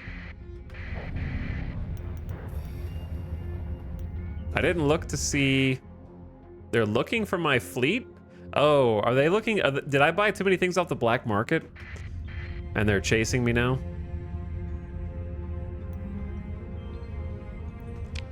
Well, good luck catching me, nerds, because I'm going over here.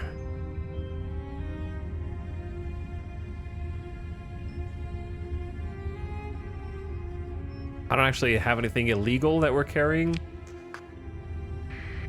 A ship matching your profile was seen doing too much business on the black market. No doubt. Okay, what do you guys have for weapons? Sabos and harpoons, and that's it. I like the kites to just be like EMP harass.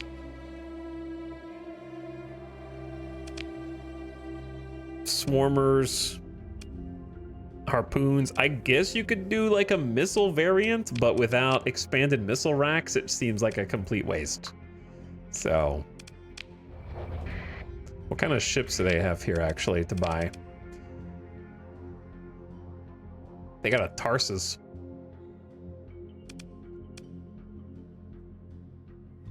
Get a low-tech civilian grade freighter. It's not the worst thing in the world to have a freighter. Especially if we're about to go out on a little adventure into unknown space to do a big delivery. Man, there's some cool stuff here, to be honest.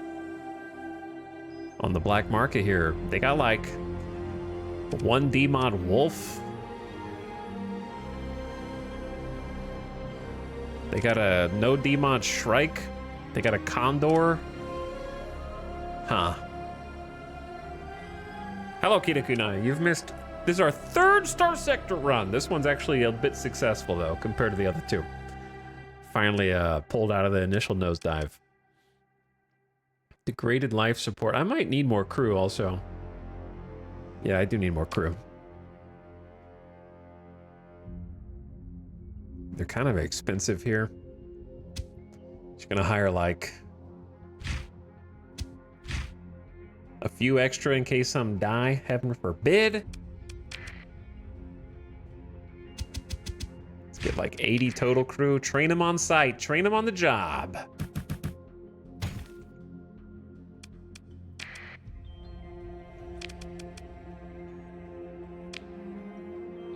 Is it worth investing in one of these ships?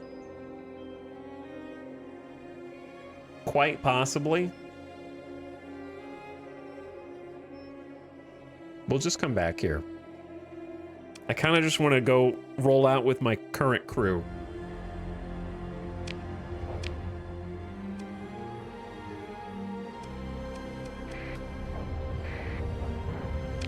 Which, to be honest, our current crew sucks.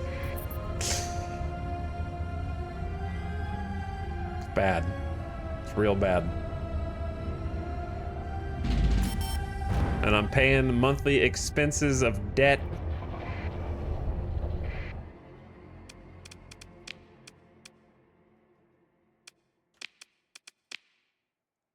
This station's got a salvage rig,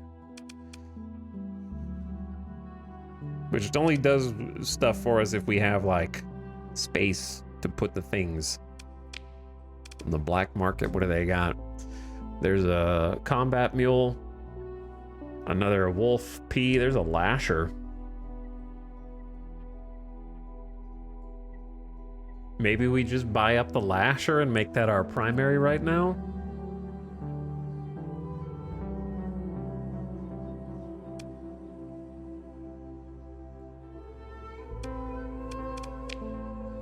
Okay, before I do that, let me see what kind of weapons they got here. Dude, where are the salamanders? They got needlers, a railgun, some anti-shield, no missiles. Okay, hold on. Let me just say, look around, no one's here. We go dark, go back to the station. Under cover of not having our transponder on, we buy a little lasher. Make that the flagship.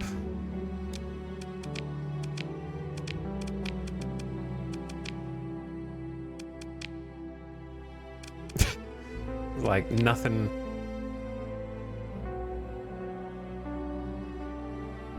I don't think I want light needlers on this.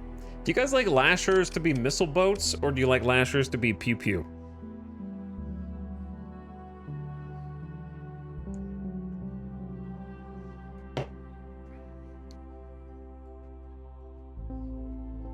I usually like lashers to be missile, but I don't have expanded missile racks right now.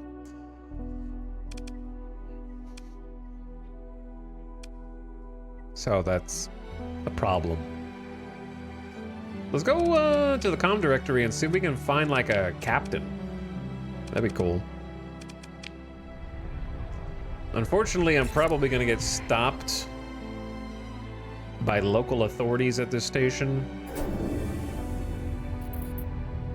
I'm coming back to the scene of the crime. I'll just take the rep hit. Because I think they had more weapon choices? Yeah, they got some dual autocannons. They're on the black market. 114 flux per second versus 80.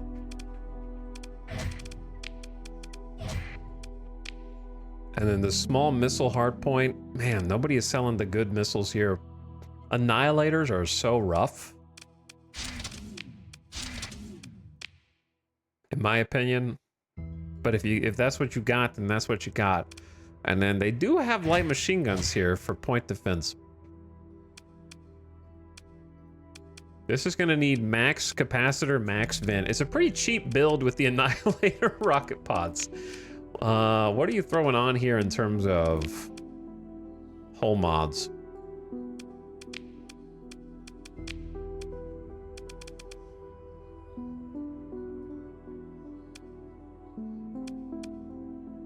Probably auxiliary thrusters, so you can turn faster and aim your Annihilators.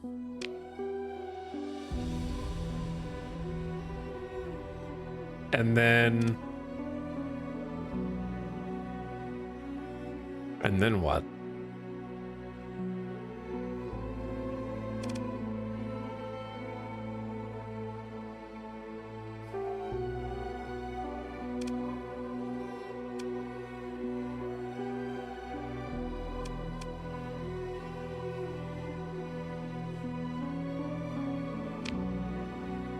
Unstable injector, take 1 point out of vent and put armored weapon mounts on. So that your guns can keep firing. Am I overvaluing armored weapon mounts? Maybe. I usually like reinforced bulkheads for the ship I'm flying since I'm doing self-imposed Iron Man so I can recover my own vessel. I could build stuff in and use story points and stop being a coward also. So there's that. All right, give me a weapon group. It's already set up pretty nicely. Let's see how fast we get cracked by a pirate.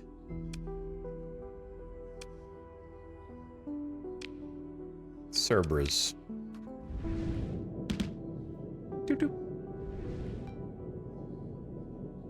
Doo-doo. Whoa.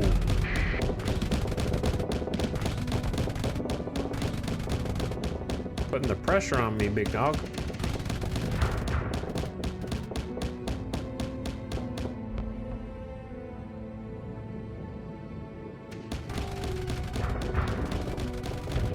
None of those missiles are hitting.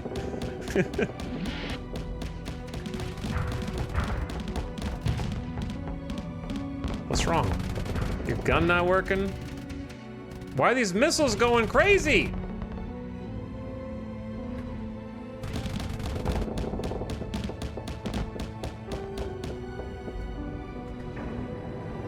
I don't know if I'm gonna vent faster than he closes the distance and thumps me to death.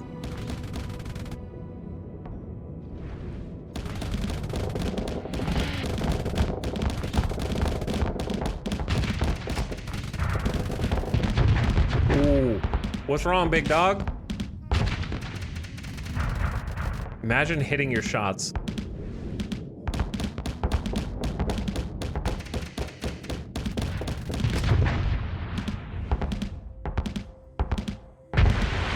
Whew, there we go. Did you guys know that missiles go faster if you're not flying away from your opponent when you shoot them? That momentum is transferred. Look how much faster those missiles are than when I'm flying backwards and they're just trying to like propel themselves forward. They take so much longer to accelerate. I'll take the dub. But yeah, these Annihilator rocket launchers are not my favorite. Now, you could just go with the Tropos torpedoes and just dump some torps. What do you guys think? Torps or Annihilator?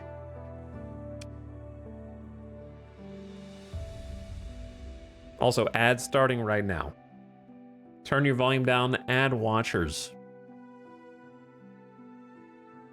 I'm gonna take a BRB because it's been 4 hours and 20 minutes. Chat says torpedoes, but what if I miss? Just don't miss. I have 1 ordnance point left. Kind of annoying. Okay, what if I just take off armored weapons and then go reinforce bulkheads so we can be tankier? Hull integrity maintained. The Lonely Rover. That's not a great name. I guess this kite is gonna have Annihilator rocket pods until I can do something else with it.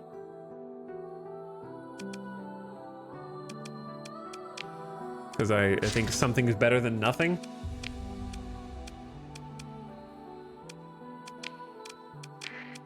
What a ragtag fleet this is. Okay, I'll be back while the ad's going. BRB, thanks for watching, gamers.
Okay.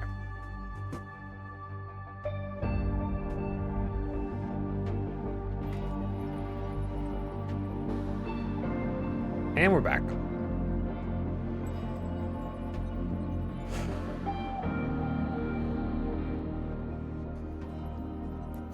Is there a mod list? Yes. As chat says, #1 Nexerelin. That's the whole list. You did it.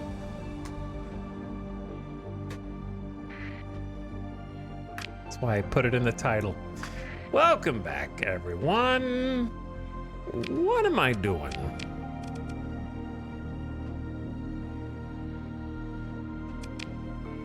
Well, I'll tell you. I'll tell you what we're doing.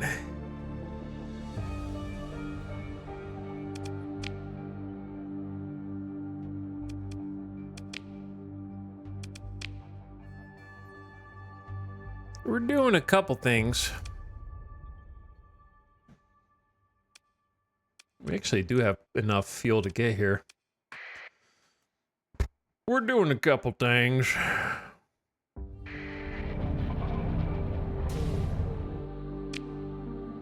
I have high suspicion level. Okay, I need to get out of here. We're fueling up.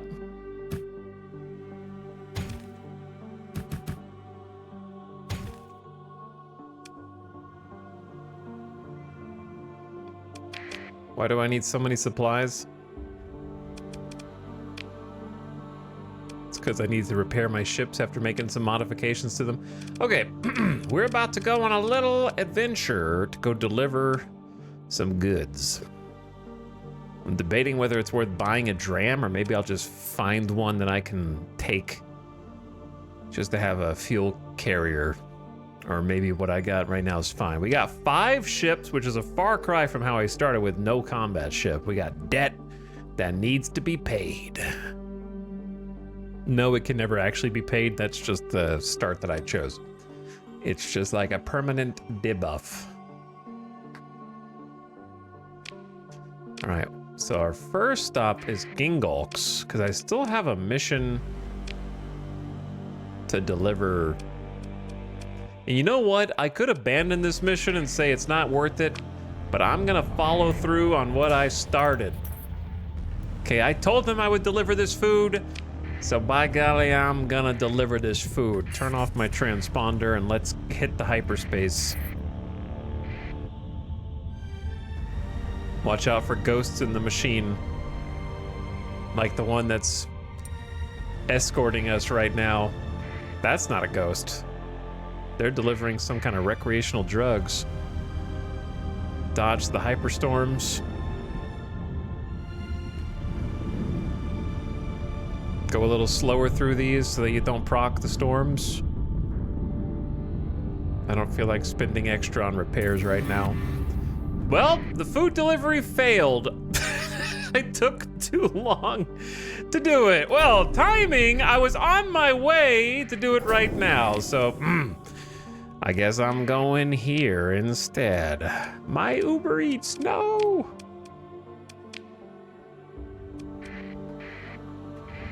So how about the other delivery instead? Thousands will starve. How much food was it? It was like 20 units of food. Well, now I'm a bad person. Hopefully I still have enough fuel to make this. What's up, Breezy Meow? Hitting the hyperspace for 55 months right now. Thank you for the 55-month sub. Is it here? It is here.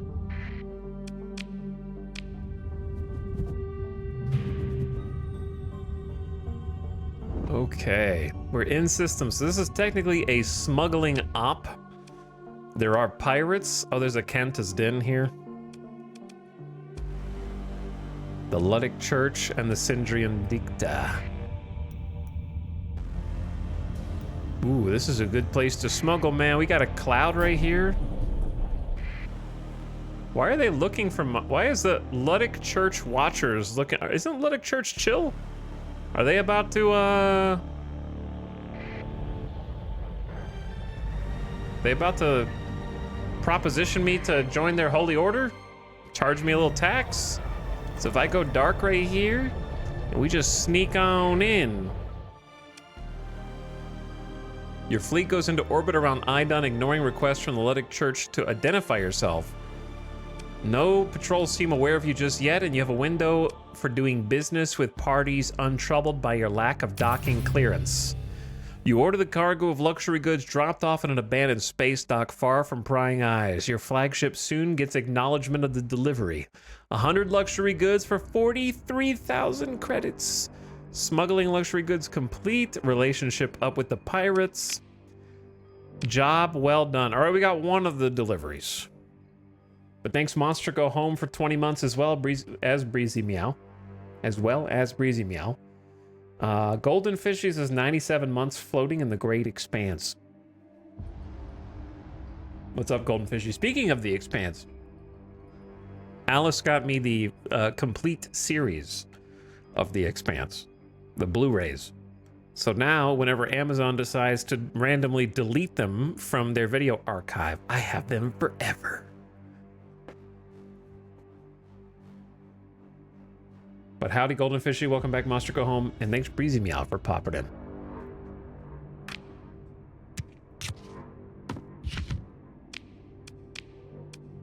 I just want to take a look and see what kind of weapons they've got. Ooh, they got actual missiles. Harpoons. And breach SRMs, which I don't feel like I see that often.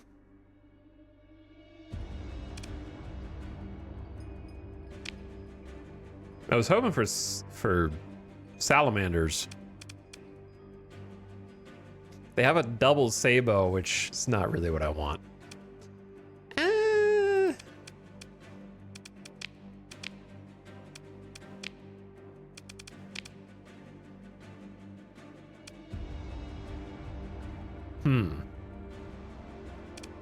Let me try, like, the torpedoes are kind of sketchy.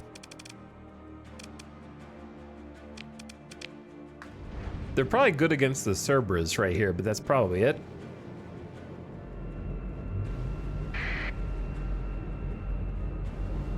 He's charging on in.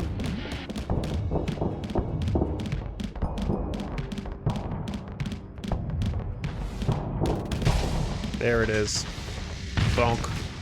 Bonk. Bonk. That took all of my torpedoes! And he's still alive!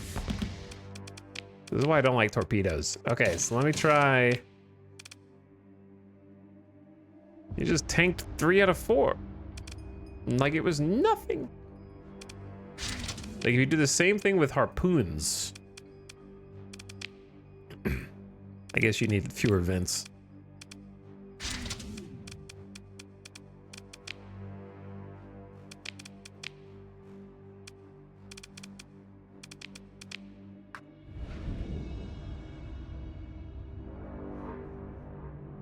James S.A. Corey has a new series, 2 books out so far, and is good, too. If only I knew how to read.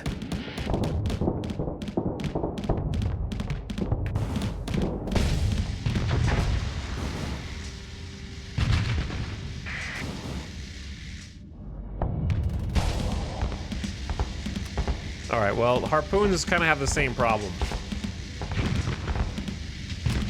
Get them. Though somehow I feel like it did more damage overall than the torpedoes.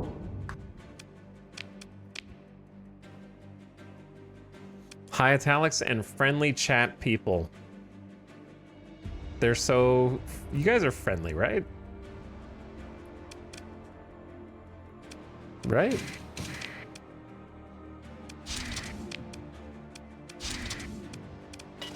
Let's try breach anti-armor missiles. Same little demonstration. I don't find it as compelling as the Expanse's characters, but can confirm it's decent. How much of your value of the Expanse is enhanced by the fact that it's now also a successful TV show?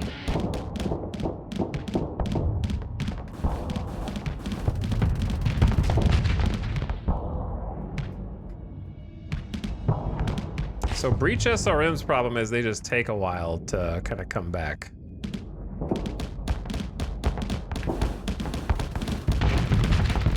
but then when they do come back, they kind of shred.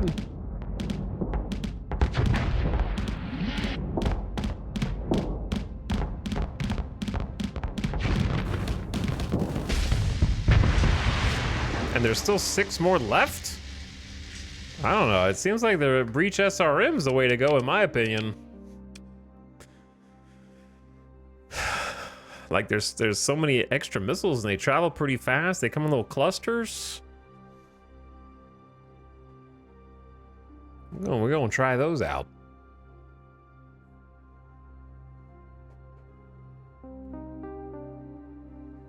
Okay. I don't have expanded missile racks yet, unfortunately.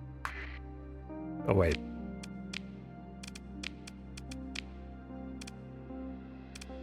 I should probably, while I'm here, just buy... If I'm having trouble finding certain weapons elsewhere, I like to buy them when I find them, so I can carry them with me.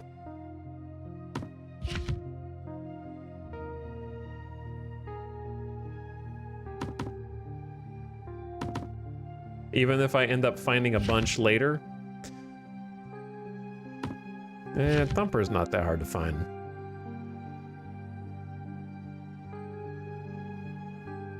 These are a little beyond us right now. Okay, let's buy a few harpoons just to have.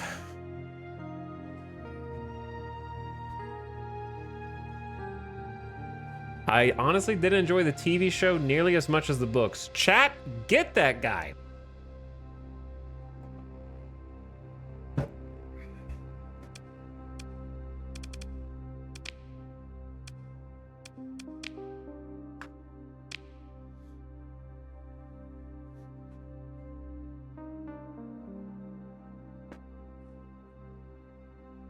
I like your frigate, thank you.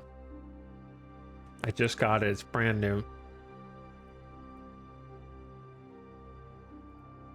Part of the problem is reading the books. I build up this mental image of how characters look, and then the series is at odds with that. Does no one else read books with, like, it's almost like a bunch of spirits are talking to each other that are just like,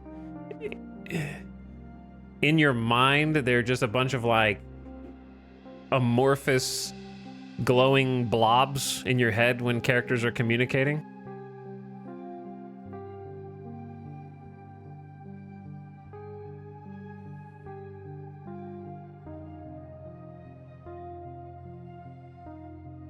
I don't have a specific picture of people either. Yeah, they're just like names.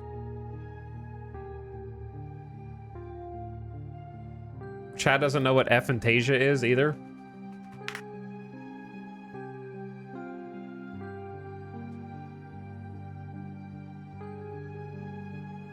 Aphantasia is normally associated with not being able to recall specific things in your mind, not just using your imagination.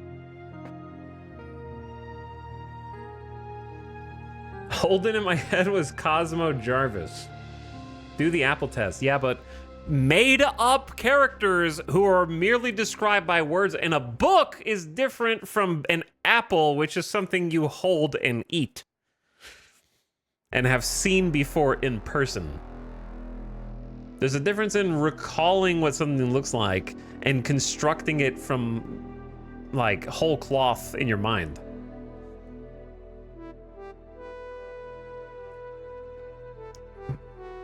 It turns out that most people in chat are apparently eyewitness investigator artists who speak to people who witnessed a crime and can accurately detail what that person looks like from a few key words.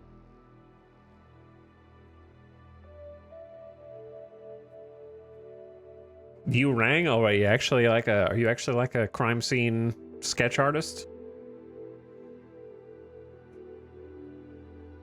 Because that's what I'm talking about. There's a difference in like an author.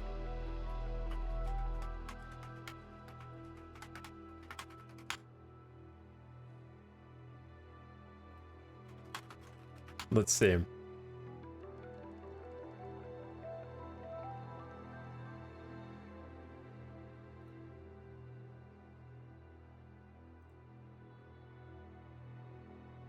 Like, let's just take hypothetically, let's take unhypothetically, George R. R. Martin describing Jon Snow in the first chapter of Game of Thrones.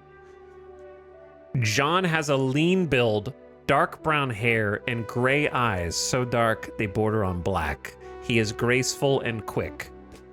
How am I supposed to come up with a whole ass person based on he has dark hair and his eyes are dark. He's graceful.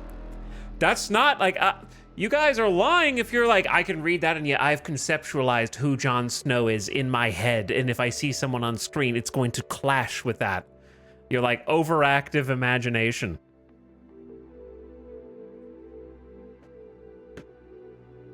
To the point where, like, sure, you can come up with like a loose amalgamation of what someone looks like, but not so specific that someone else who's acting in that role on a TV show is gonna be like, that's the complete opposite, unless there's like bad casting. So Kit Harington. Yeah, because he just said he has dark hair and dark eyes. There's like 2 check boxes to fill in.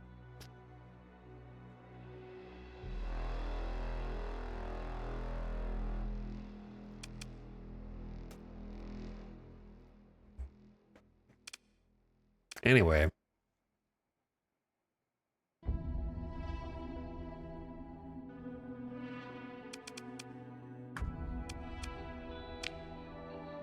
I used to be a pretentious book reader who was like, that's different than the book also, but it was actually for Game of Thrones. but it wasn't character, it was plot. I only care about plot, man.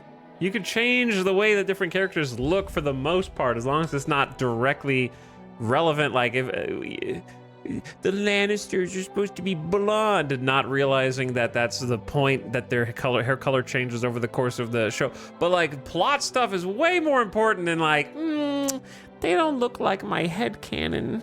I don't like this show anymore.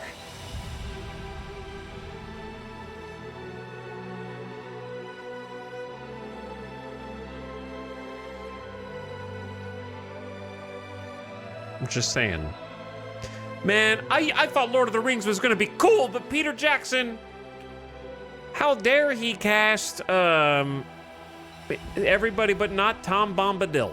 No, actually that's not. That has nothing to do with what we're talking about.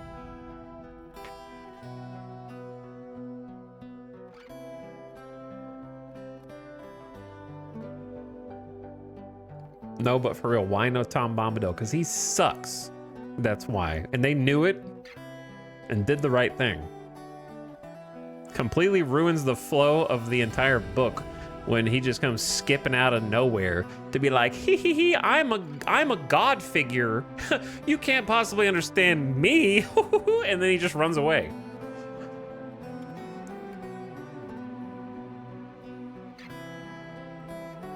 His song is annoying, to be honest. It is. Like, J.R.R. Tolkien was cooking the entire time, but when he was making Bombadil, he got a little carried away.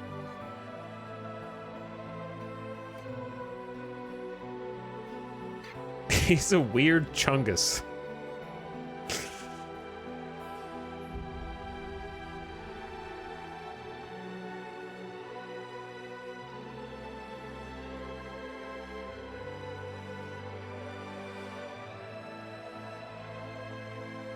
I mixed it up this time. I watched Project Hail Mary in the theater before reading the book. Let me fix it for you. Watch Project Hail Mary in the theater so you don't have to read the book. Why would you willingly subject yourself to a Redditor's internal monologue for hundreds of pages?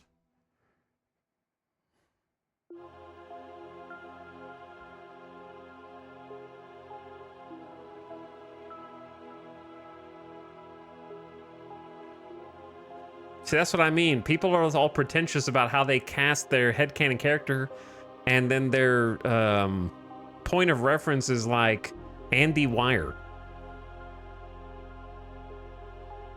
You know? Like, that's some kind of Shakespearean prose that we can't deviate from, or else we ruin the masterpiece.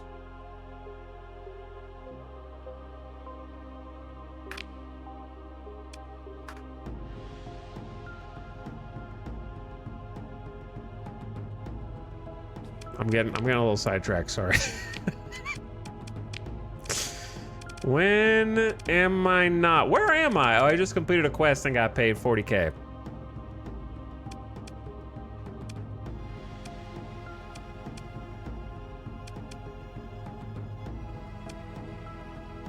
There was I'm a little extra aggressive against,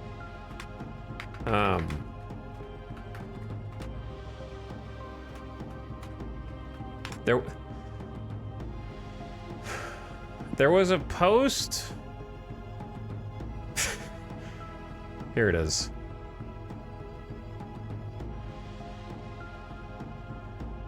There was a post that went across social media when Project Hail Mary was coming out that was criticizing Andy Weir, and it's stuck in my head, and it's the only thing I associate him with now. And so I haven't read the books, I'm gonna be honest, but I don't think I need to. I can't find the original tweet that came across, but I can find the quote from the book, so I'll share that with you.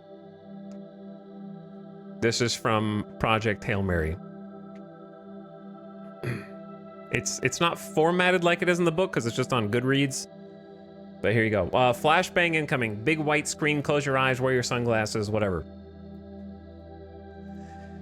Ma'am, I'll have to restrain you if you don't comply.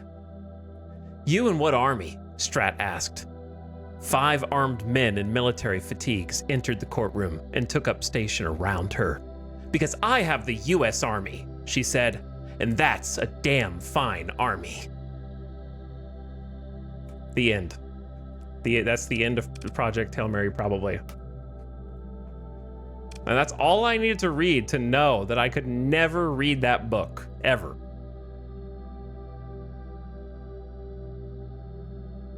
Nothing more needs to be said. And then everyone clapped.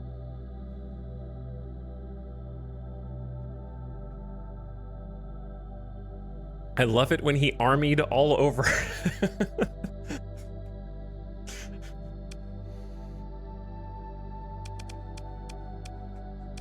They armied everywhere.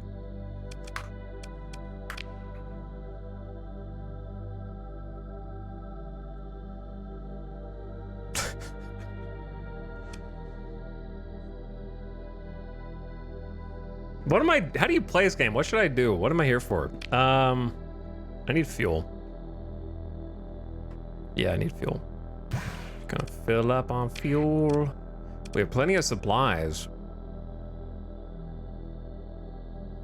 What should I do? I guess go down to the bar?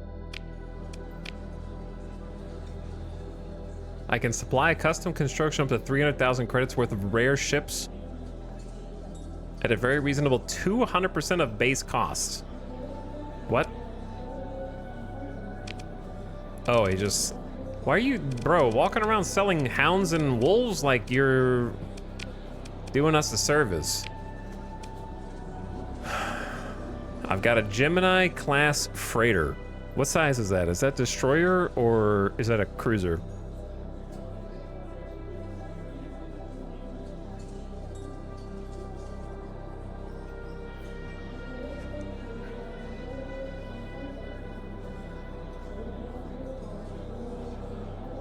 Destroyer?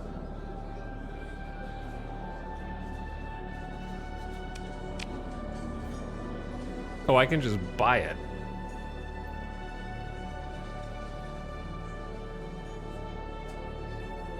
Maybe worth? I remember using this one before and it being decent. Well, it's got a bunch of demods. Structural damage, malfunctioning comms, increased maintenance, and damaged weapon mounts. The increased maintenance is the worst part. So I'm gonna decline.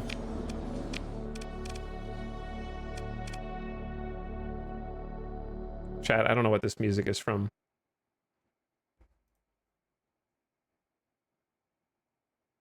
Hopefully it doesn't get the stream muted. What else can we... Just the regular X4 soundtrack is fine.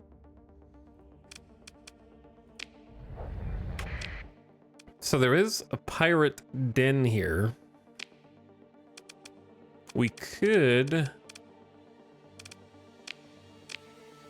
Yeah, we finished our missions. We can kind of just do whatever we want. I don't think that there are any current exploration missions out and about. I kind of want to like fight something.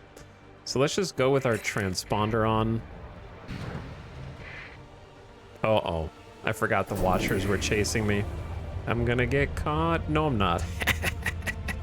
Get out of here.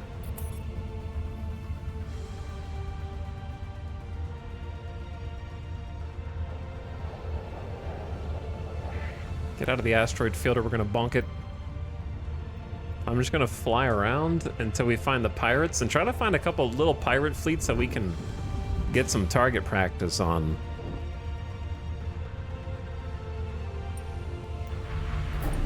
Oh.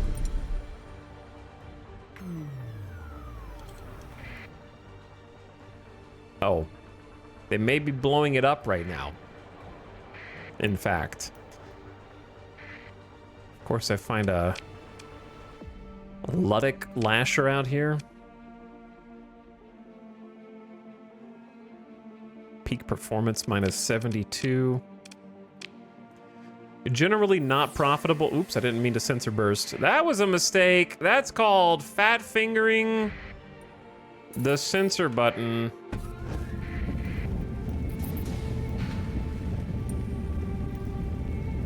Do a little emergency burn, use some supplies, go dark, reset.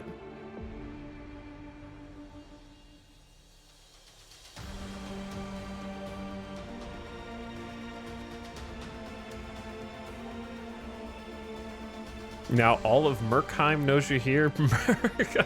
Merkheim sounds like a rejected, like, God of War level.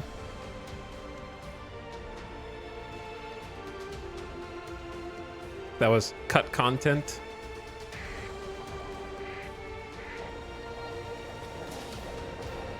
From 2018 God of War. I still haven't played the sequel. What are they selling? I do want a salvage rig. I also do love a good monitor frigate, but it's a little overcosted for our fleet right now. What do you guys have for weapons? Harpoons, breach. They have sabos. I will buy some sabos just to have. Those are anti-shield missiles.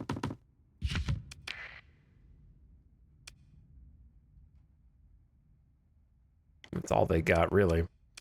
Take a ride down to the bar. Entertain the gaudy person.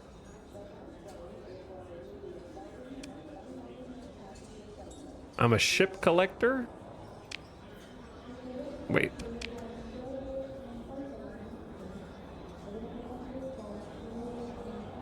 She wants to buy a kite shuttle?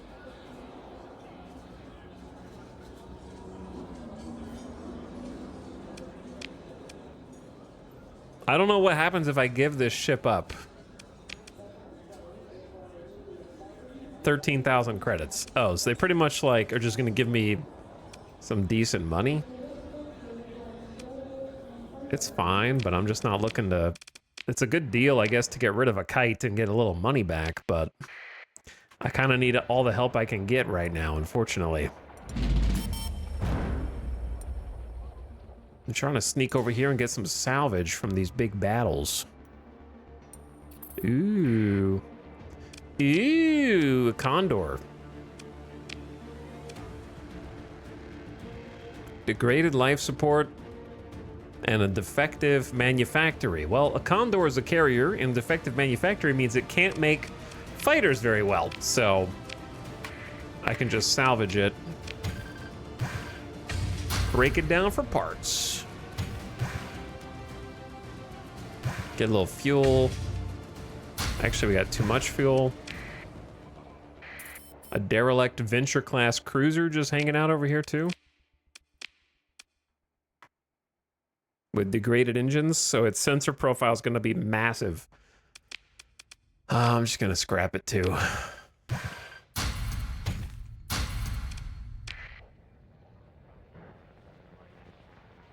And then just... scavenging effectiveness is 2%. Not worth it there.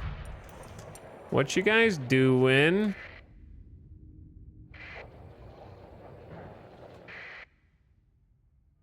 Engaging Kanta's den. What is everyone doing here? There's a mule?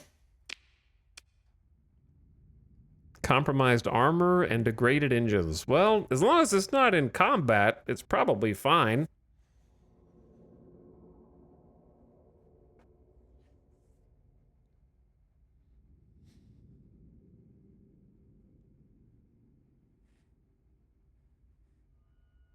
But yeah, I like the Geminis. I think that they're decent. They're not good as like the backbone of our fleet. How much does it cost to play Starsector? It costs $0 per month once you've bought it. It's a pretty good deal.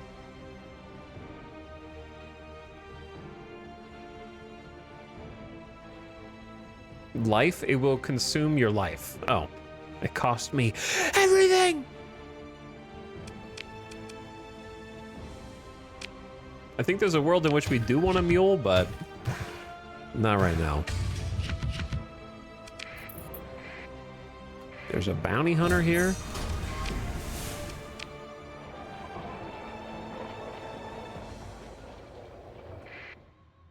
Wayfarer class. Well, what are you guys doing? I'm looking for some pirates, but really it's just a bunch of neutral mercenaries engaging the den. It doesn't help me much, so maybe we just leave. They seem to just be dogpiling on the pirate den right now. So perhaps we just go.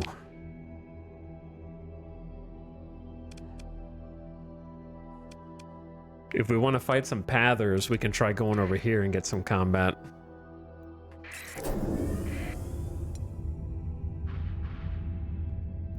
Get the pather cells.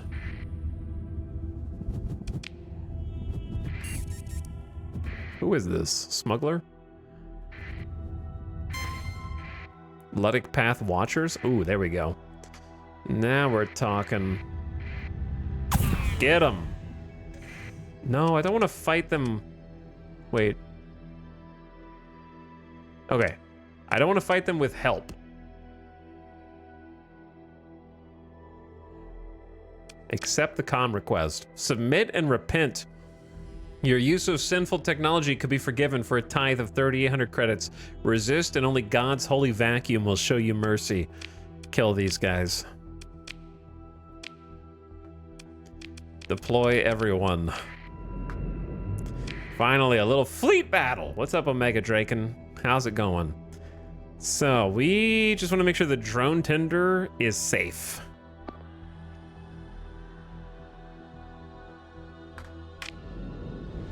So if I stay somewhat near the drone tender and let everyone else kind of do their thing, we're probably good. So I'll pause here and take a look at what we got. So they've got a drone tender over there. Should be easy pickings. Then this guy, we're gonna need a little help. So we're gonna set up an order to engage. And then we're gonna help engage the first guy.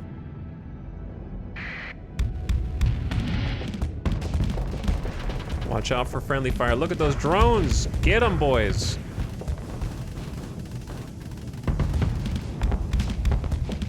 He wants me. Get in there, team. I've got my ass facing the enemy right now. My anti-shield pings aren't doing much. Okay, we need to get closer and help the kites. He's low on health. I'm going as fast as I can. Get him, little dude.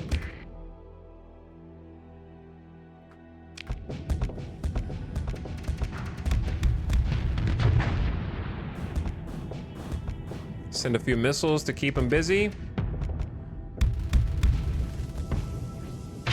Ooh, there we go. Got a couple hits. It was enough. One toasted.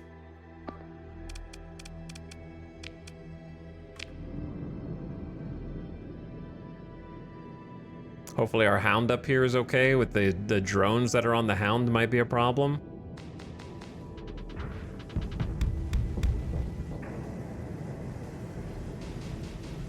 Oh God. Okay, we're gonna tell this guy to retreat. And just get out. Because he's getting peppered. The little fighters. We have some point defense, but it's kind of weak. It'll get him eventually. We just have baby point defense. We have a shield. The Hound does not have a shield.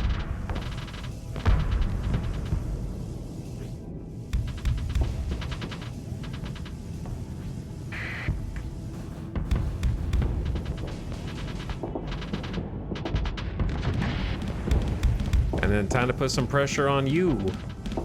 The mama ship.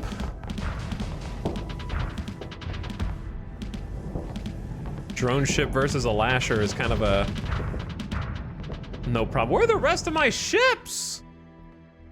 Kill this guy. Are you guys getting like fried? I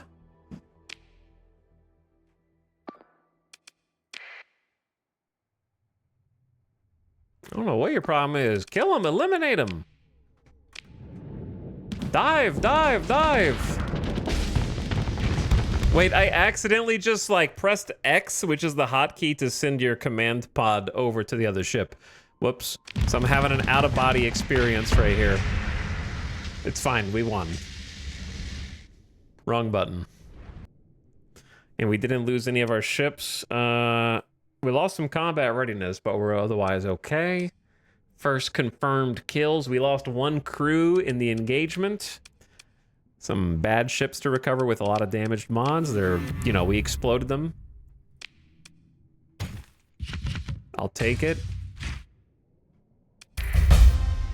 Level up. Oh my goodness, I have a skill point. Actually, level 2. Rip that one guy. Yep, rip the one guy. Bubansky says, yay, Starsector stream. Thanks for 39 months, Bubansky. Welcome back. I just noticed, where's the music?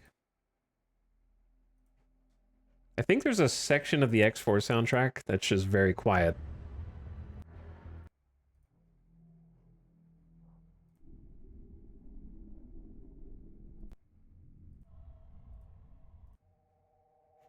It's crazy because it's literally like 6 songs in a row.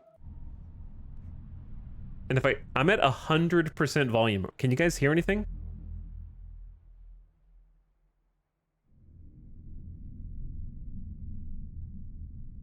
I hear a rumble. A wub. There's okay, so this is I don't want to blast you guys' eardrums. This is the story unfolds. It's about 1 minute. I hear a little bit. Okay, here's Corona Burst. This is at the halfway point. 100% volume. What are the odds that like Alexei Zakharov accidentally published these? Like these aren't... I'm at maximum volume and I can't hear it. Okay, it's a little noise. The song's over. That was a full minute. That was the whole song. And then Asteroid Field. I'm in the middle. I just skipped to the middle of the song.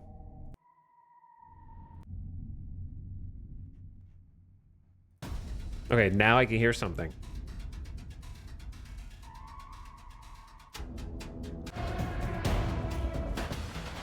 It's all the combat songs. And then there's a song called Assembled Dust, which is a minute of quiet.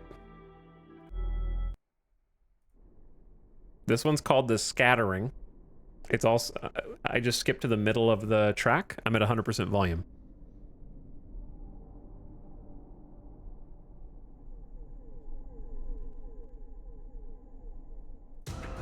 Okay, then an actual song. Then the main menu song. Then another minute called Crystalline. That's just a couple wubs. Then a song. Yeah, this whole section of the soundtrack's rough. I like this song though. Sorry. What am I putting a point in?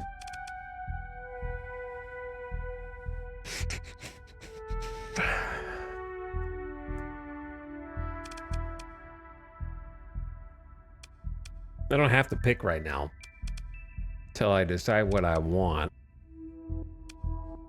I think it's either salvaging because salvaging is awesome, or it's plus 50% cargo and fuel capacity because that's OP, or it is pick a combat modifier, which is okay.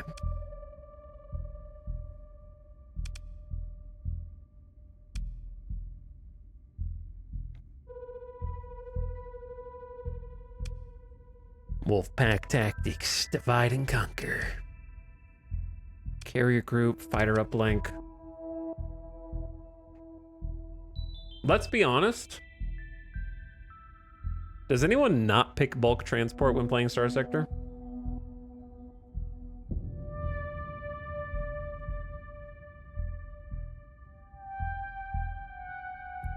It's just too strong, right? Because it increases the burn level of all civilian ships by 2 if they're not militarized. 50% to all cargo, fuel, and personnel. You just gotta. I pick it very often. I don't. I can never imagine a scenario in which it's bad. Yep. Yeah, I'm gonna pick that. See, now, any of the cargo I've been leaving behind, such as that extra fuel, I can go take. Whoops.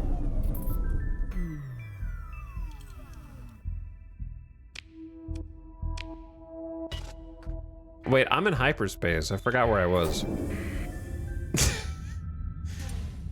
Yeah, I was just in hyperspace, huh? Warning. Hostile ships detected. Possible threat to your fleet.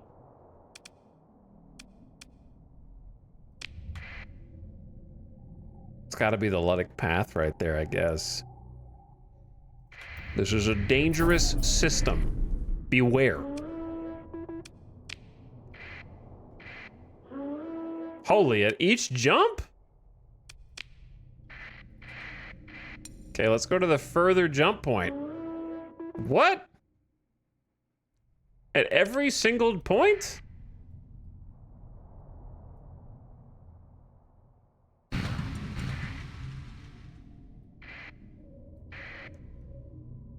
There's Luddic Path Watchers right here. That's a lot of firepower.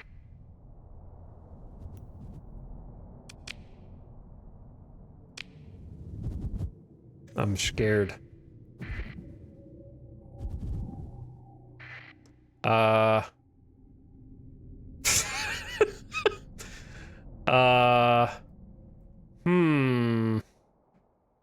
not saying I can't win. They have a lot of D mods. And a wolf.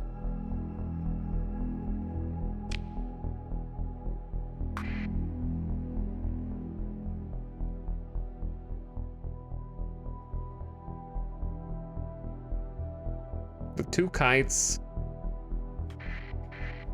Oh, they didn't catch me. Whew. It wasn't worth it.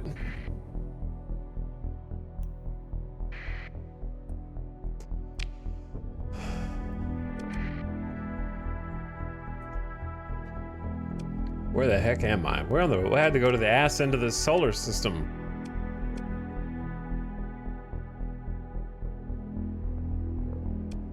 Galatia Academy's here. It's random. They must have misclicked the jump point. I guess. Bonk. Are those the ones that fought right outside before they went in?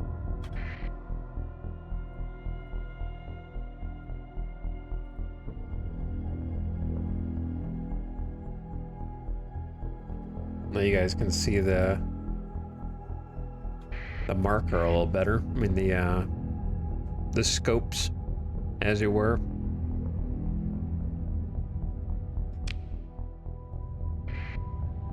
Okay, I don't really know where we're going here. I'm kind of just slinking around.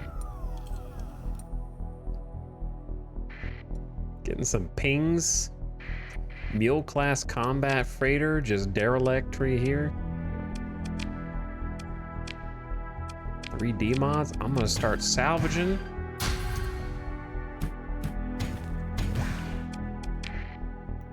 Legitimate salvage. Conflict has been happening near these stations, it seems.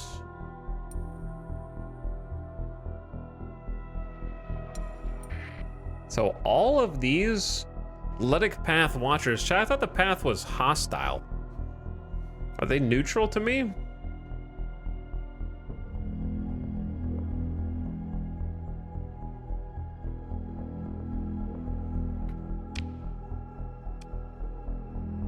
Borneo L5 Wall Pirate size 3.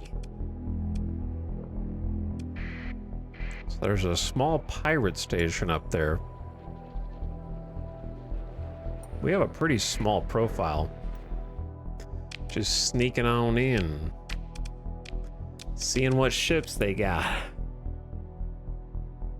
The Omen right there. That'd be spicy. Honestly, it's not a bad D mod. Faulty automated systems. Just +5 skeleton crew required.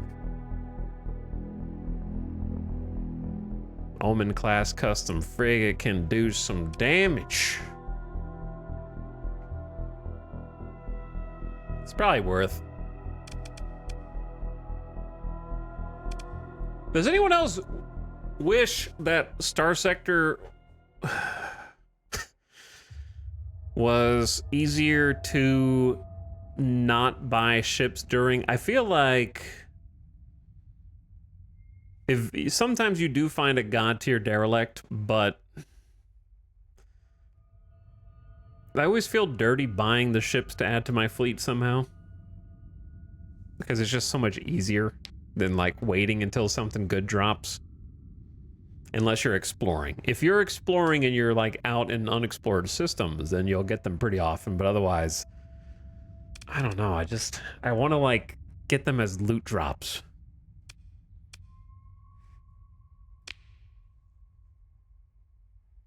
Last time I played the Omen, it felt super strong. It is super strong. It is crazy strong. Just go and zap people until they die.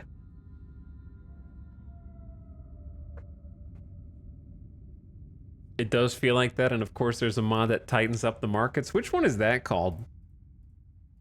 I would be interested in it. Or at least looking at it.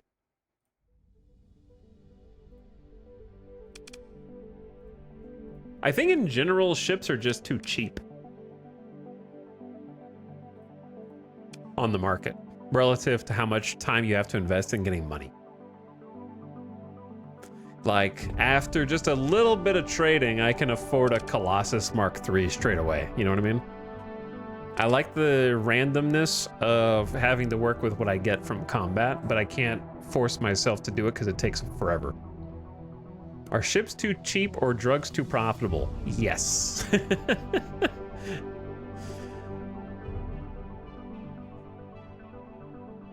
Correct.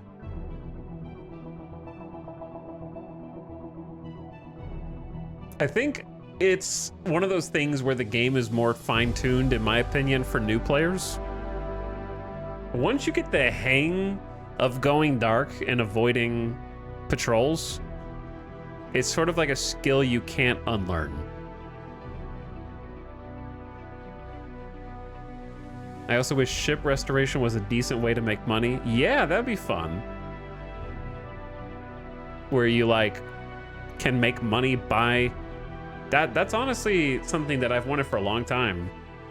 Where you find derelicts with the intent to sell them and like fix them yourself instead of just only finding them to use or scrap. And have to go through like work and supplies and have not just salvage rigs, but like construction ships or something that you take with you.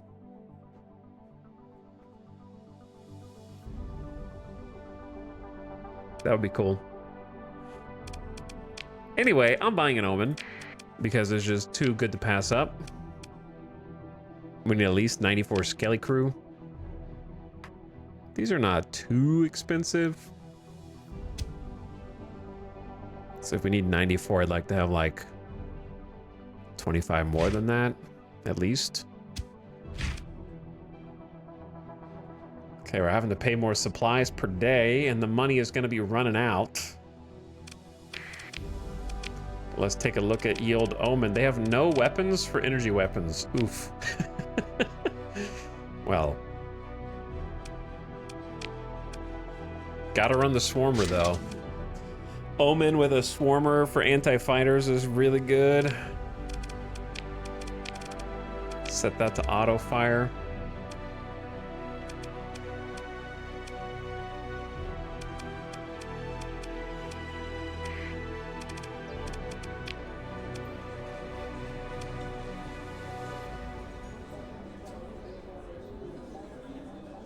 Starpocalypse Revengeance. Revenants. Starsector mods.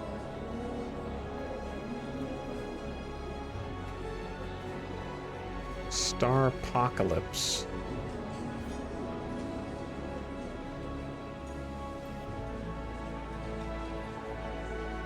Okay, Starpocalypse. It is Revengeance. Not Revenants. Revengeance. Weapons and combat ships are scarce and highly regulated. As such, only military markets and black markets will sell higher tier weapons, LPCs, mod specs, and combat ships. Open markets still sell civilian grade and low tier combat ships and items. Lawless factions like pirates and pathers and independents do not regular their markets. I don't know what that means.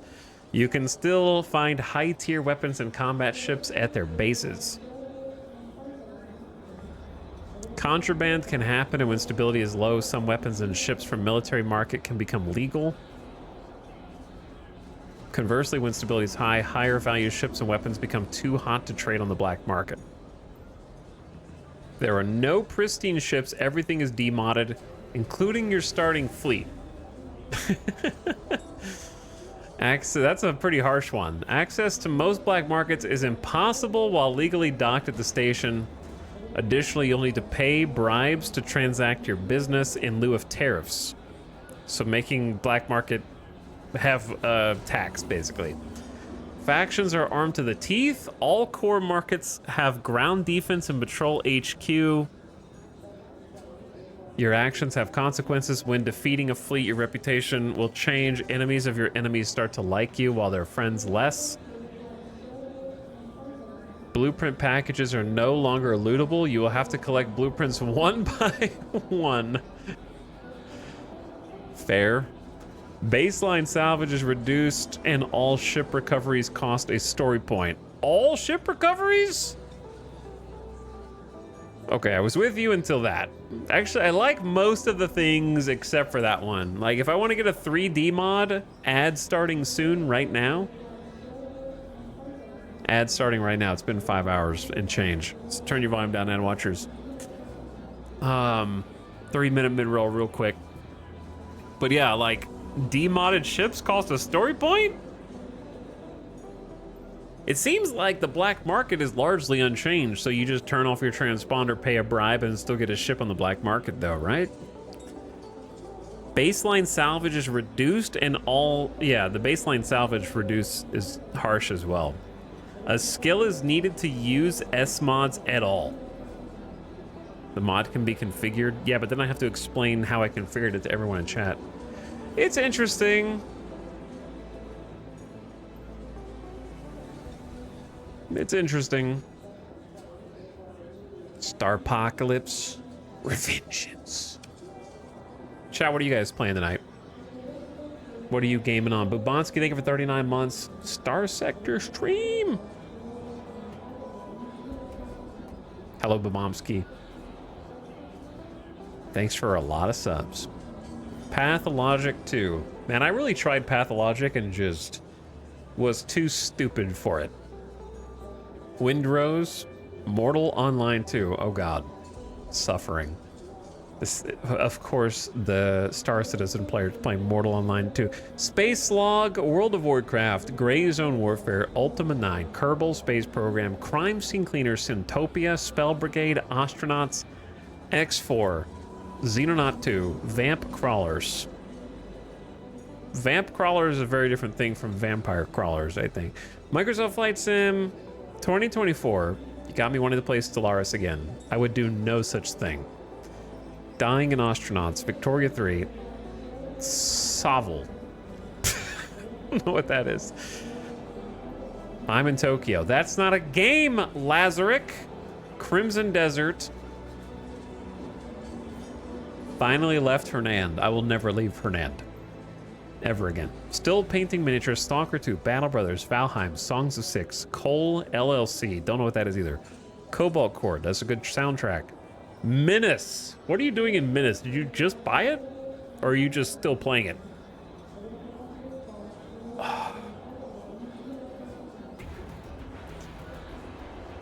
Oh. Man. When is Menace getting like a big update?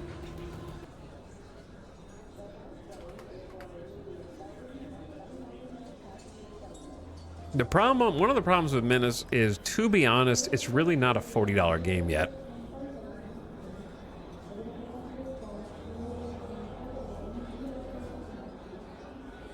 It's like a $30 game tops right now, and even then...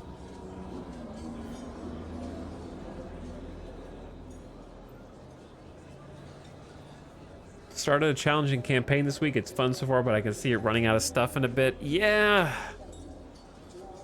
It seems about 10 times less replayable than Battle Brothers. Unfortunately. It's got a lot of cool stuff and visual aesthetic going for it, though.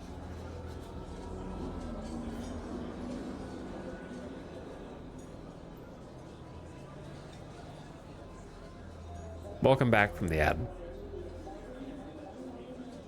Hello, K-Monster. Really enjoying watching you play different than how I play. Was there a recent update? There was not. Just kind of goofing around in it again. Welcome back from the ad, everyone.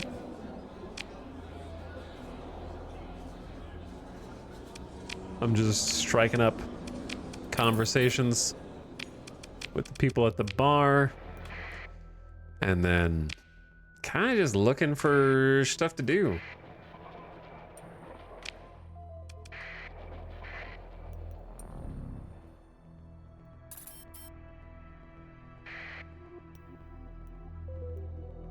Kind of just laying low. Gonna go see what's in the pirates. Thanks, I learned a lot from the ads. It's good. Pay attention to them.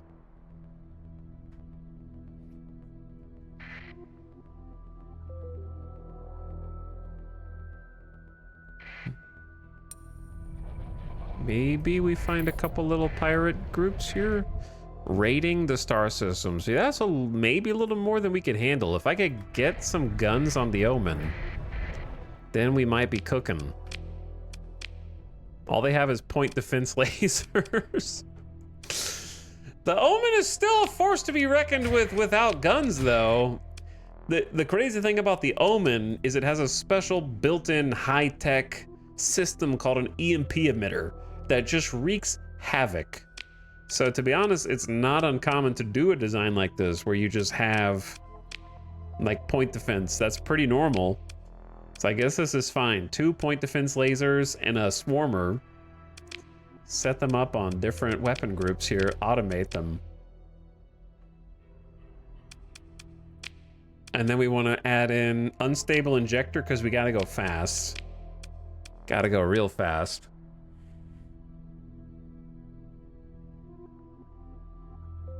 And then reinforced bulkheads. Call it a day. For now, I don't have that many options. I got 1 ordnance point left over. It's called the Chromo. This is going to be my new flagship. Which reminds me, I need to be opening the comm directory and looking to hire some officers. So now that I got the Omen, I think we can fight a little bit above our weight. I don't know, this destroyer might shred. But let's go and get a little... Oh, we're gonna have to...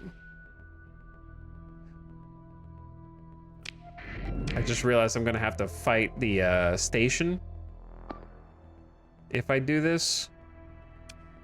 So instead we're gonna do an unconventional fight here. We're gonna have someone go capture this nav buoy. Make it this kite. Okay. I don't get to do that many commands. Then we're gonna turn around and we're gonna set...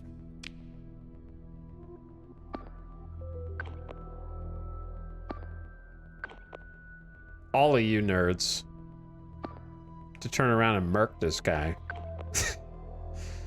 Surprise! Oop.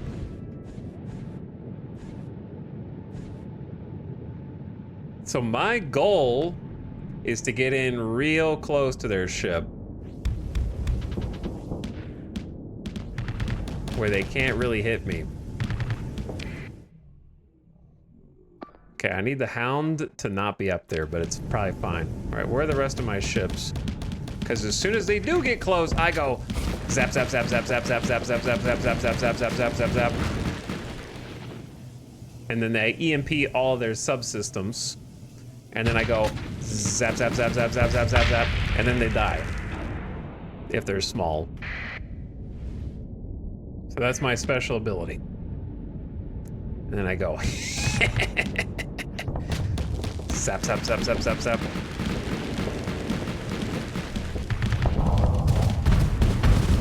Easy, easy. Watch out for the flak canisters and the giga missiles. He's got some scary things right here, to be honest.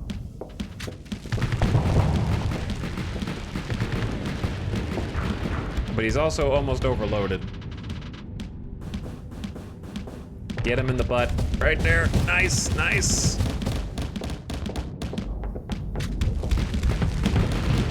Ooh, getting him with the flame out. Hit him with the EMP. Watch the missiles. Oh! I got the bubble.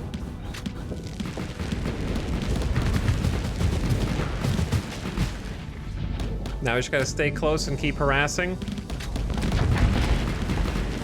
And then let my boys do the rest.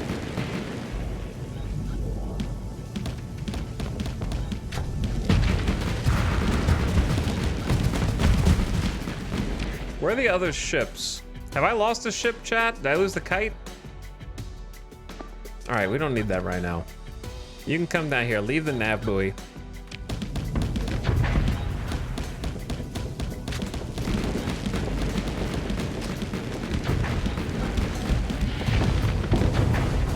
Finish him!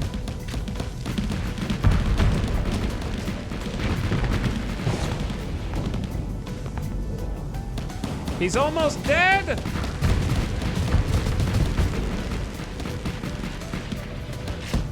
He's just like a husk! He's got 2 HP! Nicely done.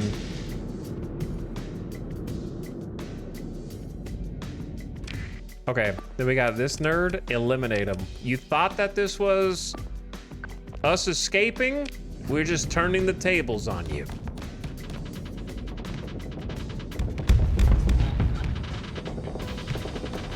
Got the hounds in there with the big guns.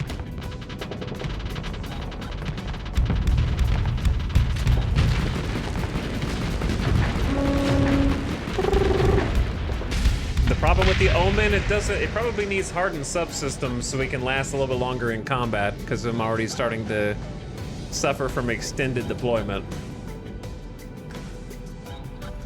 All right, gamers. Where are the other ships? We're kind of just chilling now. Just cruising through space. You thought you could mess with us? Oh, there we are.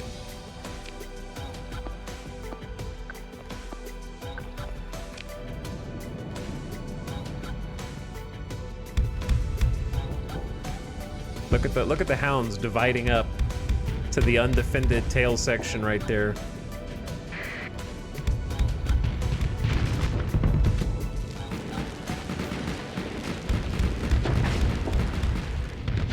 I'm here to make sure that you don't get back up.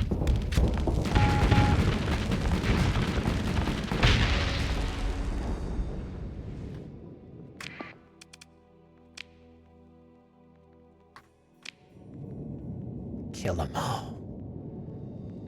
Okay, combat readiness will start decreasing soon. My combat readiness is 65 right now, so we're okay for a minute, but we kind of need to get out of here.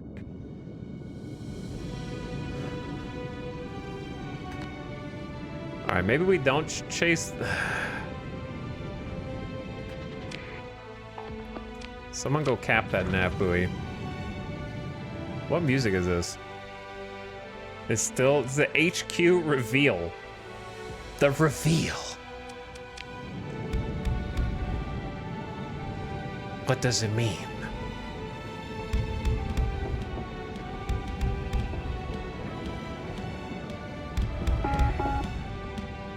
Get him.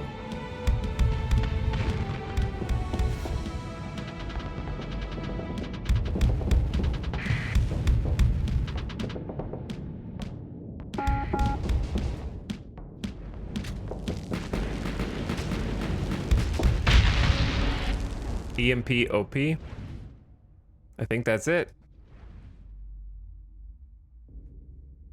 We turned a retreat into a tactical kill because when you're retreating, they can't use their orbital station to engage in the conflict there.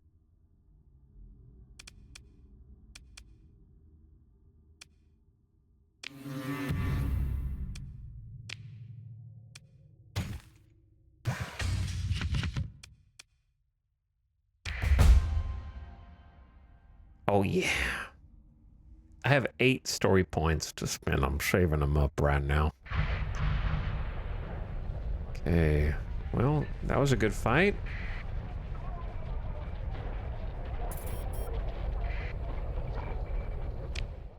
Now we gotta repair combat readiness and all that. Yeah, getting the Omen here turns this fleet into something way better than it was a minute ago. The problem is, I'm not making money. So how do I make money?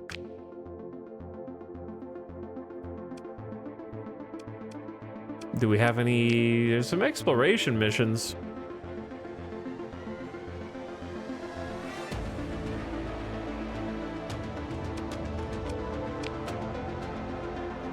Analyze a derelict sheep? Maybe we do that. Problem is way out there. So here's what I need to do. Let's go buy a fuel ship and maybe a salvage ship to support longer range expeditions. Let's go to Aang, check Sindri and Dikta space.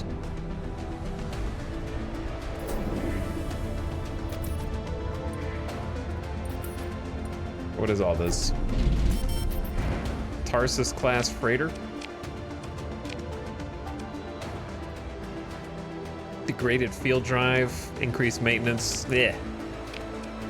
That makes our sensor profile huge and makes our maintenance more expensive.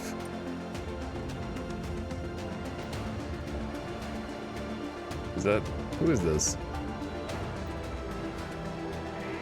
Combat freighter? Meh. I guess I could have salvaged it. I don't know why I didn't salvage it. Sorry. I'm not going back. Okay, let's turn our beacon on so that other forces, neutral parties can identify us.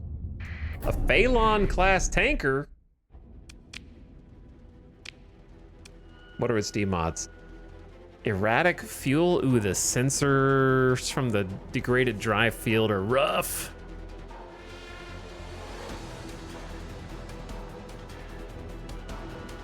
What's funny is it actually has more fuel capacity, but it's more expensive fuel per light year to fly.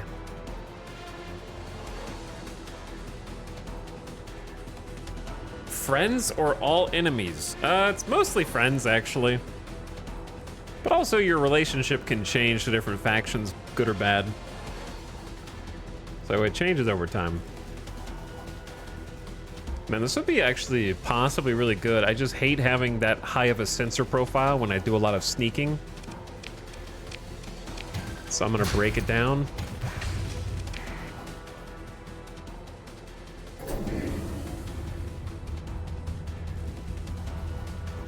Not sneaking right now, though. Though it looks like someone just came to attack this station. See what ships they've got. So like they've got basic dram tankers.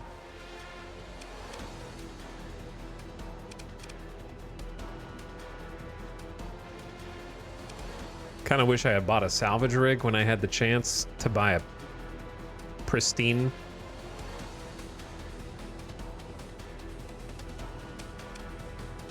As opposed to the ones with increased maintenance.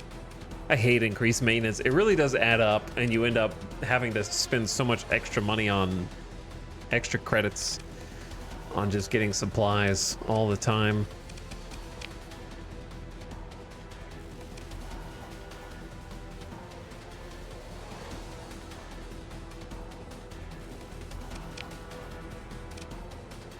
Salvage rig would be cool. It's not essential, but it would be cool. So a dram can hold an extra 300 fuel. That more than doubles our current range. So I always thought the logistics aspect of Starsector is really fun, where if you do want to make those longer distance trips, you got to start getting some ships that help you do that. Like right now we can only hold 239 fuel total over here. So that being able to hold 300 by itself is amazing.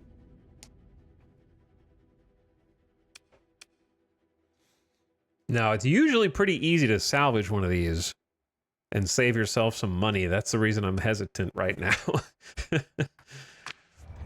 I might go look back over here real quick and just see if they have any salvage rigs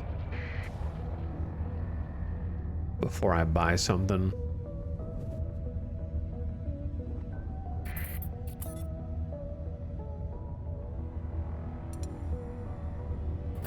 Maybe find some Eradicator fast cruiser.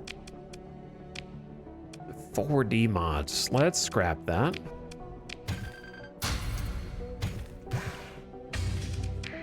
Cheap way to refuel. Salvaging things.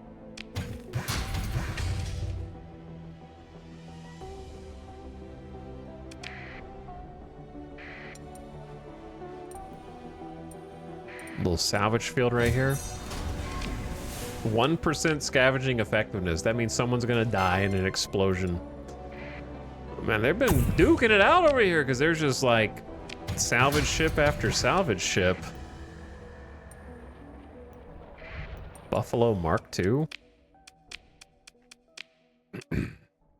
With 1D mod. Meh.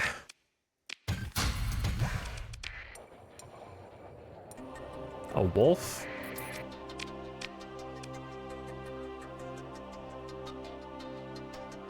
Damaged weapon mounts and erratic fuel injector?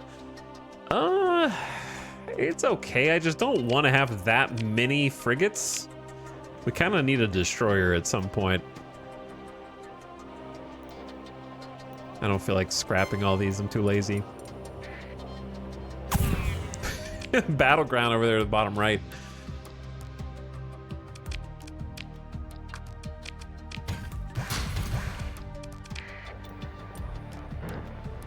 See, Luddic Path hostile right there. There's a dram.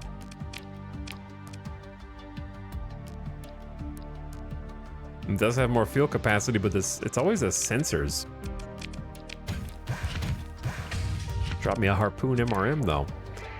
Okay, what are you guys even doing here? Is that the same Gemini from earlier, or is this a different one? I might take this one. The Gemini class standard combat freighter with degraded shields, that's it?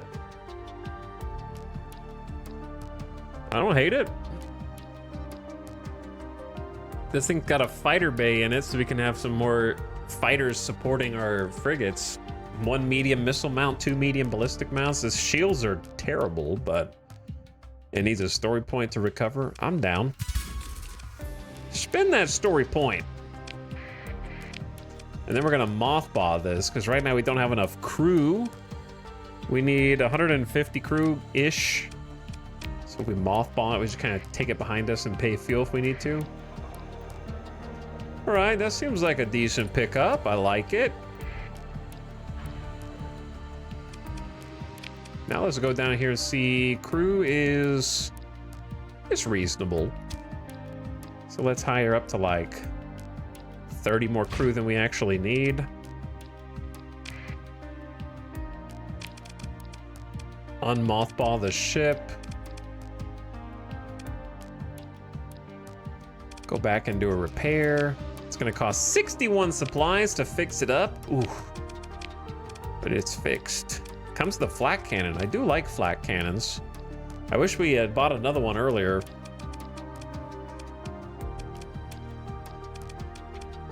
Because I remember seeing flak cannons and I thought about buying one. I just didn't think I was gonna use it that early. I was wrong.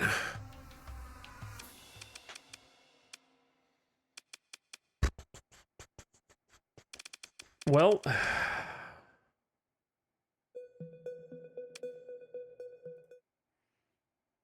I really wish Citizen Sleeper didn't mute the stream VOD when we use it.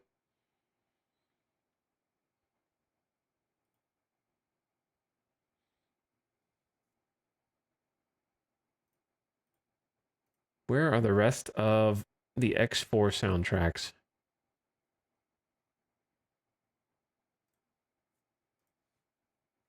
Oh, here it is.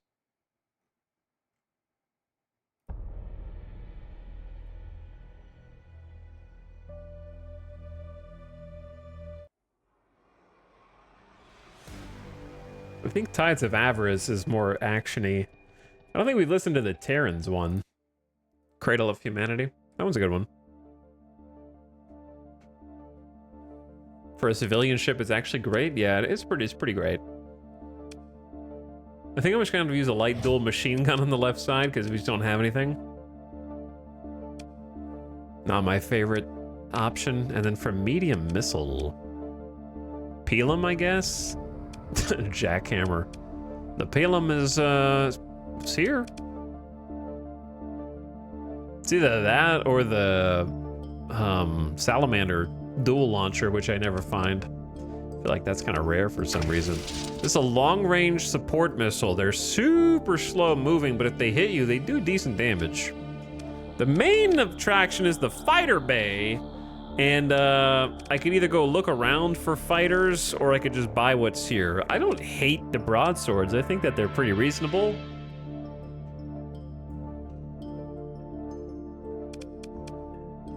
Gladius have the IR Pulse with light machine guns and flares, and the broadswords also have flares. Then we got some bombers. I like just having some good old support fighters.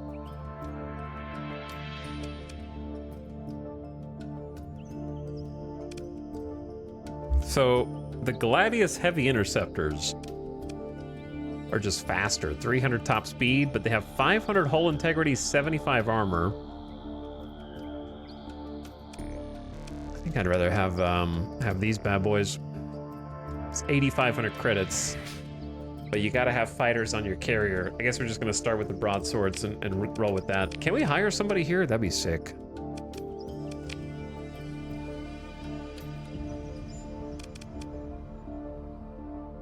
Okay, this is a civilian craft, yes? So I don't have to do militarized subsystems. In fact, it's not available. Oh, this is not a civilian hull. For some reason, I thought it was. Is it because you just said it was?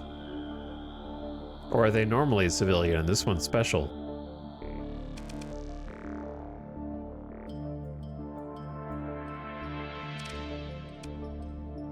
Well, Max the capacitors, max the vents, keep an eye out for another flak cannon. And then put in...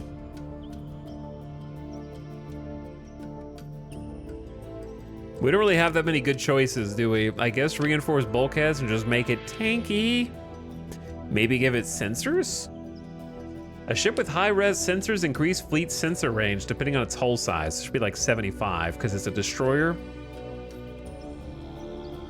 No, it's 50. The total sensor strength increase for your fleet is 50, but adding another ship of the same type would increase it to 117. What?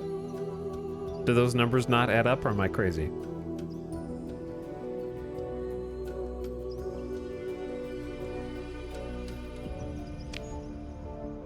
Either way, that's what I'm gonna go with. And we got 1 ordnance point left over for now. Reducing bonuses. Yeah, but that doesn't explain why the first bonus is only 50, but the second bonus is 67. The Omen has sensors.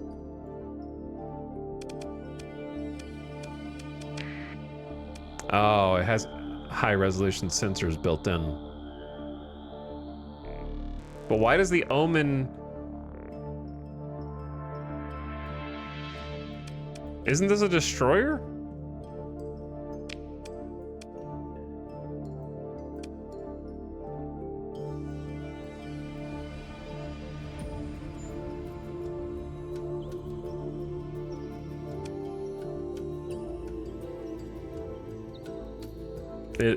Shouldn't it be getting 75 with mitigation? Or does Omen's like high-res sensors? I guess since it's an S mod, no, I don't know. Because removing the Omen would decrease it by... Okay, I guess it makes sense in the behind-the-scene numbers. I wish it would just tell you how much each one was doing instead of making you reverse math to find out. All right, it's fine. Our sensors are gonna be God tier. Selling some eradicators. I'm looking for a better salvage rig. The black market here is a little too tough to deal with. So the Luddic Path one is hostile. But if I fly away, a little distance away like this and go boop, going dark, and then just swing back on in, they won't even know that they're hostile to me, and I can go look through their wares. They definitely have more medium mounts, just none that I actually want. They have a harpoon, jackhammer. Ooh, there's the salamander MRM pod. Don't mind if I do. This bad boy will shoot 2 at once.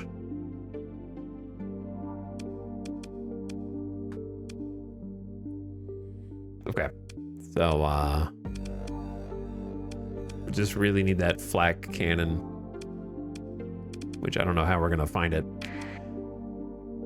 And then while we're here, since it is kind of tough sometimes to find these weapons, I don't have that much money, but I'm gonna buy the other salamander. Ooh, the graviton beams. They're 1,800 a unit. I'm gonna go broke doing this, but I definitely want to buy those. And buy a couple harpoon MRMs. All right, I'm going broke. I'm going broke. I'm buying everything. You can't stop me. And I'm just gonna hold it all in my inventory forever.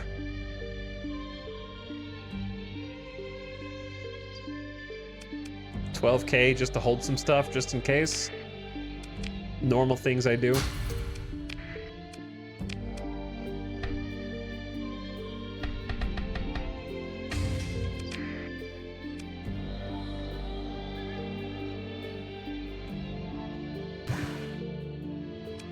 Buy some fuel.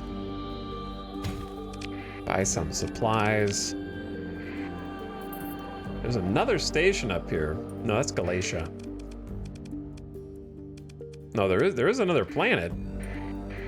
The Jungle World. Go say hi to them.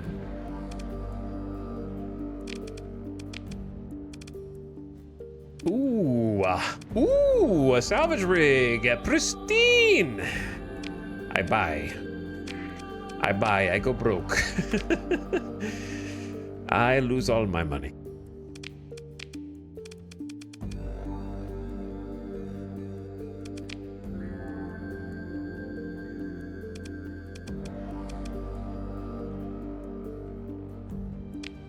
I've been not finding swarmers either. They're usually like so plentiful in debris, but now I'm like not finding any.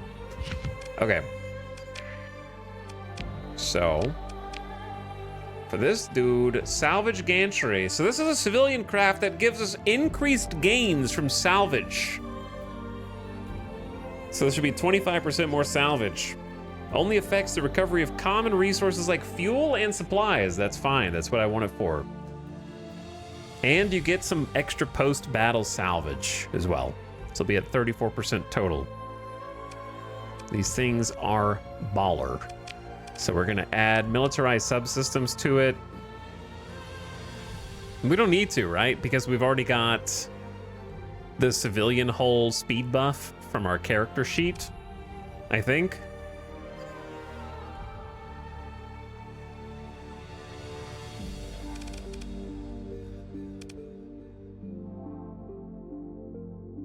I guess you could militarize it, then you could do expanded cargo holds so you don't get the maintenance increase. That would be the main reason. Because its default cargo hold was 0. Never mind. Well, I guess it would increase it by 60. Which right now might be a lot. Increases minimum crew by 100%, so it would be...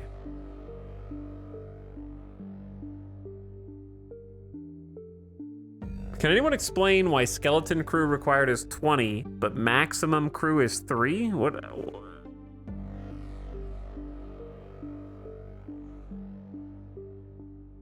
I forgot, why is that written that way? What does that mean?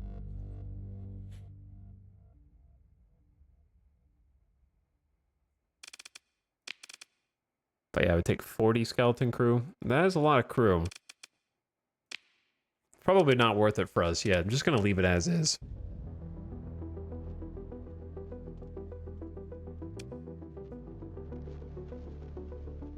I don't think we can use any of these. I'm just gonna give it max capacitors, or like, if you ever need your capacitors on this thing, you're in a bad spot. Let's put it like that. Very cramped ship.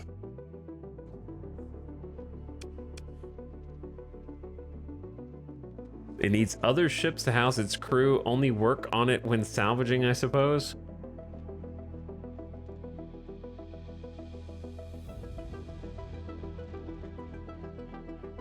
I see.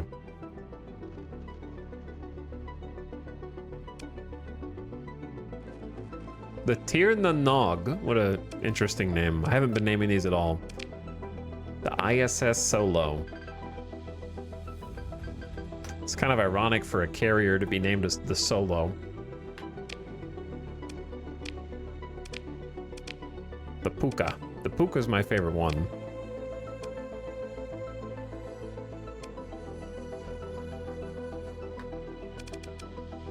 Okay, I need a fuel tanker. That's pretty much it.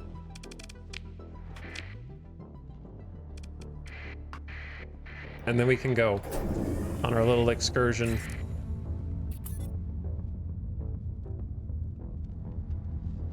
My maintenance cost just went up substantially. We're trying to snowball a little bit. Okay, I'm gonna support local business here and buy it with taxes. Dude, oh, that's my fleet. I was like, wow, they just got a salvage rig. Never mind. All right, so another 12K credits. I'm broke. We're down to 22K already. Okay, sorry. Wrong button, wrong button, wrong button. Small missile hardpoint. That is gonna be a swarmer and a light dual machine gun and another light dual machine. Wait, we don't have another light dual machine gun. Yes, I do. For point defense. And then we do want, actually, Ox fuel tanks for this. Which is going to increase the maintenance in supplies per month. So I think that that's fine. Maybe. If you militarize the subsystems, your sensor profile goes down. That's what it is. Okay, so maybe I do want to militarize all the subsystems and just pay the extra crew. So with Ox fuel tanks, this thing goes from 300 to 585 fuel capacity, and then we're really gaming.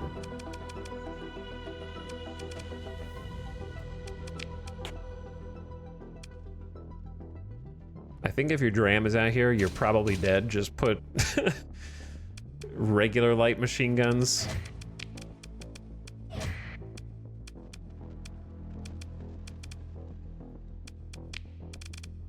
Okay. Looks good. The Boxer. This is the Are We There Yet? It's a good name for a fuel tanker.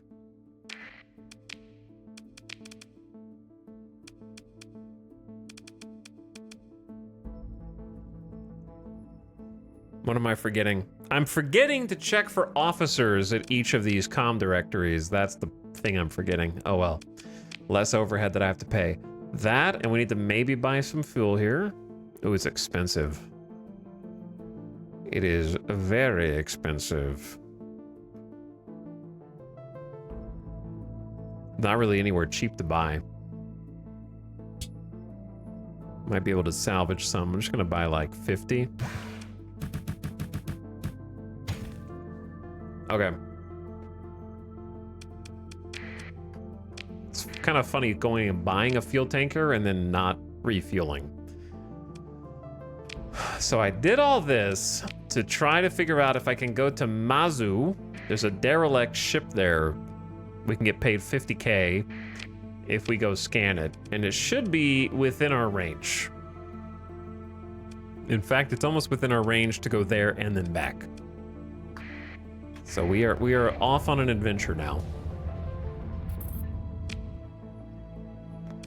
We got some new ships, salvage gantry, we got a field tanker, got a little Gemini. What's up, Screaming Cats? Thanks for 35 months, almost 3 years of sub. Thank you so much for another one.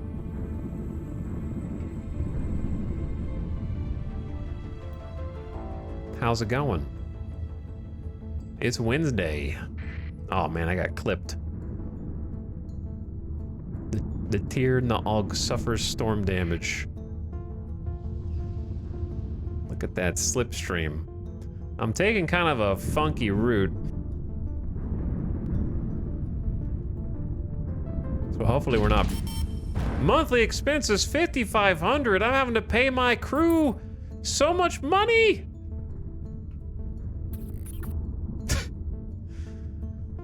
Suddenly I got bills.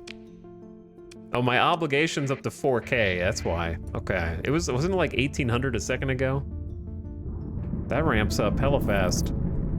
We are starring in the sector right now. Only my third attempt today, but this one's actually going places. This one we had a clean start.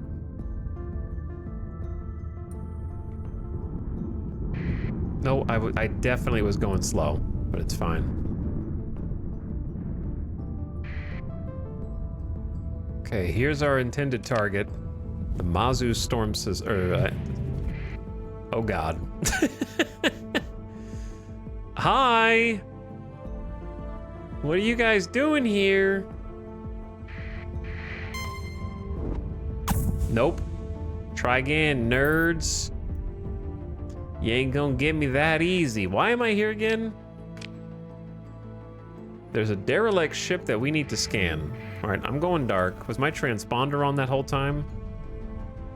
We just gotta avoid those nerds. Uh-oh. There's a few hostile parties here, for sure.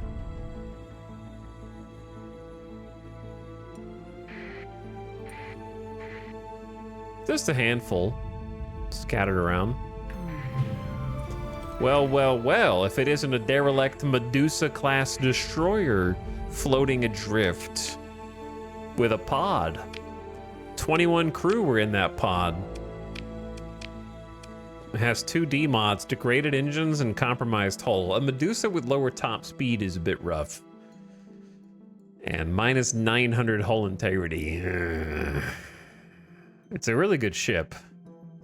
But I just don't feel like dealing with it right now. Sorry, I just don't wanna.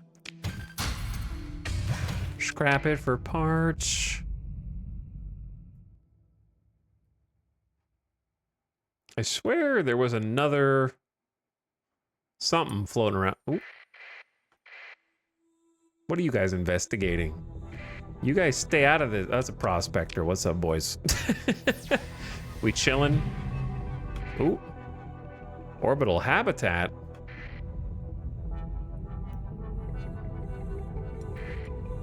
Don't mind if I do. We're not the only ones here, but it seems like there's some juice.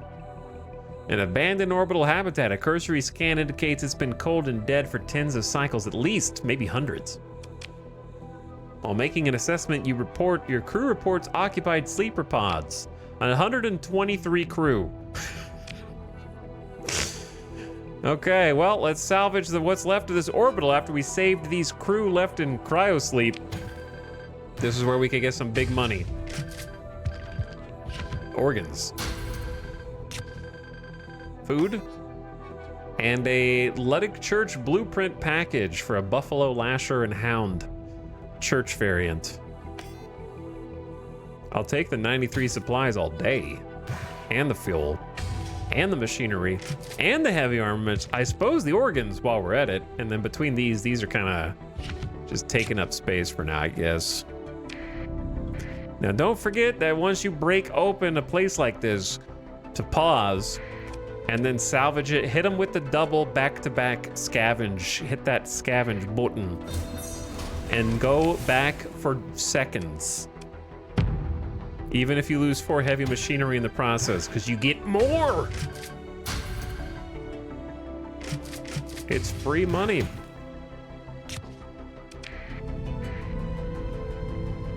It's good, free money. Well, we got way too many. How much crew do we have now? 324? We actually have room for 513, so we're actually using... we're gonna have to pay them, which is the annoying part, but otherwise... Hey, a mining station. This system is cracked. An abandoned mining station once a source of wealth and industry to feed the world and work of humanity. A cursory scan indicates it's been dead for cycles. Your salvers discover that comms and anti-collision weapon emplacements have been deliberately destroyed by careful strikes. Close examination shows evidence that a pirate ship docked. The brutal hull markings and garish paint job of the gutted hulk are a giveaway, but was completely disabled in the cargo bay by some kind of makeshift explosive adapted from on-hand mining equipment. Their plundering mothership destroyed. The remaining pirates, operating a handful of light frigates and a wing of fighters, appear to have taken out their anger by strafing the station's HAB modules and life support before going on their way. The few miners who survived the immediate attack were doomed to a slow death. Break it open and see what they left behind, I guess. Or, and an expanded missile rack mod spec. I'll take that all day.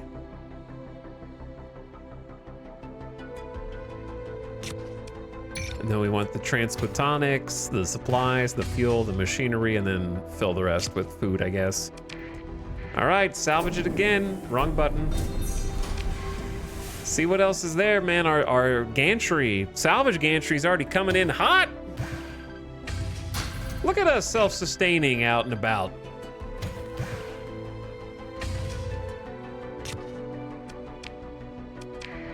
And then I'm gonna use that mod spec right now to learn expanded missile racks so I can get some better missile boats. That'd be nice. Okay, there's something else floating up here.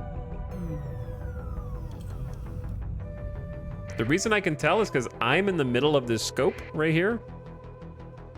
And if I see a little triangles, that means there's something up above me, right? So I'm always in the very middle, so you can look at this to find out what, there's a planet there, there's some salvage that we just dropped here and here, there's a little array right there, the jump point's there, so I'm just looking for these little triangles and heading toward them, because when you get close, they might be something. There's a nebula, derelict. I think it's a civilian transport ship, so we just want to turn it into rubble. Do a little scan pulse. It's probably a fleet bottom right that just saw me.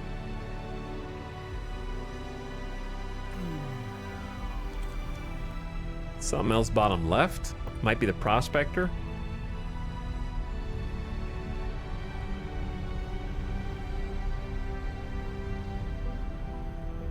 Or it could just be my own cargo pods that I already left. Which is fine as well. Okay, something to my immediate left.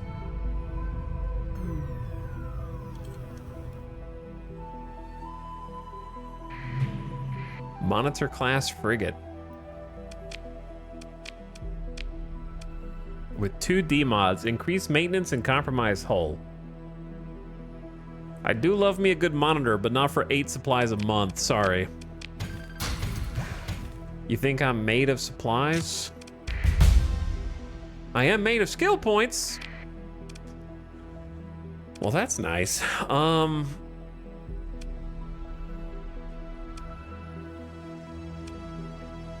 don't know if I need to put this skill point in yet, or if I should just save it for a bit. I guess I could take salvaging. We're doing a lot of salvaging right now. I always do.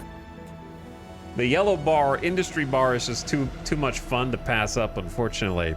Just to get plus 50% resources from abandoned stations and derelicts. Come on.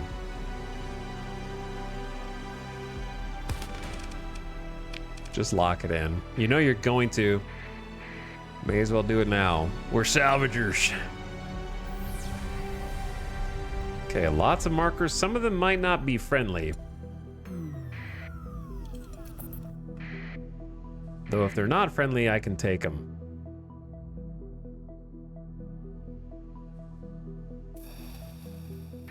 That's just a prospector.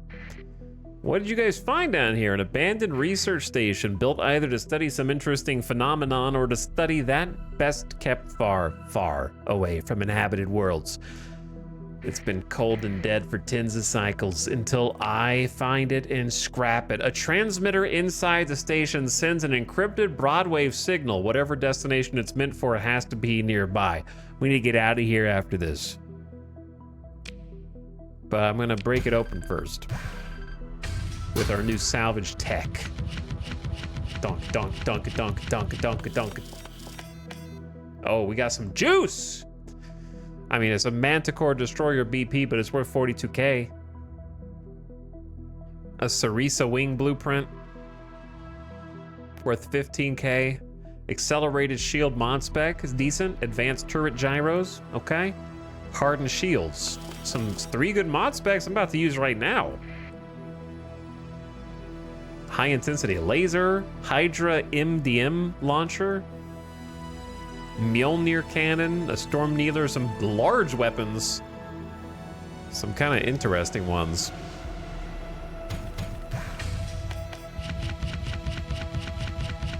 Start my weapon collection, just drop some food behind us. All right, and before we get got, can I salvage it again, or do you just do research stations once? There we go. Again! Ooh, a Gamma Beta Core. Ooh, a beta level AI core capable of ably supporting most human endeavors. Matching not quite human performance with its prodigious computational ability. Assigning a beta to aid human overseers in administering colony-wide industry brings significant benefits.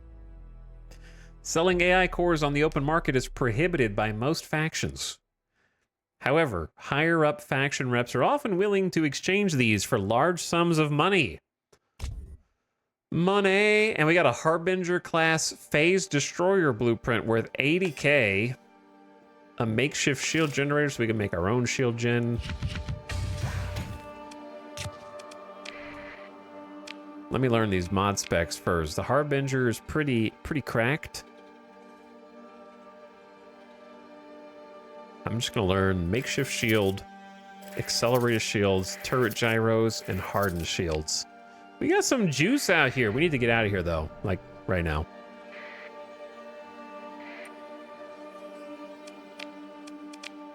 Six harvested organs. Oh.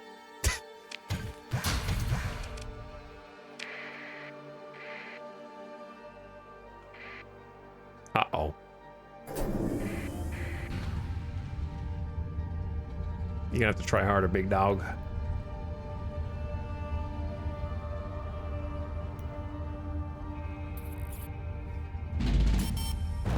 $92, $95, $20. My obligation went up by $3 grand in 1 month. Holy. All right, I gotta find this ship. There's supposed to be a derelict here that is gone. The mission's gone. Maybe did the prospectors do it? I came here to make 50 grand.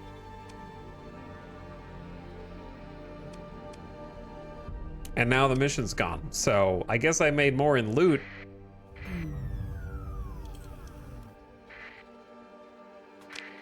There might even be more stuff here that I haven't stumbled across. You probably got most of it.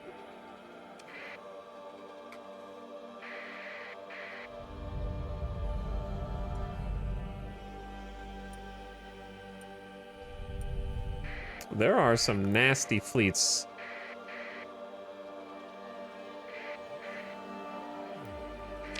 That I need to figure out how to get away from.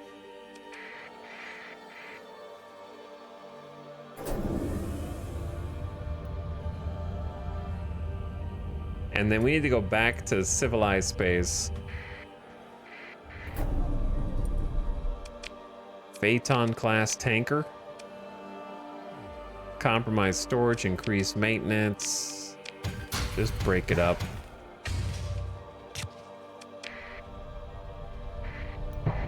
Bonk. Colossus heavy freighter.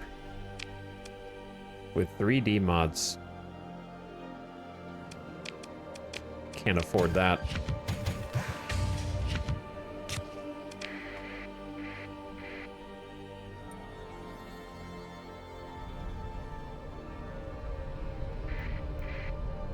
There's just so much stuff in this particular system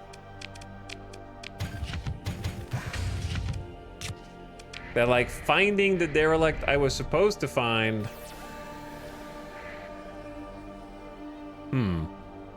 I'm assuming the stuff south of me is the stuff I just got. And then this should be stuff I already salvaged. Maybe. And then we just leave through this jump point and get the heck... Who's this?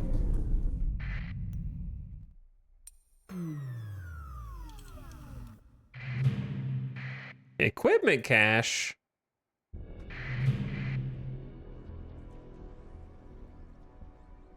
Where's that?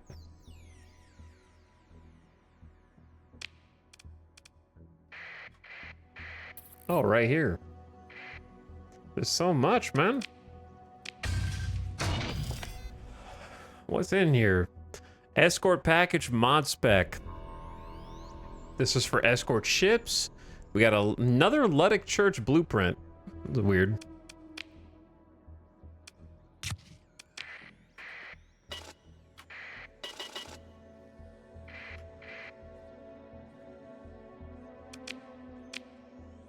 Commander Gabra Niazi has thawed out of a cryopod running on backup power and joined your fleet. Now I gotta pay you too?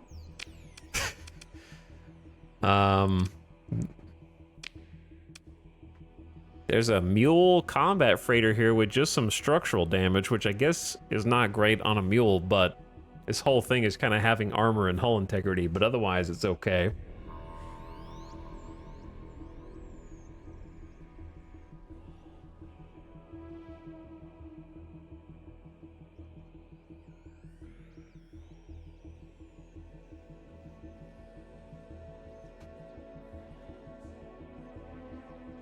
I don't know if it's worth spending a point to recover this.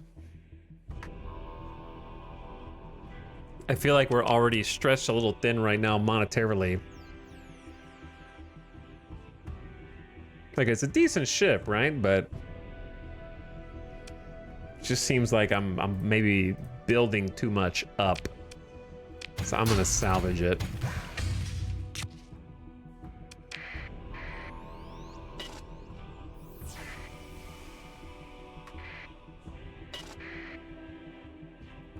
Do you think that's a fleet up there?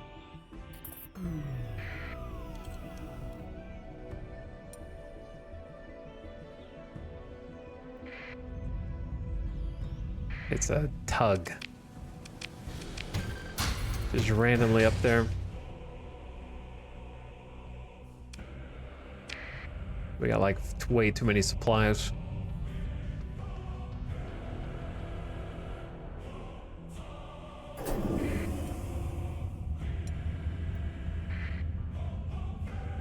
Okay, let's go.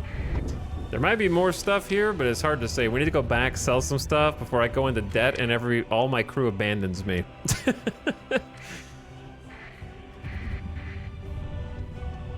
I feel like that'd be bad. Possible. It's already November 20th. They're gonna quit.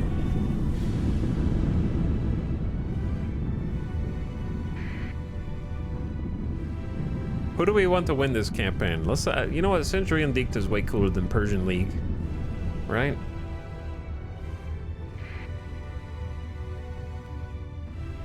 I guess I don't need to worry about repairs since we have so many supplies anyway. 2 warning beacons side by side? Oh my goodness. Those places could be juiced or they could be dangerous. One or the other. The Puka repairs are complete. Good for you, Puka.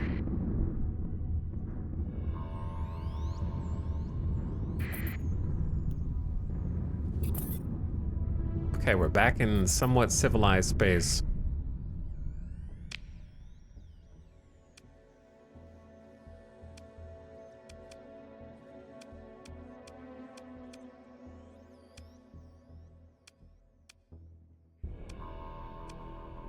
I feel like Sindri and Dicta is the weakest faction in this particular role. But I also don't really have time to go help them out. Uh-oh. Speaking of, I'm in debt and I can't afford to pay my crew.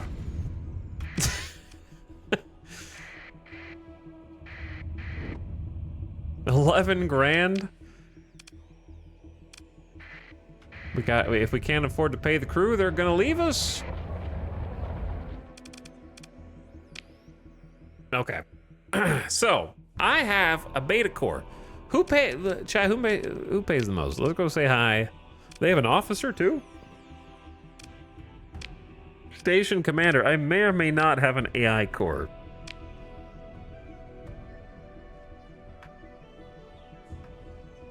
They pay 150% bounty value, 150% reputation gain.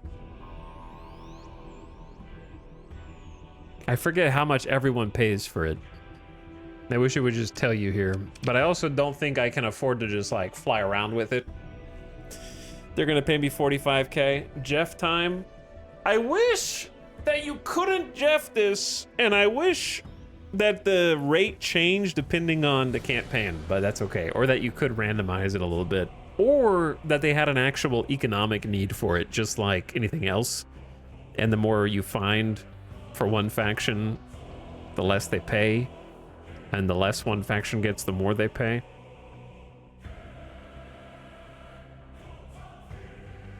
I want to say, if I had to guess, I'd say Hegemony gives the most rep, and Tritakian gives the most money. And then Persian League is like in between or something. That'd be my assumption. Here you go, 45,000 bounty. You're welcome. Enjoy your beta core.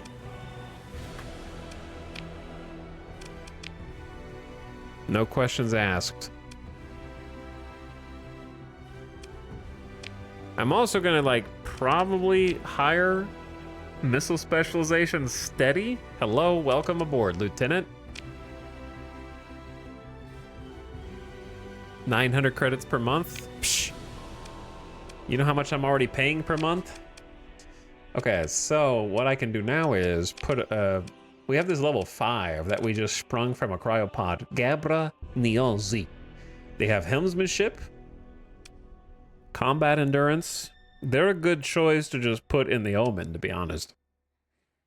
Bonus damage to cruisers and capitals. Energy weapons deal bonus damage at close range.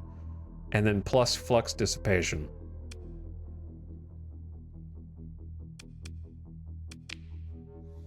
Okay, Forwit, you go in the Lasher. New guy. You go in the Omen, and then what, I'm flying a Hound? Maybe, or am I... Maybe I control the fighter wing and decide who to harass. That's gonna be kind of boring, but it's what we got. I'm still looking for another flak gun. I got a heavy machine gun instead. That's kind of the same thing, except a little better, actually.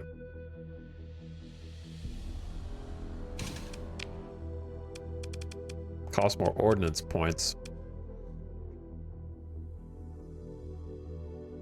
Range is 450 versus 500, so they're pretty close. Heavy machine gun is flux per second 120 versus 50. So the flak cannon is way less flux. That's the big advantage of it.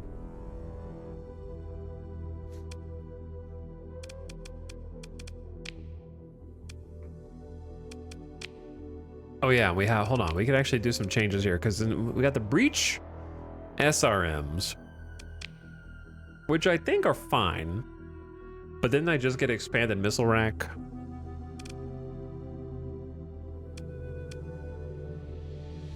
So probably replace Ox thrusters, because I'm pretty sure you can get, well, you might be able to get helmsmanship anyways, which kind of does the same thing. And then just take one vent off and then add, wait, expanded missile racks is 8. Didn't it used to be 5?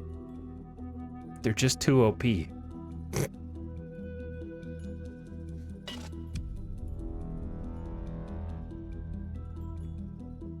They're just too OP. 5 vents feels kind of bad. Let me run a simulation on this versus a wolf. So now we have 45 breach SRMs. So we just let those, let them ride.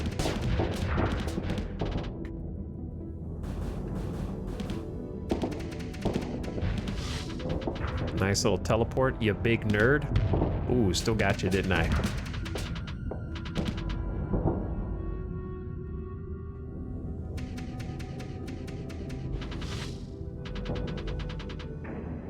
Wolf will be basically impossible for me to kill with the phase skip.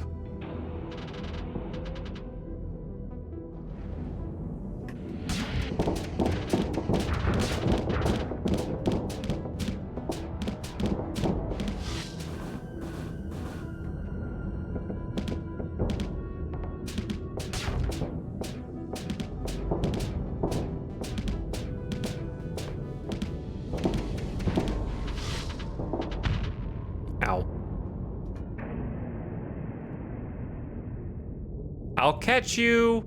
I'm gonna get you. You just wait, you smelly wolf who's way faster than me and can teleport. You are someone's OC, wolf. Your only weakness is your flux management is not that good. And I can teleport, and I'm really fast. And also I have a medium hard point on my nose.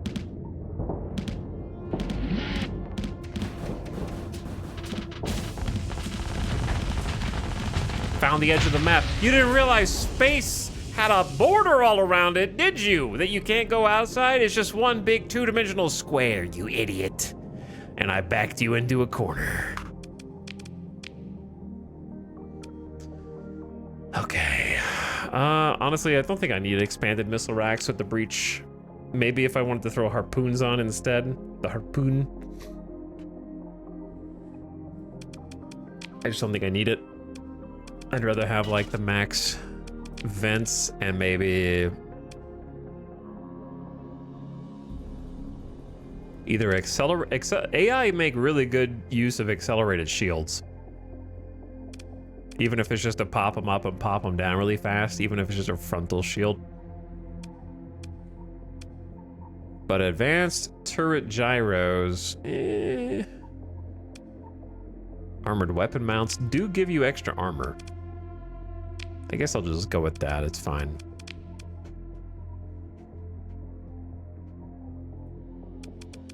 Okay, why am I here?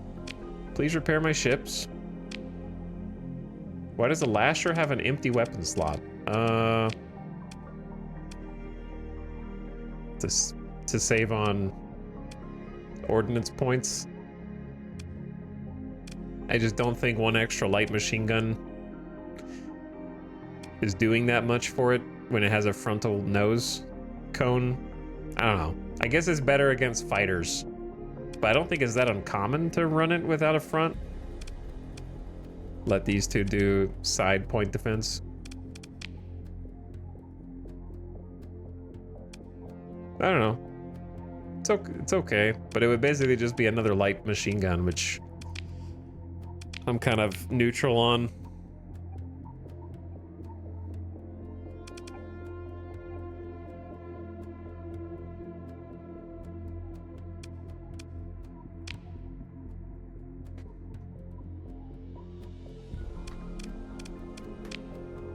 Personal preference. Sometimes I'll use it. I like it when it has Vulcans better, but I don't have Vulcans at the moment.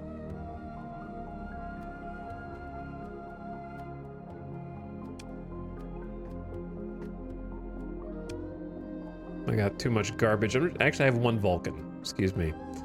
I'm gonna sell some stuff. Single hammer class torpedo. These mining lasers. Light assault guns are trash. Might just keep the big weapons for now so I have some options. But I do need to get rid of something to free up some space, or just store them somewhere. That'd be fine too. Okay, I might sell some of our BPs. I'm gonna use this one, the escort package. Why don't I just sell Luddic Church BPs to the Persian League? Like, who cares? Just, I don't care if I'm paying tariffs on these. Or maybe I do, hold on. Yeah, I don't care, just sell them. There's too many guards. I don't feel like stealthing. Here you go. Do I care if they have a Manticore class destroyer? Not really. I'm definitely keeping the Harbinger. And Cerisas can be cool, but I don't know if I'll ever actually get to make them.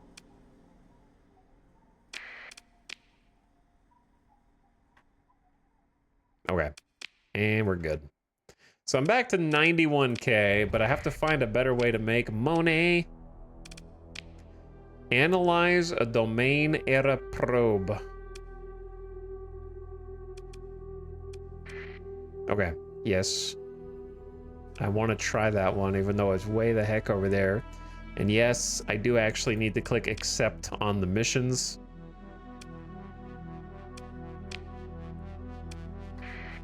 Instead of not accepting them.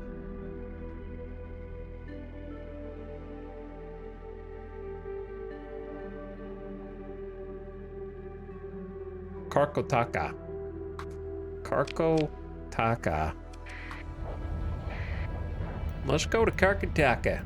Wait, was there an ad just now? Shit. My bad. I honestly was just so lost in the sauce, I don't even know what I was doing. I looked over and was like, oh, it's been 7 minutes since the ad break. What? What have I even been doing? My apologies. Do the factions use this shit you sell them? Yep, they totally can. If they don't have that blueprint and you sell them a blueprint, that faction now can start building those ships, and you might even start seeing them inside of their compositions of their fleet. So if you go to like the pirates and sell them really high-tech ship BPs, they can start pumping out high-tech ships or midline ships or whatever instead of their normal pirate stuff. So if you want to become the Lord of War, you can decide who you want to power up by selling blueprints to specific people, and you will start to see them get manufactured.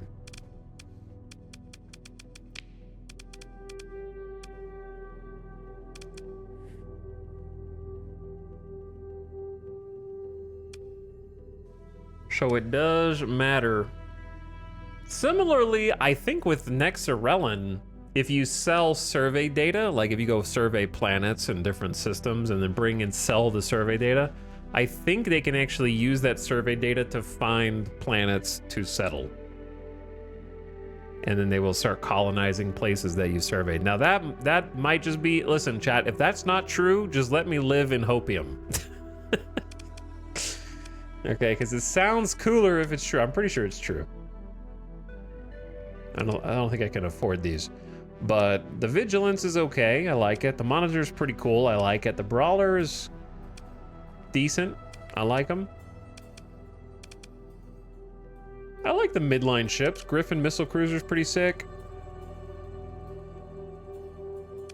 Falcon and Eagle are pretty strong, fun flagships, I think, just to go in and, especially the Eagle. Kind of brute force your way in.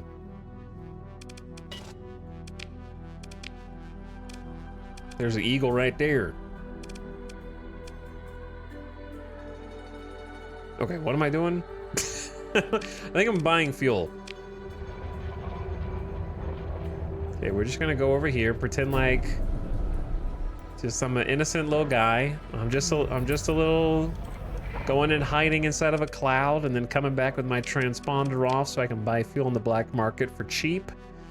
And we are gonna go. How much would it cost to fill up? Less than 10 grand. It's probably worth. 400 supplies is a bit ridiculous. And then maybe we just offload. Oh, these organ prices are not good. None of these are.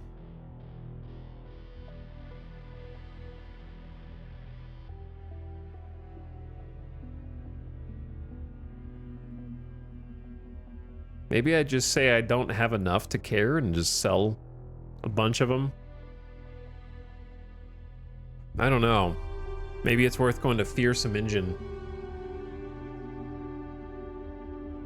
just to offload the heavy armaments to the path. Because that'd be a lot of money. All right, sure, let's do that. Hey, you guys have a flak cannon by chance? No. Okay, just checking. Do you guys have any energy weapons by chance? No, just LRPD. Okay, let's get out of here. Head to Fearsome Engine.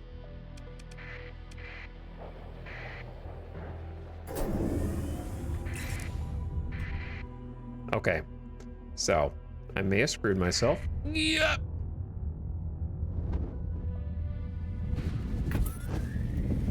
Just a little casual E-burn into hyperspace. Turn off your transponder and get lost.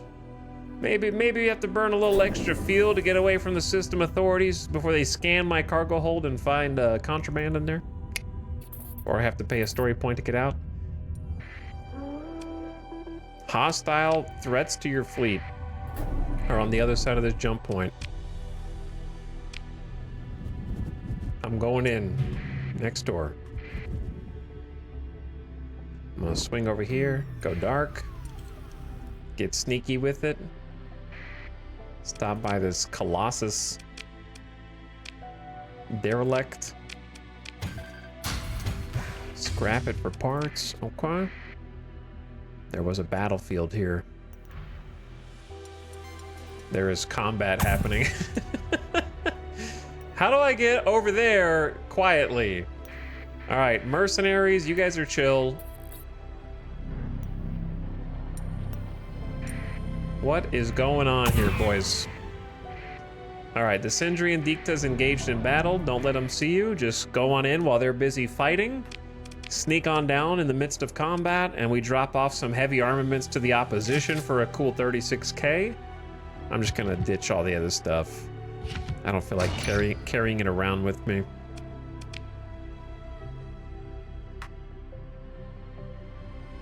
Maybe sell some supplies as well. Just to cash in, because we're gonna be away for a little while, so we can find some more supplies while we're out there, maybe. So I'm gonna sell all that.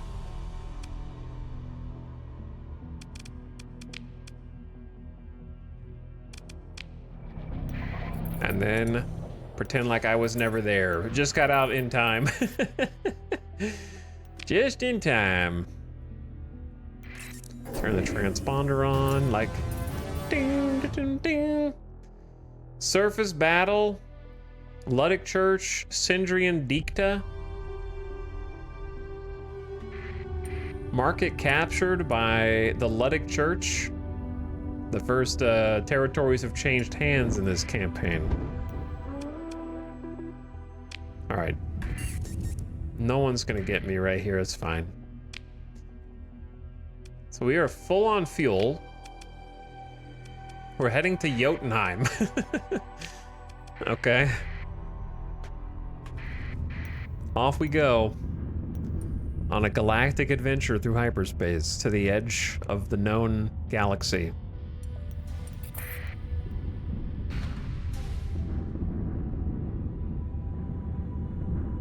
There's another domain era survey ship and a derelict for Tritakian.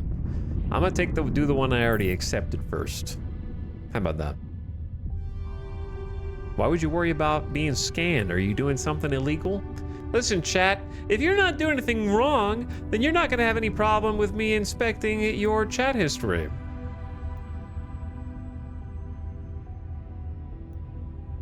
If there's nothing to find, then what do you have to fear?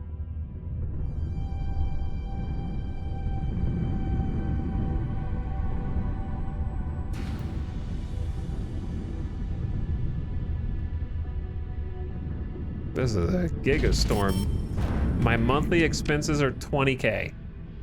Oh, because I was in debt. Right, from the obligations and all that. Yeah, I had to pay off, I had to back pay a little bit. Distress call originating in Gamma Abraxas, that's to our south, quote unquote.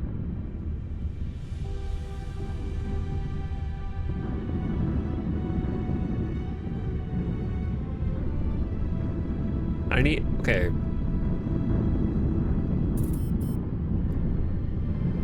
I will audit the first chatter that has fewer than 999 messages in this channel, because I ain't scrolling all the way back to see what your first message was.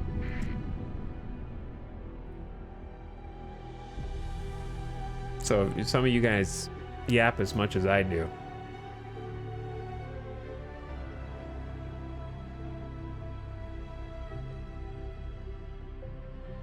Well, everyone I've clicked on has 999 plus messages. You're all safe.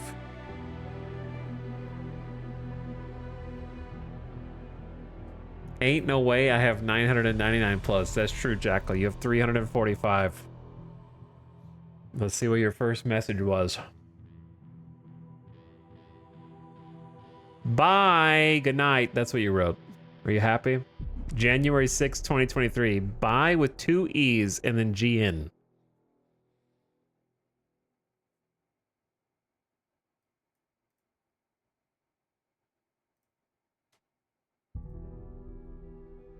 There's no way I have 999. Yes, you do, Spoons for self-defense. Can't possibly be 999. Of course it is, Salesman of Doom. You yap like no other. You have easily 999 plus.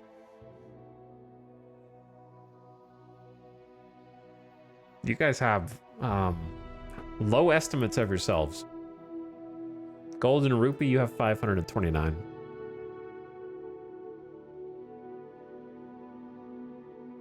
It's scrolling.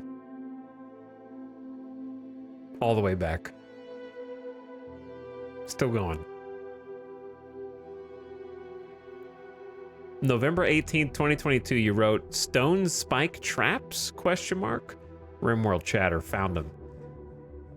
Take him away.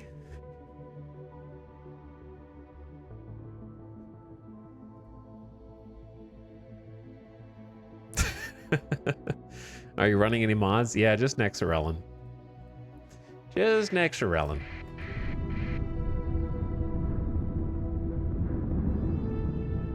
I got dead up to my eyeballs. What does that do again? It's the biggest single mod for Starsector. Also the single most popular mod for Starsector. It makes the sandbox more sandboxy. Instead of factions only being able to go to war and fight each other for fun, they now fight each other with the intent of actually taking over planet stations and markets and have the ability to swap control and possibly even be permanently eliminated dynamically. On top of that, they are allowed to settle and colonize additional worlds. So the default vanilla game is static. Nexerelin allows the factions to go and colonize. And a lot more stuff besides that. That's just the most, like, easy to describe features. You get it from if you go to the Starsector official page and then go to their forums. Here, I'll just link it in a second.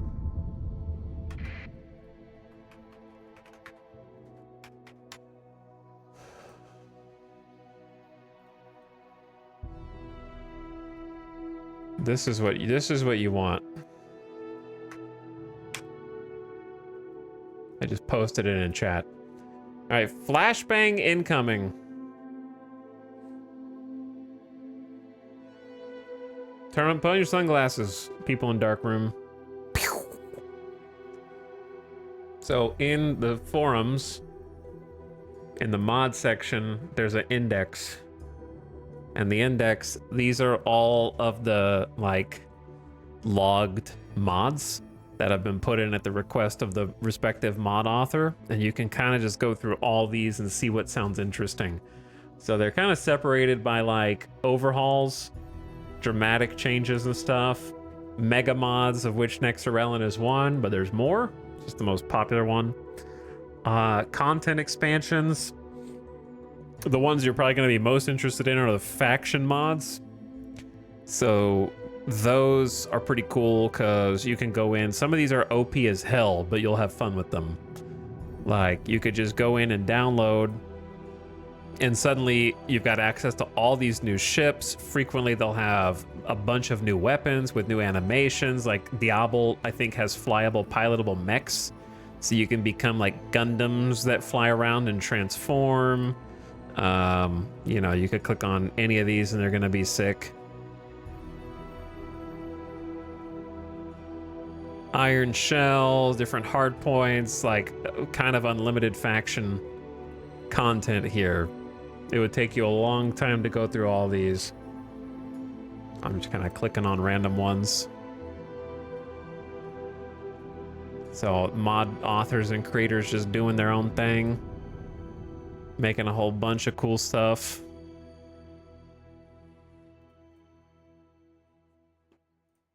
And then, you know, there's utilities, things that might be quality of life for you, and they kind of separate them nicely, so just go check that page out. That'd be my recommendation. Jotunheim, I'm going in.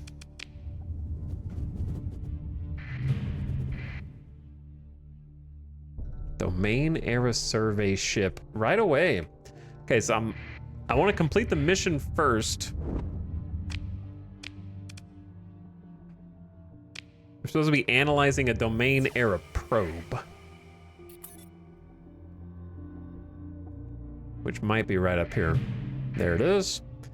An example of one of the countless thousands of robot probe ships sent out into the galaxy by the Domain to find new resources to exploit planets to colonize and explore the unknown. Some variants are produced by automated motherships. This specimen appears to be inactive, pitted by small impacts. Its hull displays iridescence from fearsome radiation scarring. The probe's manufacture could well date to 1,000 cycles ago.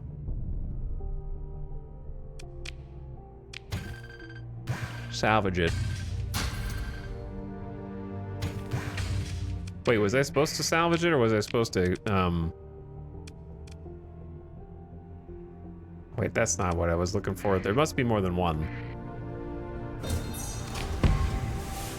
Salvage it again. Get some fuel back. Oh yeah, there's something over here. Let's get out of the Corona. The Eve mod? Yeah, there's a mod for everything. There's one for Halo as well. There it is. The domain era probe that they want me to run a sensor package on. You tap a button to execute the black box sensor package and wait for it to finish. On completion, it provides an escrow key that authorizes the agreed upon payment to be transferred to your account. Presumably, it will transmit the scan results in a secure channel when you're near a comm relay, then delete itself. 80,000 credits! And I get to possibly take this over. So they got 4 defense drones. So this one has some automated defenses. I will engage. We're gonna send in, these should be pretty easy to take down, but our ships are kind of weak, so I'm gonna send a few in. I'm gonna send everyone. We also got a lot of supplies right now.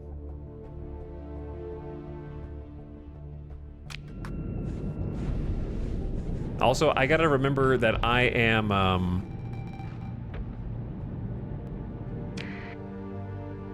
oh man, I don't... Does anybody... How do you deselect your weapons so that the AI uses them without doing full AI control? I forget how to do that. I gotta put these on the same weapon group. I guess I could just do the salamander for now and just spam it. All right, you guys need to chill. Let's engage this first one here.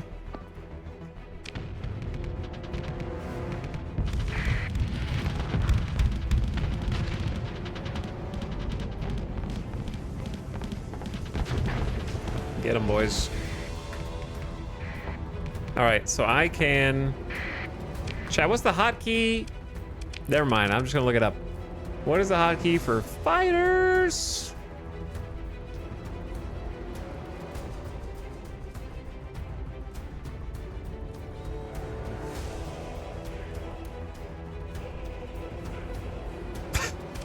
I don't remember. I thought it was F. Did I change it?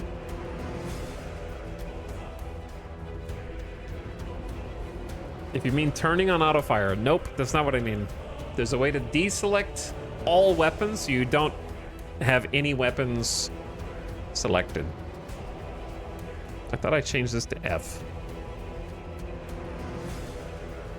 I should make it mouse 4 if I can.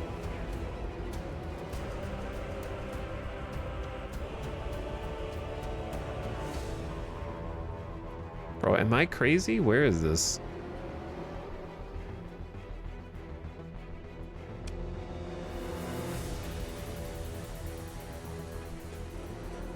If I may ask for another feature in this game, every chat, true or false, every game that has customizable hotkeys, which first of all should be all of them, should have a small box with a search, and you can type what you're looking for in, and then it scrolls to what matches those search keys,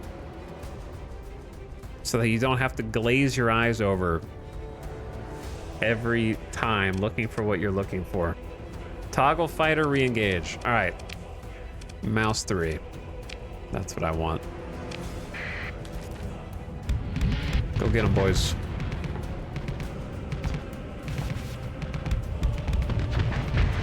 Okay, never mind. He's dead.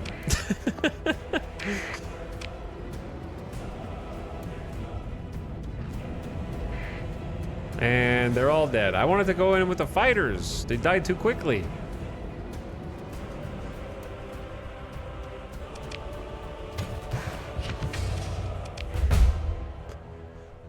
As your fleet finishes mopping up the automated defenses, a weak hyperwave ping is detected. It's unclear if this is a random noise or some kind of encrypted signal. Your fleet finishes the approach to the domain era probe without further incident. The probe's memory banks have been scrubbed clean by hard radiation and the systems are largely inert. But we can salvage whatever we can salvage.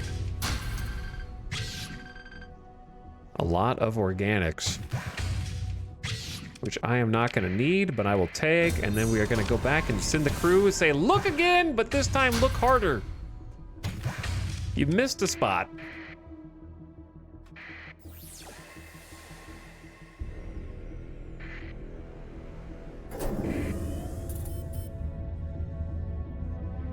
Okay, repairs completed. Those are the cargo pods we left. And then really the only thing is right by the entrance when I passed it up, the survey ship. My monthly expenses, I gotta pay the officers $3,400 a day. At least we just made 80K. All right, the survey ship's got a little bit more of a spicy compliment.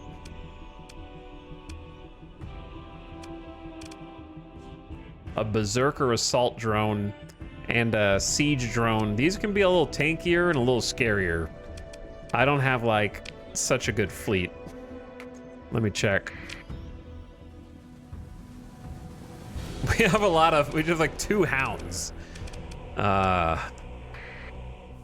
I'm gonna fight it just for fun, but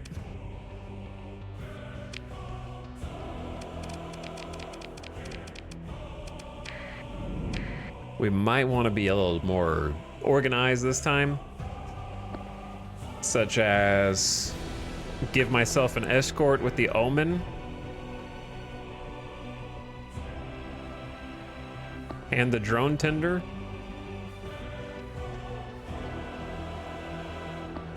And then have the kite roll with one of the hounds.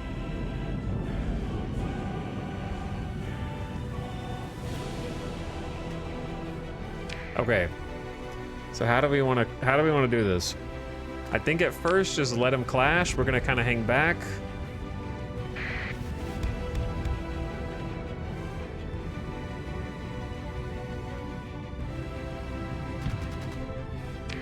Take out one of his engines. Okay, so here's what we want to do. We want to eliminate the other smaller ships. I want to look at the camera real quick. It is F. Yeah, eliminate the small baby ships. This is a Defender class PD drone. Yeah, engage both of them. And just take them out first.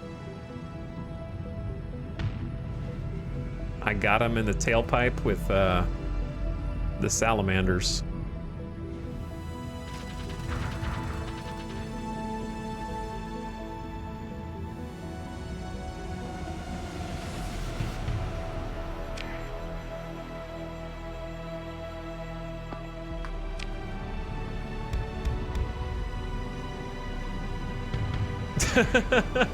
Where you think you're going, man?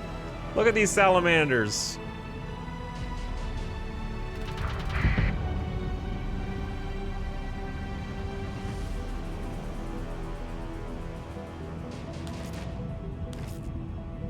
Okay, problem with mouse 3. Mouse 3 does not activate when you're pressing shift, which is a problem. So I guess I'm just gonna put it back on Z because I think Z will work when you're holding shift. Oh God. Oh Jesus.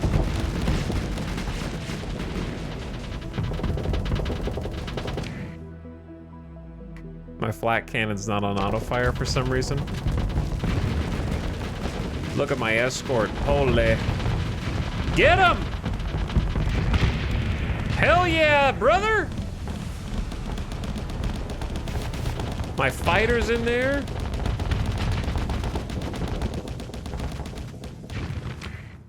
Who else is left? This dude and this dude.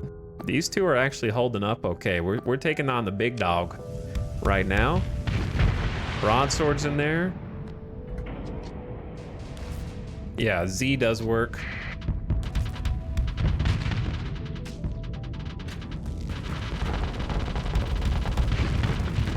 Broadswords against it. They got more point defense. All right, Lasher. I'm gonna need you to help me out over here, okay? That's right, get him. Okay, recall whatever fighter survives. And let the frigates mop them up. Okay, let's eliminate one last dude.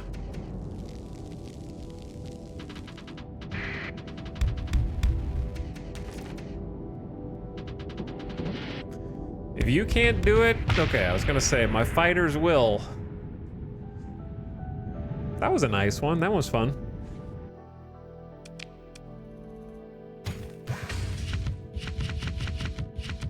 Okay, so they're guarding, they have another ping detected coming out from the survey ship. But I don't know if it matters. So this is what they were guarding. Oh. I was hoping for more.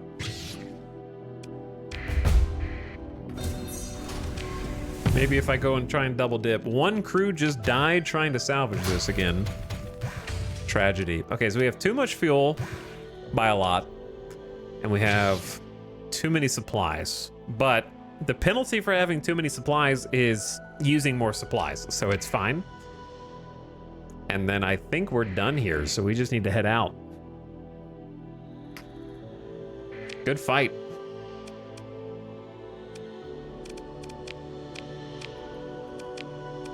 Or at least it was a fun one. I like the carriers quite a bit.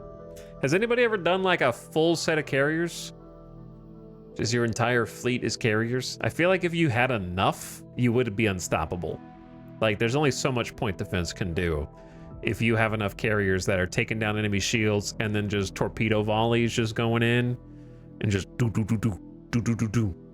And maybe a few just fighters just to handle any enemy frigates.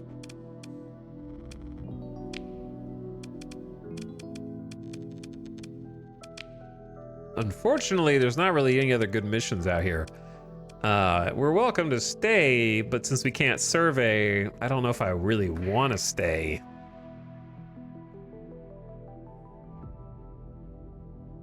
I've had a full carrier fleet, but there's a few enemies that just wreck you.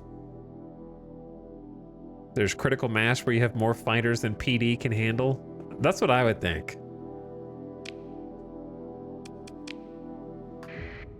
Man, I don't want to just like turn around and go home.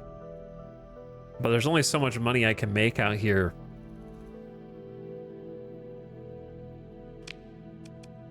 There's not even a planet here, is there?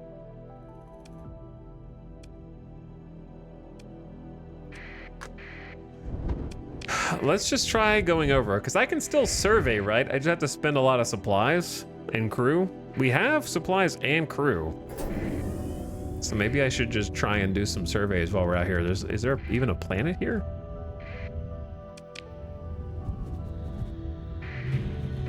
Oh. Domain era probe, domain era probe, domain era mothership.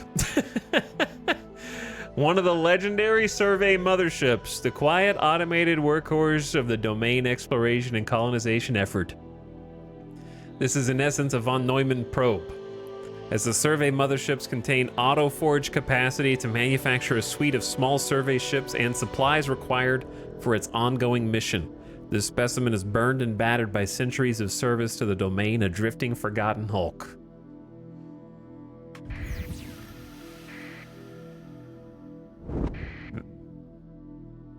There is like a ping on the map and a world.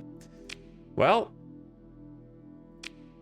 the thing is, I don't have room for all these supplies. Little gamma core in there. Now, do I really need 120 heavy machinery? Arguably, no. Is it good to sell? Sure. Do I need all these extra weapons? Also, arguably, no.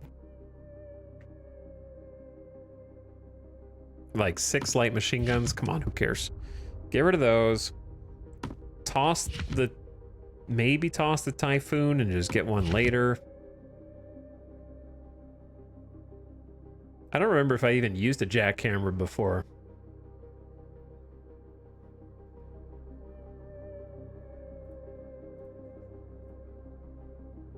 It's all these large weapons that are taking up a lot of space. I'm not going to have any large ships anytime soon, but when you have one and you're looking for large weapons, it's so annoying to have to go and try to find the exact one you're looking for if you can't make it yourself.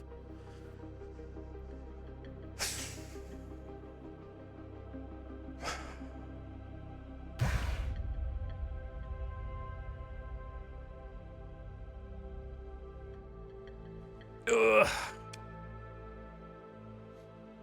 It's true. All right, get rid of the Atropos.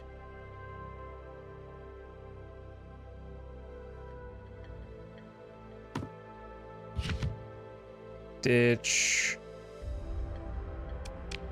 I don't know. I guess that's good for now. But there's gonna be more! Okay, why don't we head down to this planet first? And then do a survey, and that'll take 45 supplies. 220 crew, 40 heavy machinery. So only the supplies get consumed. Rich ore class 1 survey data. Okay, well that's one way to do it. Now let's see what's in the juice. What's in the mothership? Oh. Numerous strong energy signatures are detected coming online in the darkened work bays of the mothership's vast hulk. Your sensors detect several weapon emplacements powering up on the mothership. Yeah, you've got to kill it. It's got a level 8. I don't think I've ever fought a mothership before. Or if I have, I just don't remember it. I don't remember ever seeing the survey mothership be its own ship, so maybe I just haven't done it. Yeah, these guys would kick my ass. Just because of the double ramparts with their heavy weapon slots versus my, like, frigate fleet. So I'm gonna have to come back. Oops. I can hit the probe, though.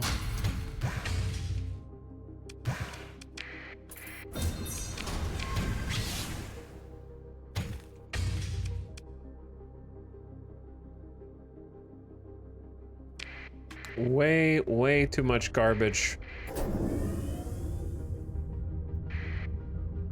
And something on the other side of the star. A survey ship.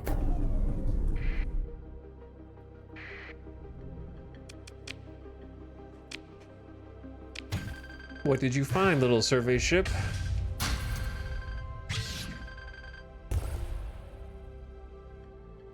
A synchrotron core worth 250,000 credits. A specialized nanoforge loaded with firmware and seed nanotech to build itself out into a synchrotron that allows industrial scale antimatter production. Increases fuel production output by 3 units. I don't even know if I've ever seen this item before, to be honest. It's pretty juiced. Fuel nanoforge? Holy.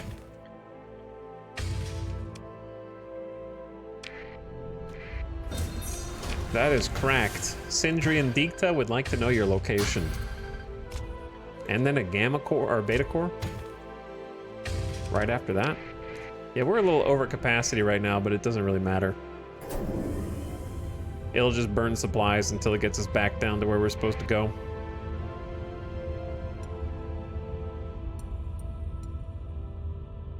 Well, I got everything here I can feasibly get. I don't think I missed anything. And I'm out. I'm kind of just full of garbage is the problem.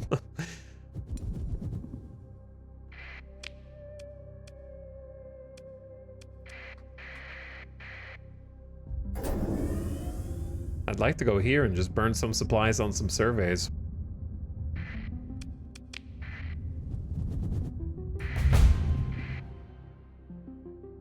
$11 story points. Okay, leave the probe alone for just a minute. Man, these places are juiced. So there are only 35 supplies for this survey.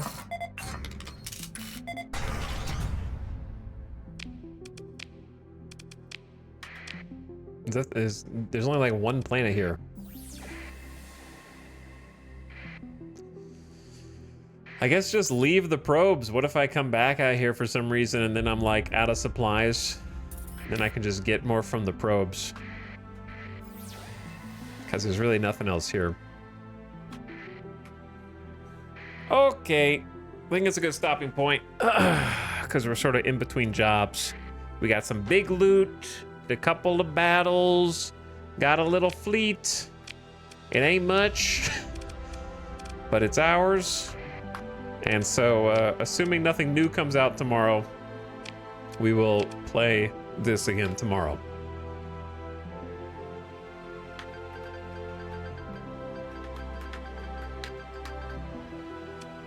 Third fleet is the charm.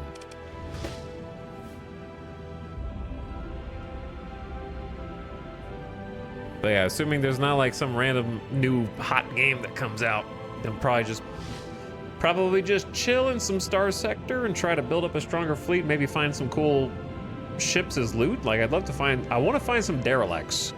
I love finding like unique derelicts 10 times more than buying my entire fleet, so it'd be cool to like get some fleet defining ships by just searching around.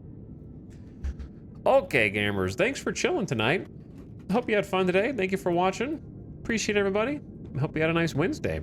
Catch you again for the Thursday stream. Be back tomorrow. All right, so come back then. I'm going to send you guys out on the nice little end of stream raid.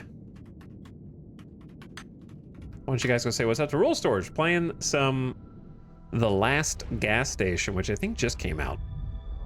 It's like a pixel art game about managing the last gas station on the planet, and you play as a red fox. Looks cool. All right. Have a good one, everybody. Sleep tight. I'm gonna go get some food. I'm hungry. Maybe get a little, just a short Diablo sesh in with Alice. I'll catch you guys for the next one later. All right, go give a nice strong raid. Go say what's up to Roll Storage. Be nice, be good, be cool. And go say hi. All right, have a good one. Good night, Mazzello, Swineherd, Sax, Leon, Corvocation, Cliche, Kilf, Cecil. Sorry. I got there in the end. Later, Foxdot again. Mr. Sharps, Good Smile, Gorillafant, Waldemart, Knife Boy. All right. See you later, gamers. Come back tomorrow. Bye for now. Now, please leave. Screaming Cats, thanks again for the almost 3 years of sub. Everyone who subbed, I appreciate it. I think I got everybody. Until next time, get out of here.